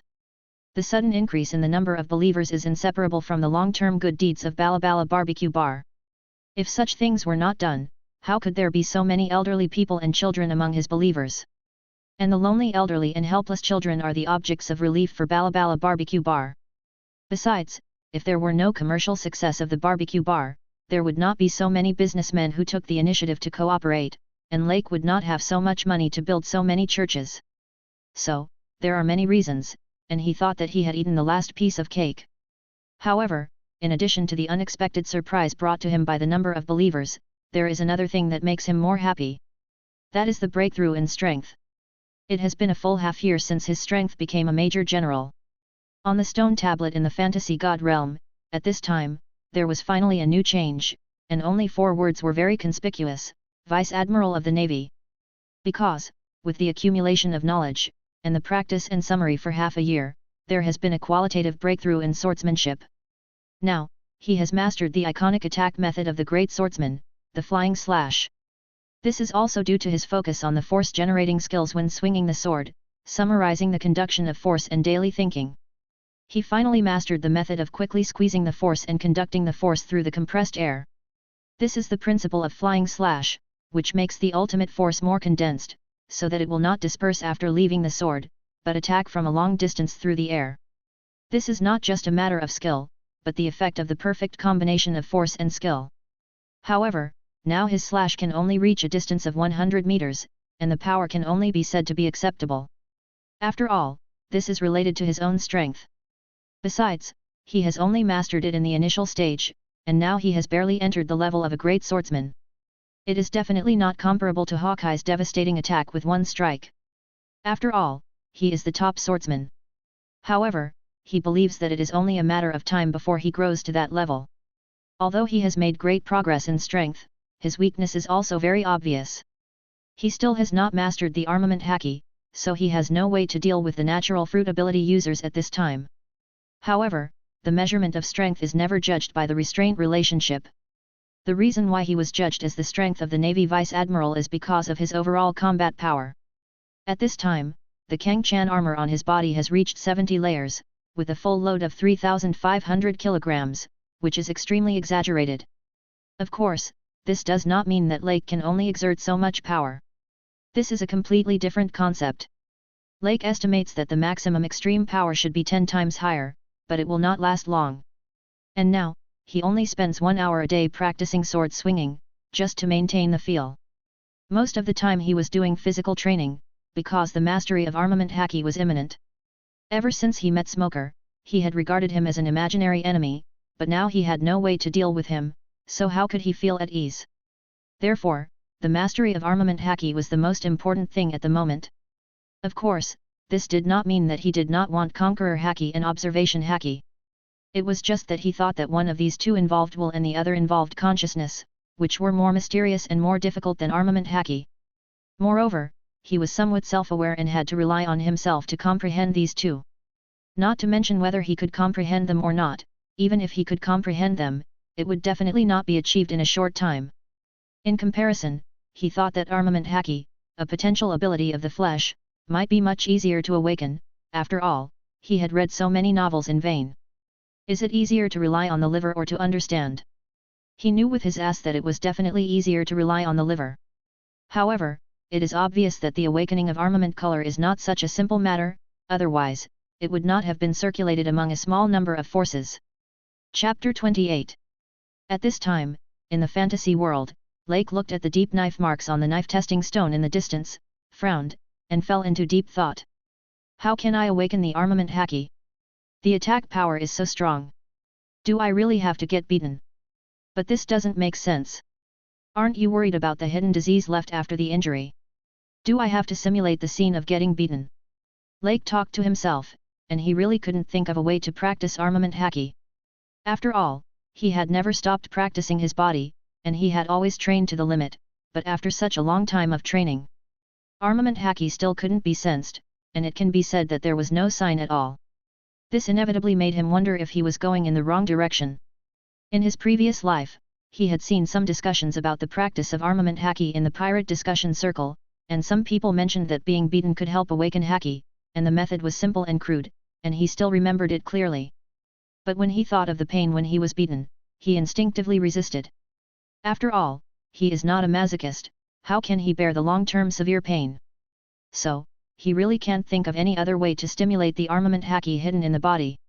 After all, in his past and present lives, he has never heard of such power in the human body. This is undoubtedly too fantasy for him. However, this is similar to the ability in fantasy novels. Therefore, he has no concept and has no idea where to start.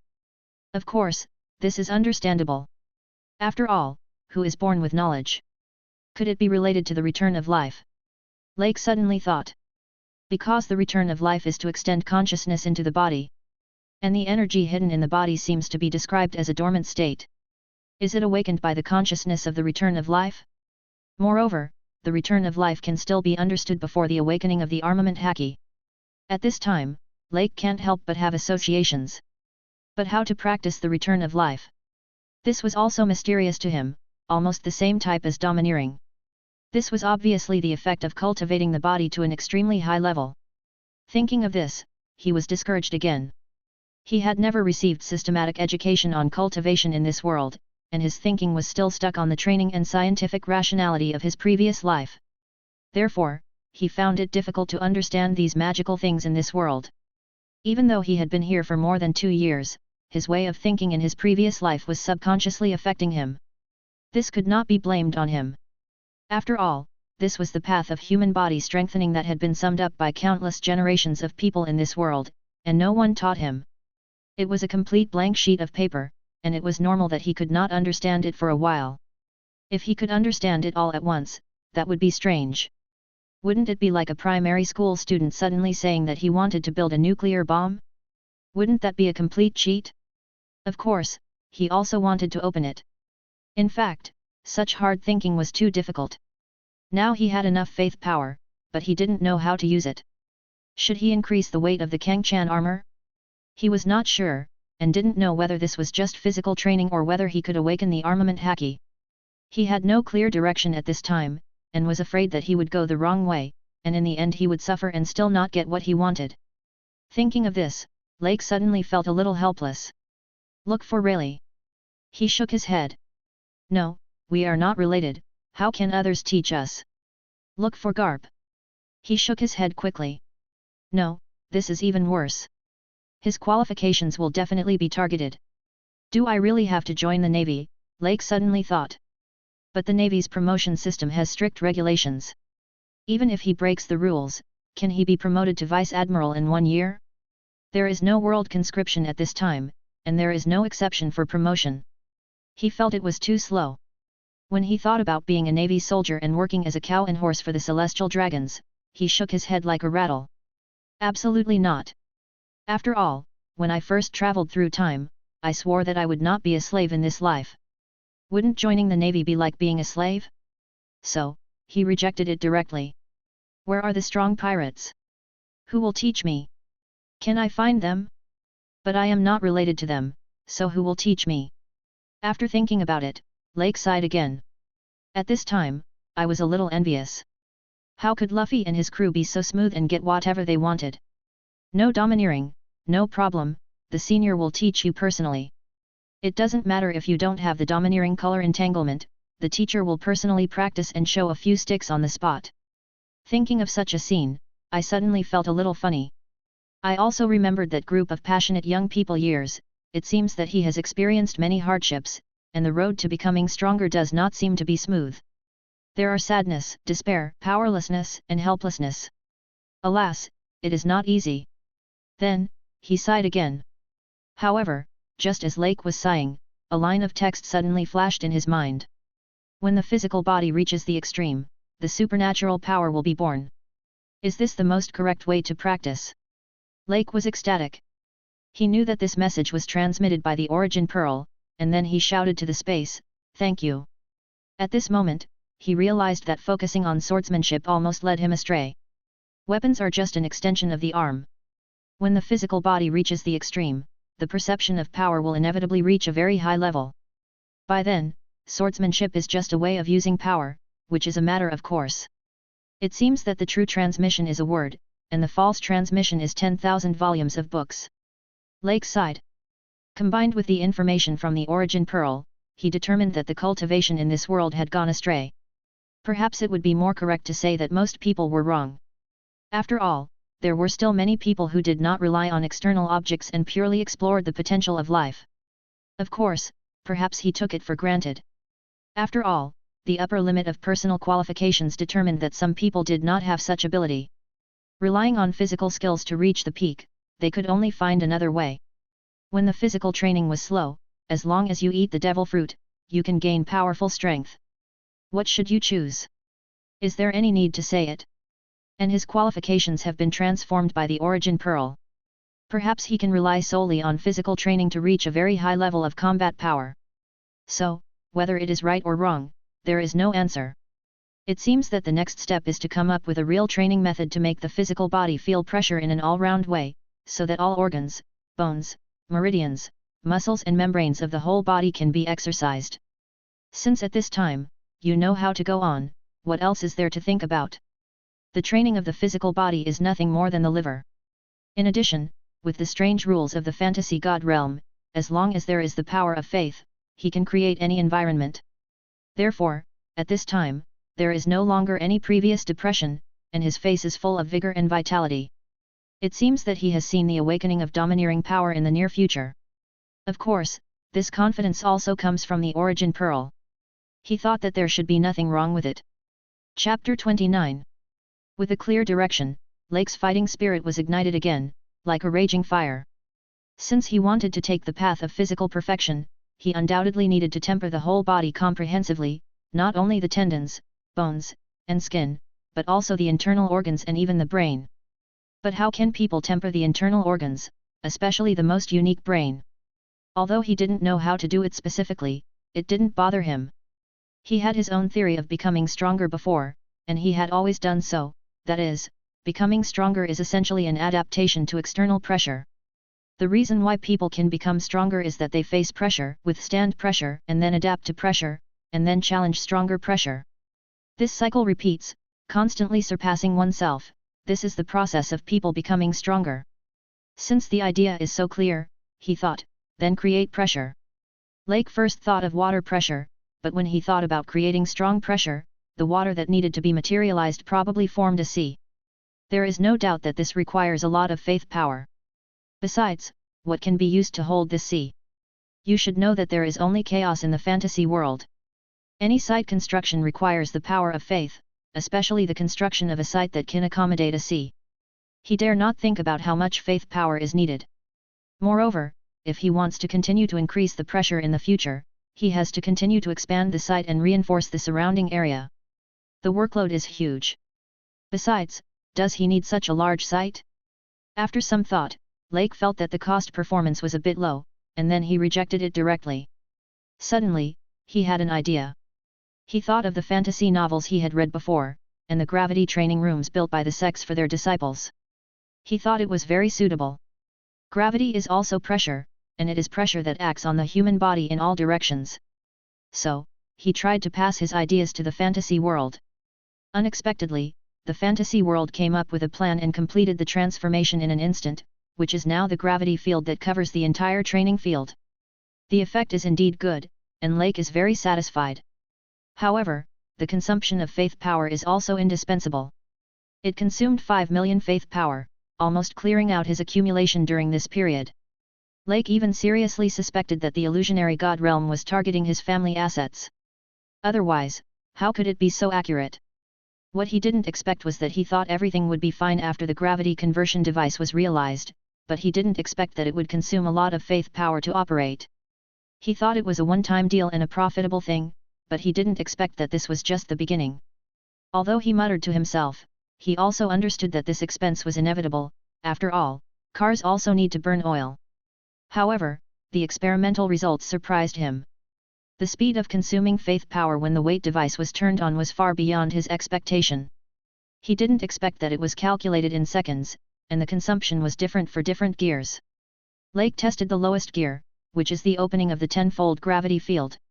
It runs 24 hours a day and consumes 86,400 points of faith power, which is equivalent to consuming 1 point of faith power per second. Such consumption really made him gasp. You know, ordinary people only consume 1 point of faith power a day. And the consumption of the next gear of 20 times gravity doubled, which made him sigh that it was really good guy. He had only lived a few days of wealth, and he had to plan carefully for more faith power. However, he could understand such a large consumption. After all, a high-tech energy conversion device like the gravity field has such a wide coverage, and it is normal to have some expenses. However, he still had some doubts. This was the trick of the origin pearl, which was to let him speed up the collection of faith. But what can doubt do? Isn't it turned on? This is obviously impossible. He can still tell which is more important. Now, in order to quickly adapt his body to the high-gravity environment, he immersed himself in the fantasy world except for eating once a day to replenish his physical energy, even sleeping. Such hard work really worked well, and his body adapted to gravity quickly. However, he was a little panicked when he thought that the power of faith generated every day could only open a 20-fold gravity field. In fact, this consumption rate was too exaggerated. However, in order to improve his strength, he had no choice but to do so. This was simply, one was willing to fight, the other was willing to be beaten. However, it seemed that anyone else would make the same choice. After all, it was the wisest choice to prioritize converting resources into strength. Therefore, half a year had passed unknowingly during the time of cultivation. In the past 6 months, he has practiced swordplay for 7 hours every day, but now, swordplay is no longer a skill training, but a full-strength slashing with all the strength of the whole body. In order to better practice the physical body, Lake also specially replaced a heavy blade weighing 20,000 pounds.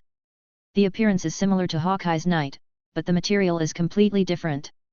It took him almost 3 months to really adapt to the weight of this knife. Now, when he holds the knife in his hand, he no longer feels any discomfort or heaviness. Of course, this is about holding the knife with both hands. At the same time, he also materialized the Kang-chan armor many times, gradually increasing the load from the initial 70 layers to 200 layers. Now the whole body bears a full 10,000 pounds of load, and it is still in a 30-fold gravity field. It is also due to the growth of believers in these days, otherwise he really does not have so much faith to open a 30-fold gravity field. Under such heavy pressure, he is sure that his internal organs are being fully strengthened. Why is he sure? Because, even with the current high-intensity training, his body's metabolism is still normal, without any discomfort, which is enough to explain. In the past 6 months, he has been undergoing devilish training. In the gravity field, in addition to the knife-wielding training, he also did extreme long-distance running and used the previously materialized automatic energy sniper rifle. Every day, he spent about 5 hours on dodge training. At this time, the sniper rifle was no longer in the lowest gear, but was adjusted to the highest gear by him. The purpose of his training was not to dodge, but to block with a knife. This kind of training can not only improve his reaction ability, but also further exercise his concentration. At the same time, the full-scale output of the body under high concentration is also an effective method of full-scale training. In this way, under high intensity, it is not just the strength of the muscles, but almost all organs of the body are involved. He can clearly feel that the overall strength has increased. However, this is not the biggest change. What surprised Lake the most was that when the gravity field reached 30 times and continued to increase the practice of Kang-chan armor, a force emerged from his internal organs and limbs. At first, this force was out of his control, but it instinctively protected his body from being destroyed by external forces. And it was very weak and looming at first, but Lake was still keenly aware of it. He knew that this should be the armament haki hidden in the human body, which was unconsciously defending. This discovery made him ecstatic, but it also made him realize that he needed to continue to increase the pressure. However, since the power of faith was not enough to open the 40-fold gravity field, he could not exert more comprehensive pressure on the body. Therefore, he could only mobilize the whole body through continued extreme practice. It was such hard practice, and it took almost 2 months for Lake to perfectly master the use of armament haki.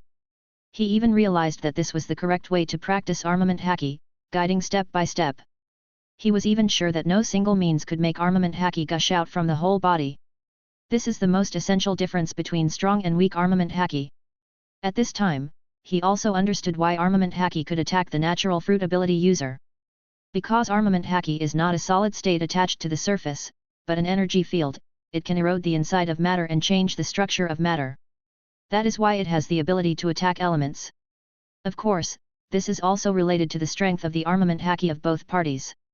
If this energy is offset, it will definitely have no effect. Therefore, Only when the armament haki is stronger than the natural ability user can it cause damage to it. Standing in the church, Lake watched the armament haki emerging from his body slowly erode the structure of the knife, and his heart was filled with joy. He finally understood how the black knife was made. At this time, on the stone tablet in the fantasy world, his title had long been updated to Quasi-General. Chapter 30. Time flies. 4 years have passed in a blink of an eye, and Lake can't help but feel a lot of emotion. Especially looking back at the achievements made in the past 4 years, he can't help but feel a little proud. Not only has he cultivated to the strength comparable to that of a Quasi-General, but he has also spread the faith of God throughout the Kingdom of Frost. Now, the number of believers has already reached 150,000.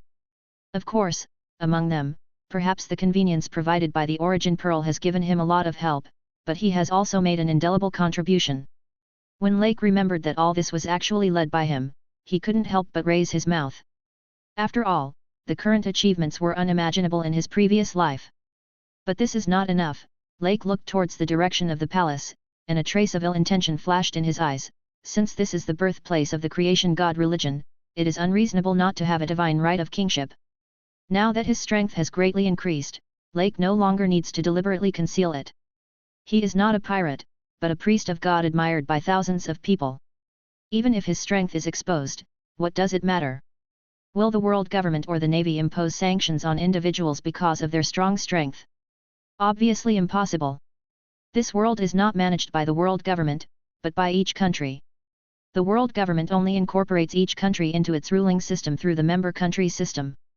Especially in the context of the turbulence of this era, the great pirate era opened by the pirate king Gold Roger is even more turbulent, and countless top pirates have emerged. Even if the world government has strong power, it is impossible to control the entire world. The number of strong people is limited, and the world is vast. The strong navy still needs to stay in Marineford to guard against the big pirates in the new world. Just dealing with these pirates has made the navy exhausted, so how can they have the energy to pay attention to those strong people who are not pirates? Even if the world government really wants to rule by force and wants to strangle the hopes of those young people with dreams and passion, it will definitely cause global turmoil. Where there is oppression, there is resistance. This is an eternal truth. When resentment accumulates to a certain extent, it will be detonated, and the world government may be overthrown. Therefore, the world government or the navy will never do such a stupid thing to dig their own graves. The 2 generals in the world conscription in the original book are proof of this. Therefore, Lake calmly faced the exposure of part of his strength. This is only a matter of time. Judging from the current situation of the Creation God Church, he cannot help but take action himself. The others are too young and have not reached the level of being able to take charge of their own affairs. Besides, as long as he does not become a pirate, he may never have any intersection with the navy, and the navy has no reason to trouble him. 3 days later, in the East Blue Sea, on an unnamed island outside the Kingdom of Frost. Is the Admiral really going to march to the Grand Line? Great! Our Creek pirates will be famous in the sea. The pirate minions who did not know what they were talking about cheered and jumped for joy when they learned from their captains that Creek was going to the Grand Line. After all, the Grand Line is a place that countless pirates are fascinated by, and it is also the beginning of the dream of freedom, which naturally makes people excited. However, Creek, Ajin, Baru and Hasru in the meeting hall looked solemn. Will what that kid said at the beginning be true? Are there really so many strong people in the Grand Line that we can't deal with? The ghost Ajin said worriedly. What are you afraid of? We have a fleet of 5,000 people, not fighting alone. Baru retorted disapprovingly. But recently, the Navy has been taking more and more actions against us, and without the arms supply from the Mabu family, our situation is not good. If we don't go to the Grand Line, it will be equally dangerous in the East Blue Sea. Haruz analyzed. Obviously, the 4 people understood the current predicament and fell into silence for a while. Suddenly, a black shadow appeared silently in the hall. The man was wearing a black robe, revealing only a pair of eyes, making it impossible to recognize his identity. Who are you? How did you get in? What are you doing here? Although the 4 were surprised, they did not act rashly. The fact that he could sneak into their sight silently showed that he was powerful, and the sense of oppression that was there and not there could be no falsehood. In addition, they had learned from Lake before that their strength in the Grand Line was very weak, so they did not dare to act rashly. Creek did not speak, but looked at the person quietly. He knew that such a strong man must have a plan to come here, and would not appear for no reason. In addition, he was sure that this person did not want to kill them. If he really wanted to kill them, he would have done it long ago. At this time, he felt powerless again. Since he was easily defeated by Lake that time, if Lake had not left, if he had known about this, he would have died long ago. After that, he kept a low profile. He also believed that there might be many strong people in this world that he didn't know about. This incident had a great impact on him. If it were before, he could be said to be a frog in the well, not knowing the world. But now, although he is still a frog in the well, he has a humble heart. At least he knows that his strength is far from enough. Why is he so clear? Because Lake is too young, such a young man can easily defeat him. And those real strong people? Wouldn't they be able to crush him? So, at this time, he yearned for the great channel, not thinking about conquering, but with the purpose of becoming stronger. Seeing the man in black, he did not act rashly, knowing that this was another real strong man, so he just listened. Don't ask who I am, I won't hurt you. I came here to tell you a good news. The man in black said lightly. What news do you want to tell us, sir? Creek asked calmly. The man in black did not say it clearly, but raised his hand and gently scratched the floor of the hall. Suddenly, a white light flashed, and a deep mark appeared on the ground, like cutting tofu. The four people were stunned and shocked. After all, pirates advocate force and admire the strong. The person in front of them is undoubtedly an unfathomable strong man. At this time, they had no more thoughts in their hearts, and they only looked forward to what good news the man in black would convey next. After all, good news that such strong people think is extraordinary. Seeing that the four people were deeply shocked, the man in black nodded with satisfaction and said, I suspect that the Frost royal family has a method of practicing domineering. I want you to grab it, and then you can copy it. But remember, don't leak the domineering things. This is a secret that must not be spread, otherwise it will be cleared. Domineering, what is this? Creek asked puzzledly. Take out your weapon, attack me, and use all your strength. Although Creek was puzzled, he also felt a little stubborn when he saw the calm confidence in the eyes of the man in black. He picked up the big gun that had been repaired somewhere and stabbed the man in black with all his strength. The four people thought that in the face of such a fierce attack, the man in black without a weapon would temporarily avoid the edge and wait for an opportunity to counterattack. However, what they didn't expect was that the man in black did not dodge. At this time, there was only a finger at the tip of the big gun. It was this slender index finger that prevented the big gun in a ton from moving forward a bit, and there was no scratch at all. Suddenly, the four people took a breath of cold air. This simply overturned their three views. Is this domineering? Creek asked the man in black with a fiery look in his eyes.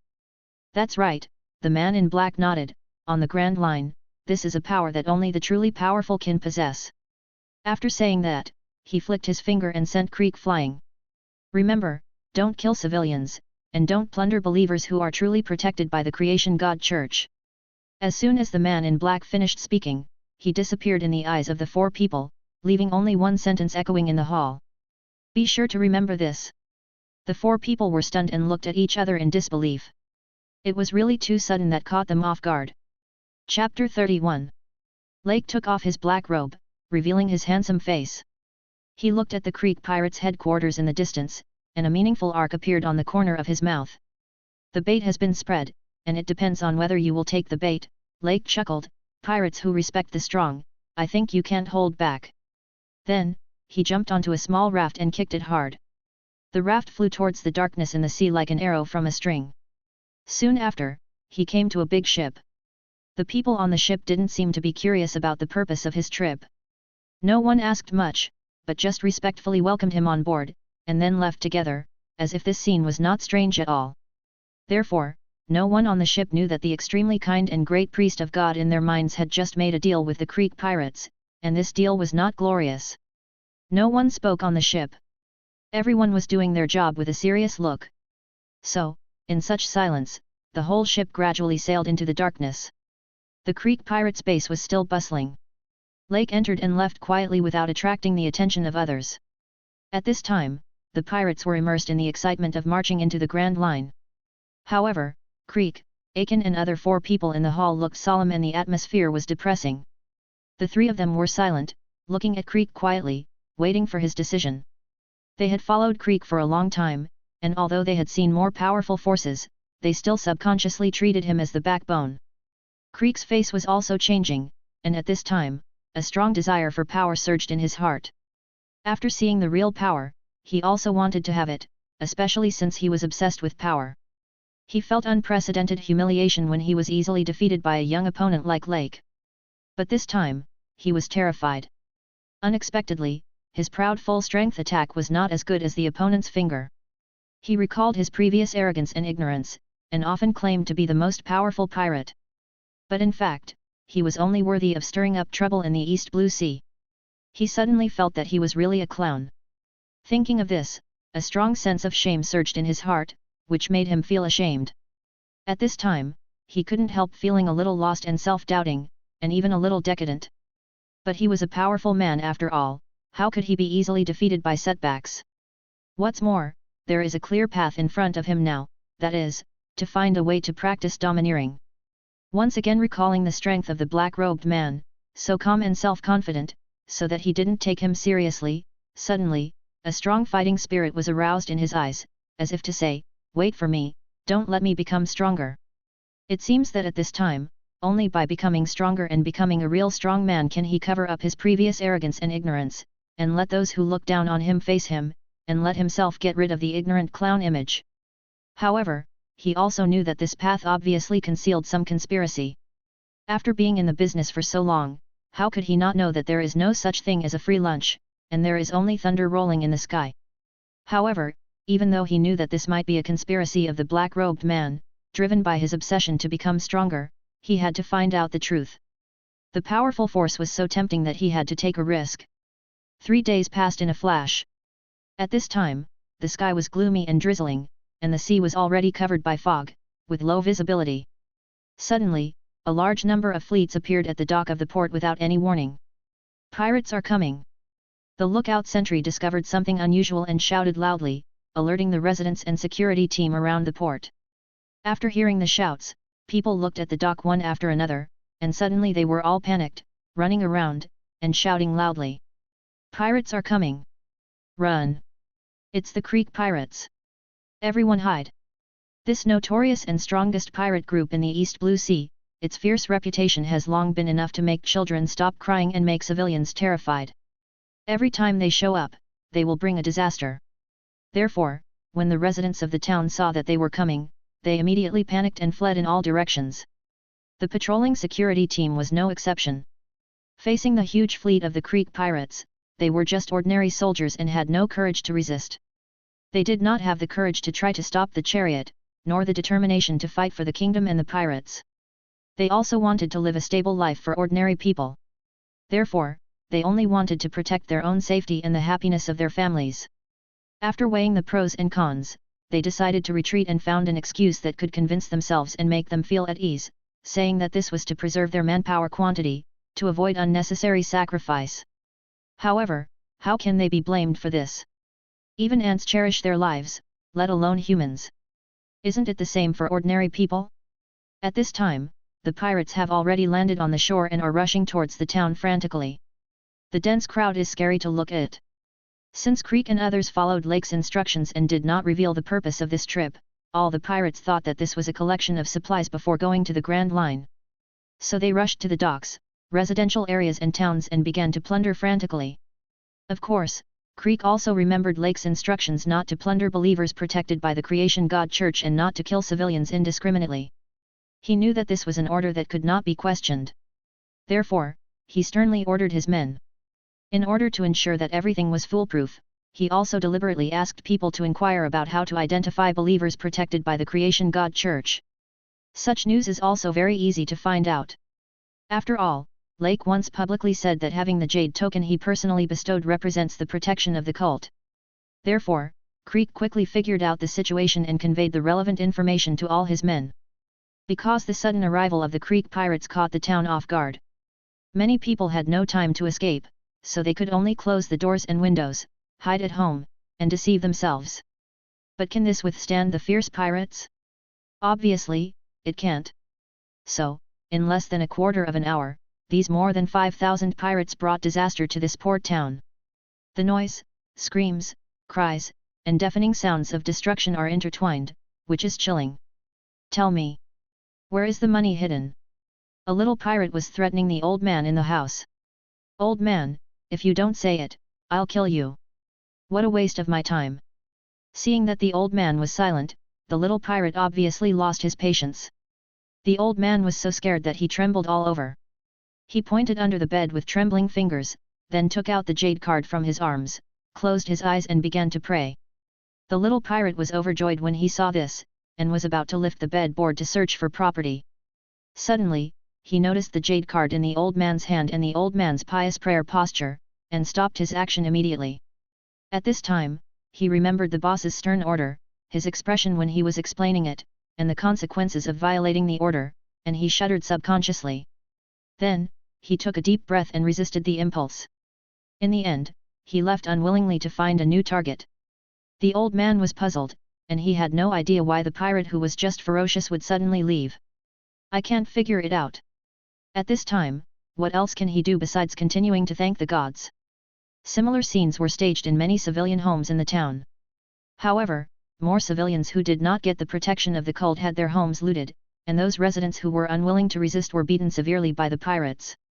However, strangely, the pirates didn't kill anyone. If they hadn't seen it with their own eyes, no one would believe that this was the masterpiece of the Creek pirates. As the pirates left, the residents of the town gathered together again. They seemed to have experienced twists and turns, and some were still frightened. They instinctively believed that there was strength in numbers and more people were safer. However, when they found that those devout believers were unharmed and their property was not lost at all, an incredible idea came to their minds. It turned out that the protection of the cult was real. Although their trust came a little late, it was not too late after all. Creek looked at his men who were even more motivated after a round of looting, and then looked at Harlan City not far away. His eyes became more fiery, and the corners of his mouth couldn't help but raise a smile, and he shouted to move forward quickly. At this time, he seemed to see the method of domineering cultivation mentioned by the black-robed man. He seemed to see himself in the near future, just like the man in black robe, blocking 1,000 pounds of force with a single finger, and with a light wave, a deep gully appeared on the ground. Chapter 32. Your Majesty, it's bad, it's terrible. Defense Minister Baroka rushed to the palace and shouted anxiously. Baroka, what happened? King Clefairy asked hurriedly after hearing this. Pirates. The Creek pirates are coming. Baroka spoke quickly, his face full of worry. What? Are you telling the truth? Clefairy sat up in shock, his face suddenly became solemn. Yes, they are approaching the suburbs of Harlan. Baroka added anxiously. This. Clefairy was speechless for a moment, his face turned pale. Although he was the head of a country, he couldn't help but panic when facing such a powerful pirate group. However, he was the king after all, and he soon calmed down. What about the navy? Clefairy asked hurriedly. Today, the sea was covered with fog, and the navy was completely unaware. Baroka shook his head and said worriedly, I have notified them, but it may take at least half a day to arrive. Half a day? Clefairy looked a little ugly. What should we do in this half a day? Baroka was a little at a loss when he heard this, and he didn't know how to answer, and suddenly cold sweat broke out on his forehead. Seeing this, Clefairy frowned and could only pace back and forth in the hall. He obviously knew the notoriety of the Creek pirates and knew that the kingdom's own defense force could not resist it, so he was very worried. This is also the current situation in this world. Except for a few powerful countries with strong armies, most countries only maintain basic defense forces to deal with emergencies. After all, the existence of the navy is to maintain law and order at sea. If every country defends pirates on its own, what is the meaning of the navy? Send the order, summon all the ministers of the kingdom, let them lead their respective defense forces to the palace, and jointly resist the pirates. After thinking for a moment, Clefairy gave the order decisively. He knew that now he had to gather all the available forces to fight for a glimmer of hope. The guards of the palace took the order and quickly conveyed the king's order. Clefairy and Baroka stayed in the palace, waiting anxiously. At this time, in the suburbs of Harlan City, a mighty pirate team was approaching quickly. Admiral, Harlan City is in front of us. How do we act? A pirate asked excitedly. Yes, that's the richest place in this country. Another pirate echoed, rubbing his hands, eager to try. As long as we grab this place, we will get rich. The pirates were excited, as if they had seen countless gold and silver treasures waving to them. They had just looted the port town by the sea and tasted the sweetness. Now facing the prosperous Harlan City, they were like hungry wolves pouncing on their prey, and they could no longer suppress their greed. Listen to me. Creek looked at the excited crowd and shouted, our goal is the palace. That's where the real treasure is. Yeah, there's nowhere to compare to the king's treasure. Ha ha ha, robbing the king, this is so exciting. The pirates were even more excited, as if they had seen the scene of countless gold, silver, and jewelry piled up like mountains, and they cheered again.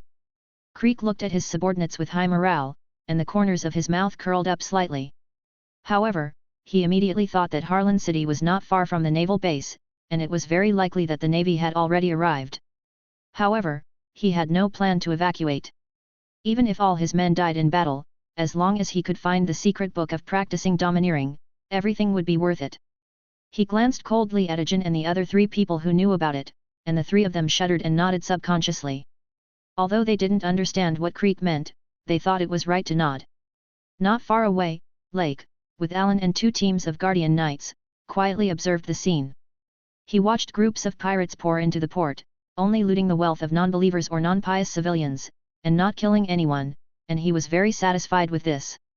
Otherwise, Lake would have taken action at the port. Although he wanted to use the hands of pirates to let everyone in this country realize the power of the Creation God Church again, and let everyone know the meaning of God's protection. But he would never do anything to achieve his goal and treat the lives of civilians as worthless. Although many civilians were looted and might be left without food and clothing, Lake would find a way to help them and would not let them starve.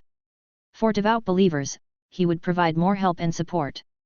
But for non-believers, he could only give some food. After all, for those who are ungrateful, he would not care too much, even if it was all caused by him. Priest, are we really not going to take action?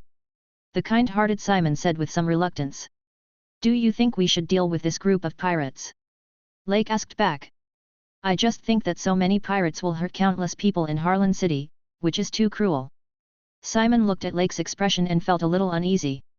Lake nodded, knowing that it was Simon's kindness at work. He did not comment on anything. Sometimes people are like this, easily sentimental. Although some people are orphans, they will be infected and become kind-hearted after feeling the kindness of the world. Even if they have an unbearable childhood, even if their life as orphans is full of suffering, their kind side will still be revealed under certain conditions.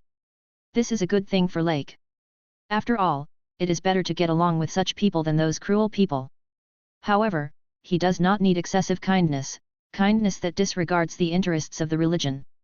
However, he would not give up Simon immediately, but planned to change the boy who had followed him from the beginning. Simon, you must remember that God will protect true believers. You saw it at the port before, right? Lake said lightly. Simon nodded immediately with a serious face. Those who do not believe in God, or those who are not firm in their faith, are destined to experience disasters. This is the rule of God's creation. Can you understand? Simon was at a loss and did not answer for a long time. Or do you think your ideas and your opinions are more correct than my decisions? Lake frowned slightly. Priest, I don't mean that. My belief in God is sincere, I just can't bear it. You must remember that you are a believer in God and a guardian knight of the God's religion. Your duty is to protect the believers of God. Do you understand? Lake looked at him coldly and said seriously. I understand, I understand. Simon heard this and knew that he had crossed the line and made a fool of himself, and immediately said with a firm expression. Very good, as God's guardian knights, you must be clear about your mission. You are not saviors, don't be sentimental, all this is God's will. After saying that, Lake crossed his hands on his chest, closed his eyes, and silently recited God's prayer. Seeing this, everyone followed suit, each of them acting extremely pious.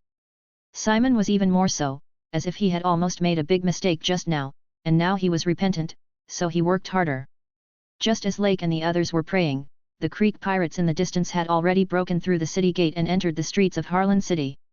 Faced with the aggressive pirate group, the streets of Harlan City were already empty. Chapter 33. Creek's goal was clear. After entering Harlan City, he saw that there was no force on the street to stop them, so he led his men straight to the palace. Soon, they arrived in front of the most glorious and magnificent palace in the Frost Kingdom. Looking at the magnificent palace, the pirates were excited again. After all, with their status, they had never seen such a luxurious residence. Creek looked at these men with desire and greed in their eyes, and a satisfied smile appeared on the corner of his mouth.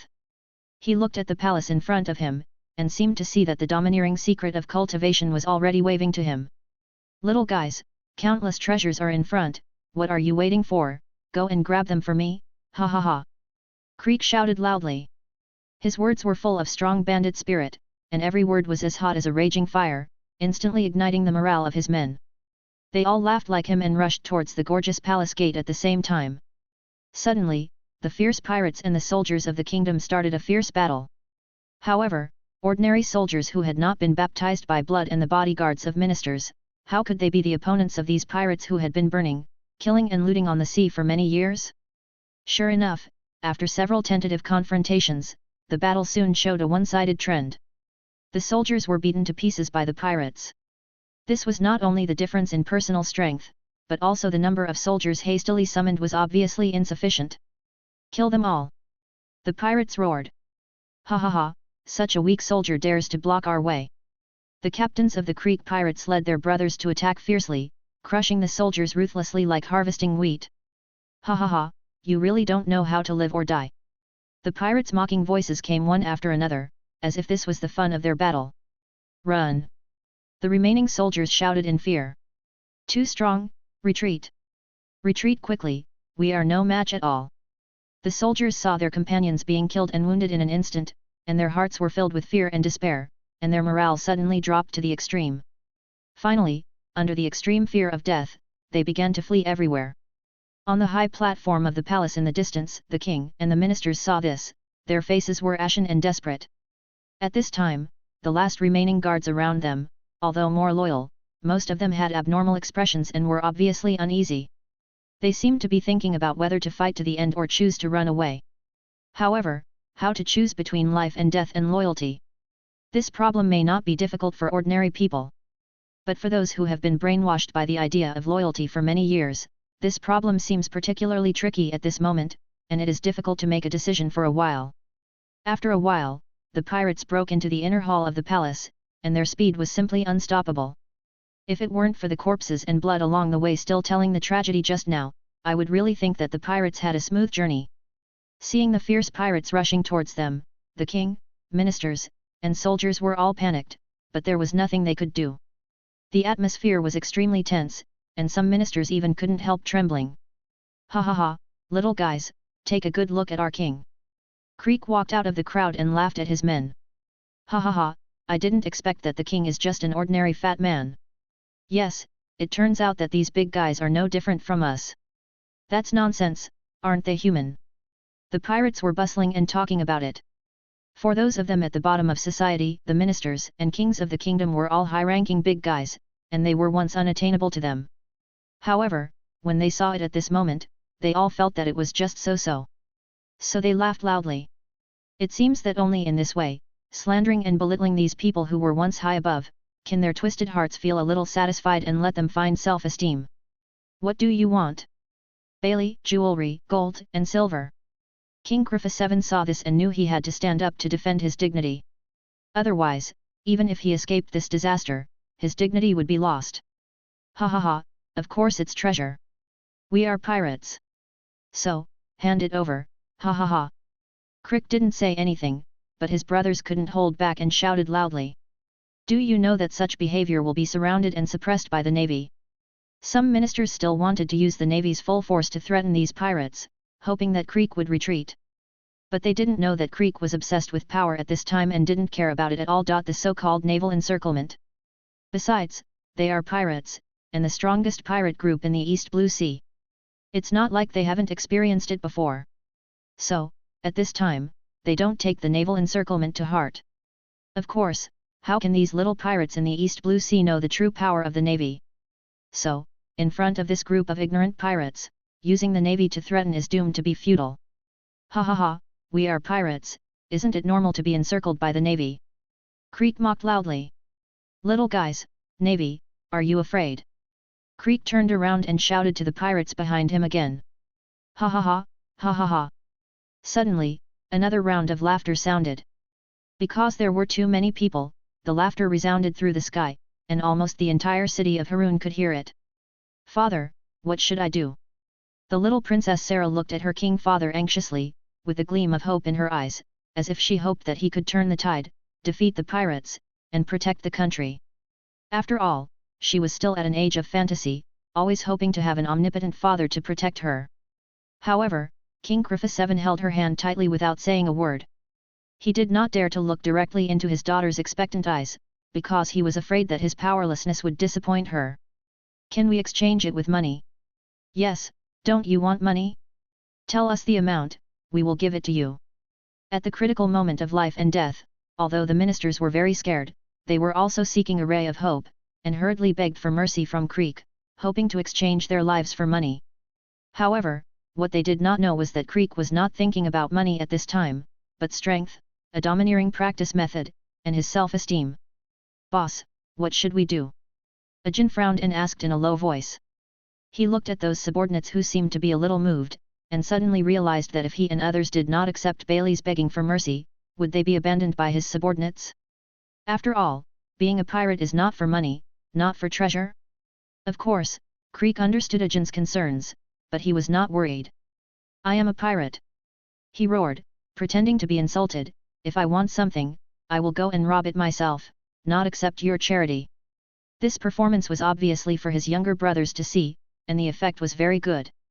At this time, a group of minions felt that the boss was full of ambition, and they were all impressed by his spirit, and they all laughed at him. The Admiral is right. We are pirates, and robbing is our nature. Kill them. Robbing all their treasures. A group of rabble, completely incited by Creek's words, shouted wildly as if they were injected with chicken blood. It seems that they all think that robbing is the true meaning of pirates and is in line with their pirate style. Chapter 34. Unexpectedly, this group of brutal pirates were not tempted by the wealth within their reach, but insisted on robbing the wealth in the palace. The ministers fell into despair. They seemed to have foreseen their fate of being killed by pirates. They were so scared that their bodies could not stop trembling, and their faces were pale and full of fear. Father, do you think God will protect us? The little princess asked innocently, her eyes were pure and innocent, full of trust in God. The king looked at his daughter's clear eyes, and his heart was full of mixed feelings. He couldn't bear to deceive her and tell her that God didn't exist, but he couldn't bear to let her bear such a cruel truth. In the end, he could only nod reluctantly, pretending to be calm, as if he also believed that God would come to save them. But the pirates were not prepared to give them more time to be sentimental. They didn't know when the navy would come, and time was extremely precious to them. Kill. Except for the king, all others will be killed without mercy. And take away all the treasures you have set your eyes on.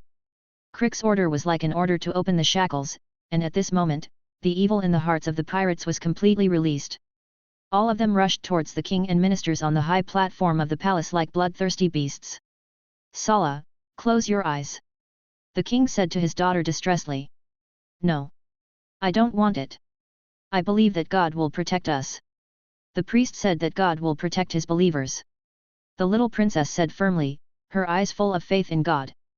Looking at his daughter's stubborn appearance, the king's heart was even more bitter. He couldn't refute her words. At this moment, he was powerless and could only pray silently in his heart, hoping that a miracle would really happen. Kill. Kill them all. Rob them all. The pirates shouted loudly, as if hungry wolves saw their prey, and rushed up frantically. At the moment when everyone in the palace fell into despair, a dazzling white light suddenly broke through the pirates' sight. The white light swept across the steps under their feet, the stone railings beside the steps, and the water tower in the distance. Everyone looked at the place where the white light passed, and was stunned. They saw deep gullies left on the steps, the stone railings were cut off, and the water tower was split in half. The sprayed water column decorated the water tower like wings. Everyone was stunned and subconsciously stopped. They didn't dare to take another step forward. It seemed that if they took another step forward, they would be greeted by this fatal blow.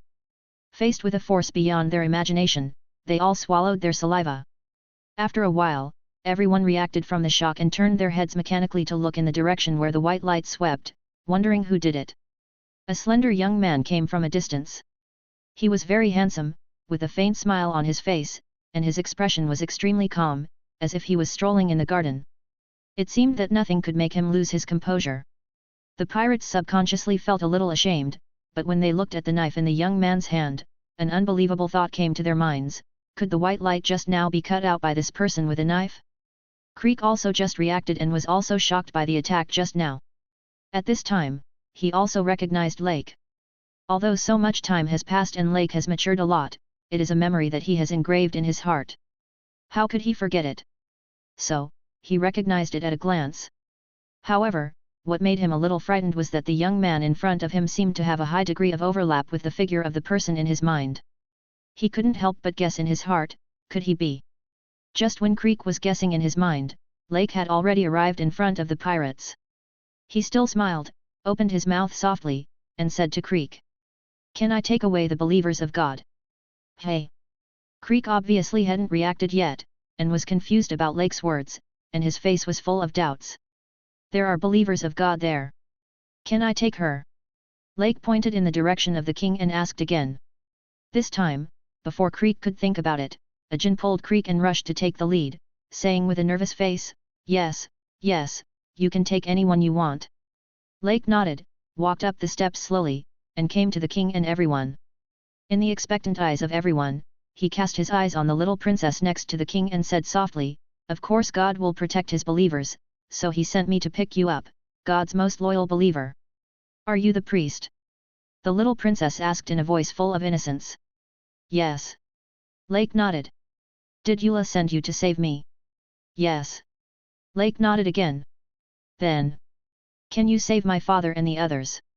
The little princess looked at Lake with hope, hoping that he would nod, but she was obviously disappointed. Lake shook his head with a trace of compassion in his eyes. "Why? Isn't God kind and great?" she asked, puzzled. The little princess thought that God's kindness was for everyone, just like the gods who saved people from suffering in the myths she had heard since she was a child. God is great and kind. He created all things in the world and allowed people to live and live. Isn't this kind and great enough? But why doesn't God punish bad people?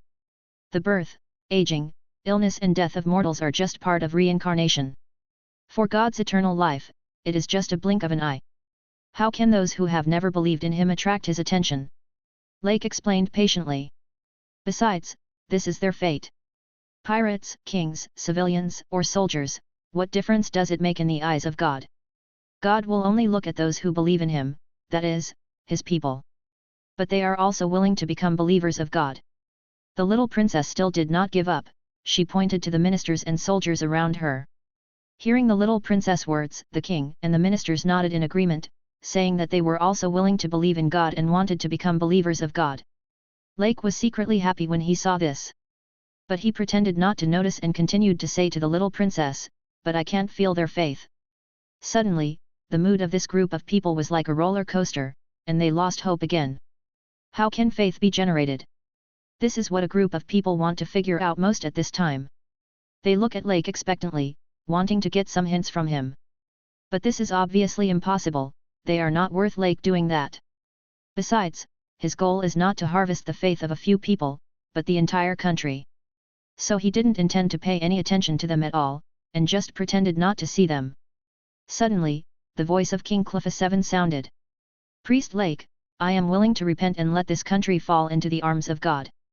The king looked at Lake and begged. "This?" Lake was a little surprised. He didn't expect that his goal would be achieved so easily, but he still pretended to be hesitant and difficult to do. Then, after pretending to think about it, he slowly turned his eyes in the direction of the pirates. "Crick, the king wants to negotiate with you, are you willing?" "Under the watchful eyes of God," Lake said. Faced with this sudden question, Creek was a little unresponsive. But he was not stupid. This seemed to be an inquiry, but he believed that as long as he dared not give face, he might be defined as an evil existence who disrespected God, and might be purified directly in the name of God by the person in front of him. Since this is a sacred negotiation under the watchful eyes of God, it is of course my honor and I am happy to do it. Creek bowed slightly, smiled reluctantly at Lake, and said calmly, I believe your sincerity, God will sense it. Then, he folded his hands across his chest calmly, and said devoutly, God has mercy, God is immortal, God is with us. Chapter 35. The heavy palace door was closed. Lake, Creek, and King Crifa 7 stood facing each other, and the atmosphere in the room was solemn. Lake knew Creek's purpose very well. After all, this was a situation he had promoted, so he could not discuss confidential topics such as armament hacking in public. Besides, the content of the king's negotiations with the pirates must be kept strictly confidential. Once leaked, it will definitely be spread everywhere. After all, don't ordinary people like gossip about these big people the most? At that time, maybe they will add fuel to the fire and even cause unnecessary trouble. Therefore, Lake took Creek and the king to a secret palace for a secret talk. The pirates, the ministers of the kingdom and the guardian knights were left waiting outside the palace. Lake glanced at the two, then raised his hand to signal them to start talking. He looked at the palace with interest, and seemed to be indifferent to their conversation. Sir Creek, what are your conditions? King Cluffa 7 was the first to break the silence, with a hint of tentativeness in his tone. Creek glanced at Lake, and seeing that he had no intention of intervening, his breathing became rapid. He looked at the king again, his eyes flashing with coldness, determination, and ambition. I want domineering. Domineering cultivation method. Creek said coldly. Upon hearing this, Cluffa 7's face suddenly changed, and there was even a trace of panic in his eyes, as if some secret that could not be made public was revealed. Creek noticed the king's strangeness, and he was ecstatic in his heart, and his face showed an excitement that could not be concealed. He knew that he had made the right bet, there really was a domineering cultivation method here, and the black-robed man's guess was right. He was like a demon at this time, his eyes were fanatical and greedy, and it was chilling. Then, he remembered something and subconsciously looked at Lake.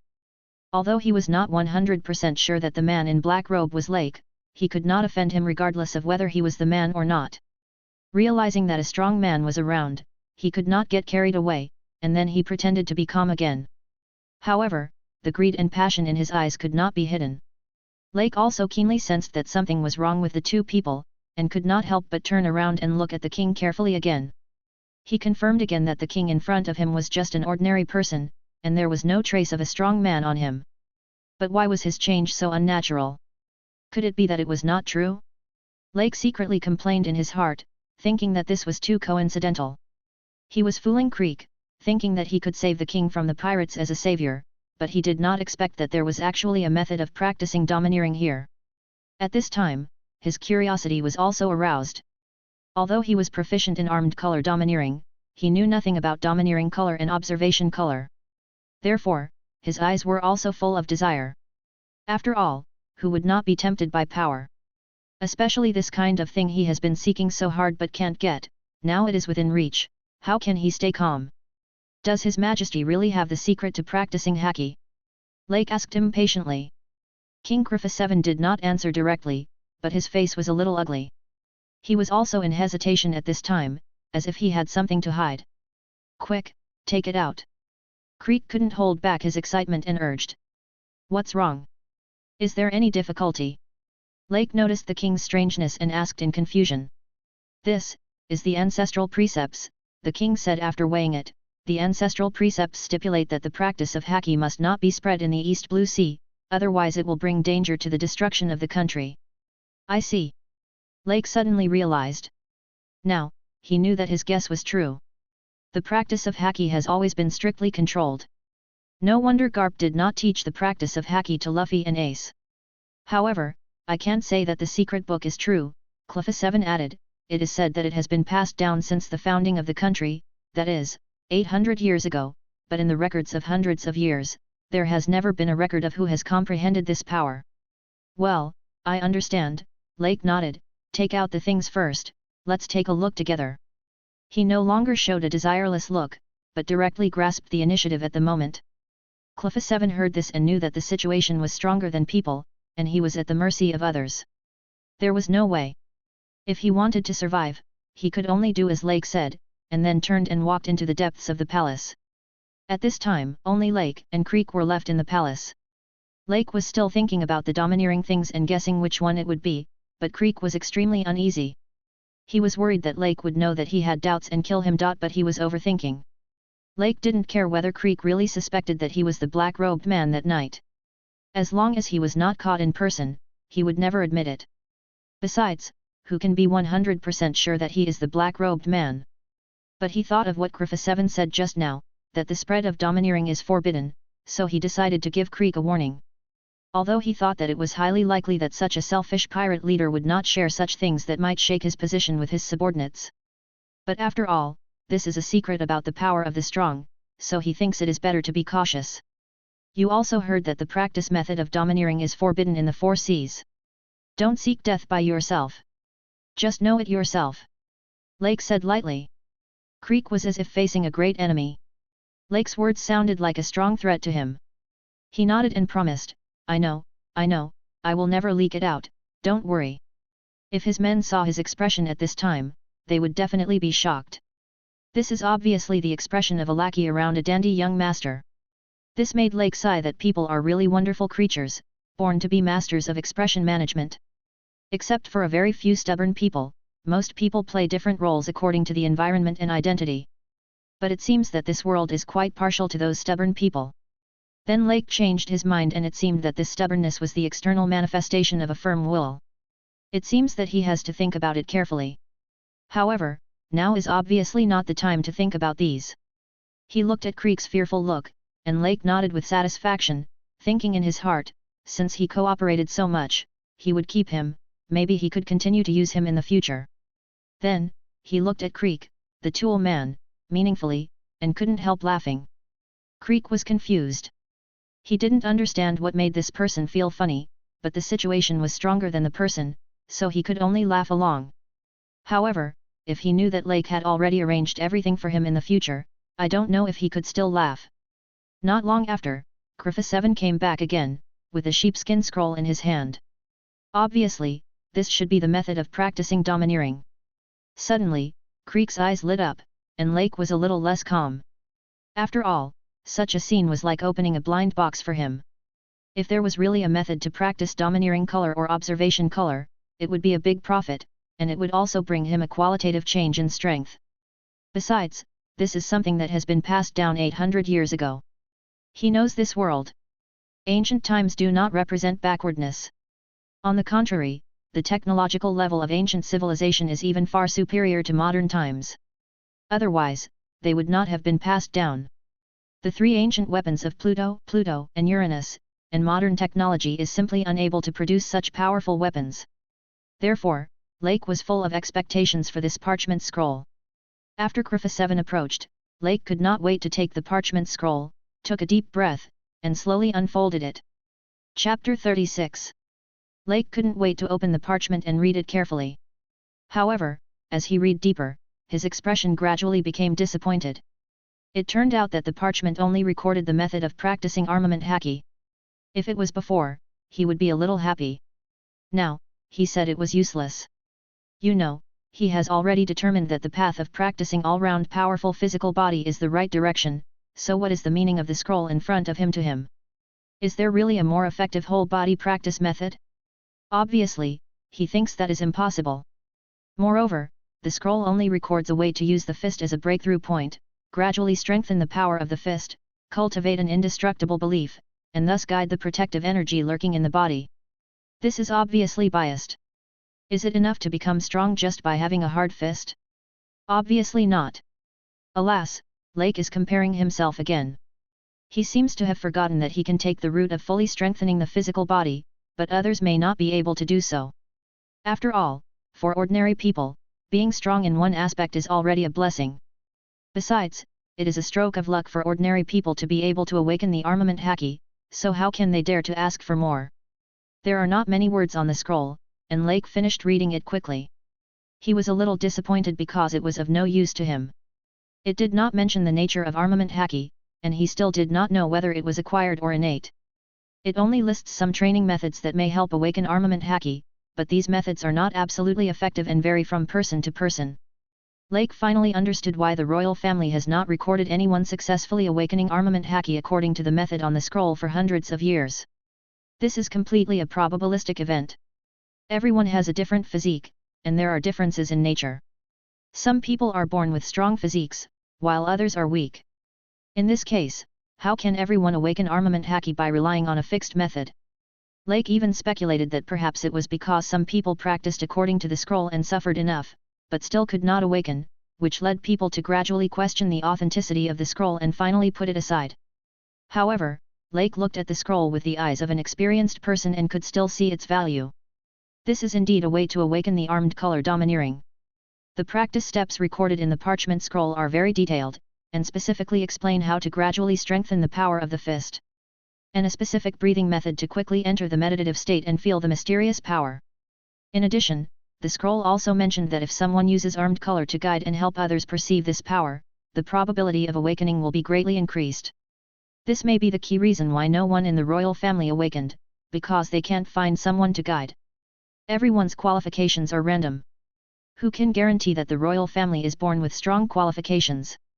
In addition, there is no strong person to guide, so it is natural that no one has awakened for hundreds of years. After reading the parchment scroll and confirming that there is no missing information, Lake threw it to Creek. Creek was ecstatic. He originally thought that Lake would put the parchment scroll away. After all, who would be willing to share such a treasure with others? He wouldn't. Unexpectedly, the other party gave it to him so generously. Now, his lost heart was rejuvenated again. After all, this was a surprise from heaven for him. Creek couldn't wait to open the parchment scroll and quickly browsed it. After reading it quickly, he also knew that this scroll recorded the method of practicing armed color domineering. Although it was mentioned that awakening was very difficult, he believed that he could do it. After all, he already had a strong physical strength, which meant that he had extraordinary qualifications, didn't it? He also knew that if someone could guide him, the probability of awakening would be greatly increased. He also knew that Lake must have armed color domineering, but until the end, he didn't mention a word. First of all, he couldn't think of a reason for Lake to help him. Secondly, he had already made a lot of money and couldn't ask for more. Any more requests would be greedy and ignorant. At this moment, he just wanted to leave quickly and practice according to the method on the parchment scroll. He looked at Lake, not knowing what would happen next. He was very impatient. He really wanted to go back and practice immediately, but he still suppressed his temper and pretended to be calm. Lake saw his expression. How could he not know what he was thinking now? Isn't this how he got here? After having a clear path, what he wanted most was to practice impatiently, especially for those who were extremely eager for power. Only when the strength of a person grows can he feel truly safe. Crick, since the king has paid the price, shouldn't you also leave with your men? Lake glanced at the king's expectant eyes and said to Creek. Well, okay, I'll leave right away and will never harass the kingdom of Frost again, I promise. Creek finally breathed a sigh of relief when he heard Lake asking him to leave. He immediately became excited and quickly promised. Okay, you leave. This will also be a kingdom protected by God in the future.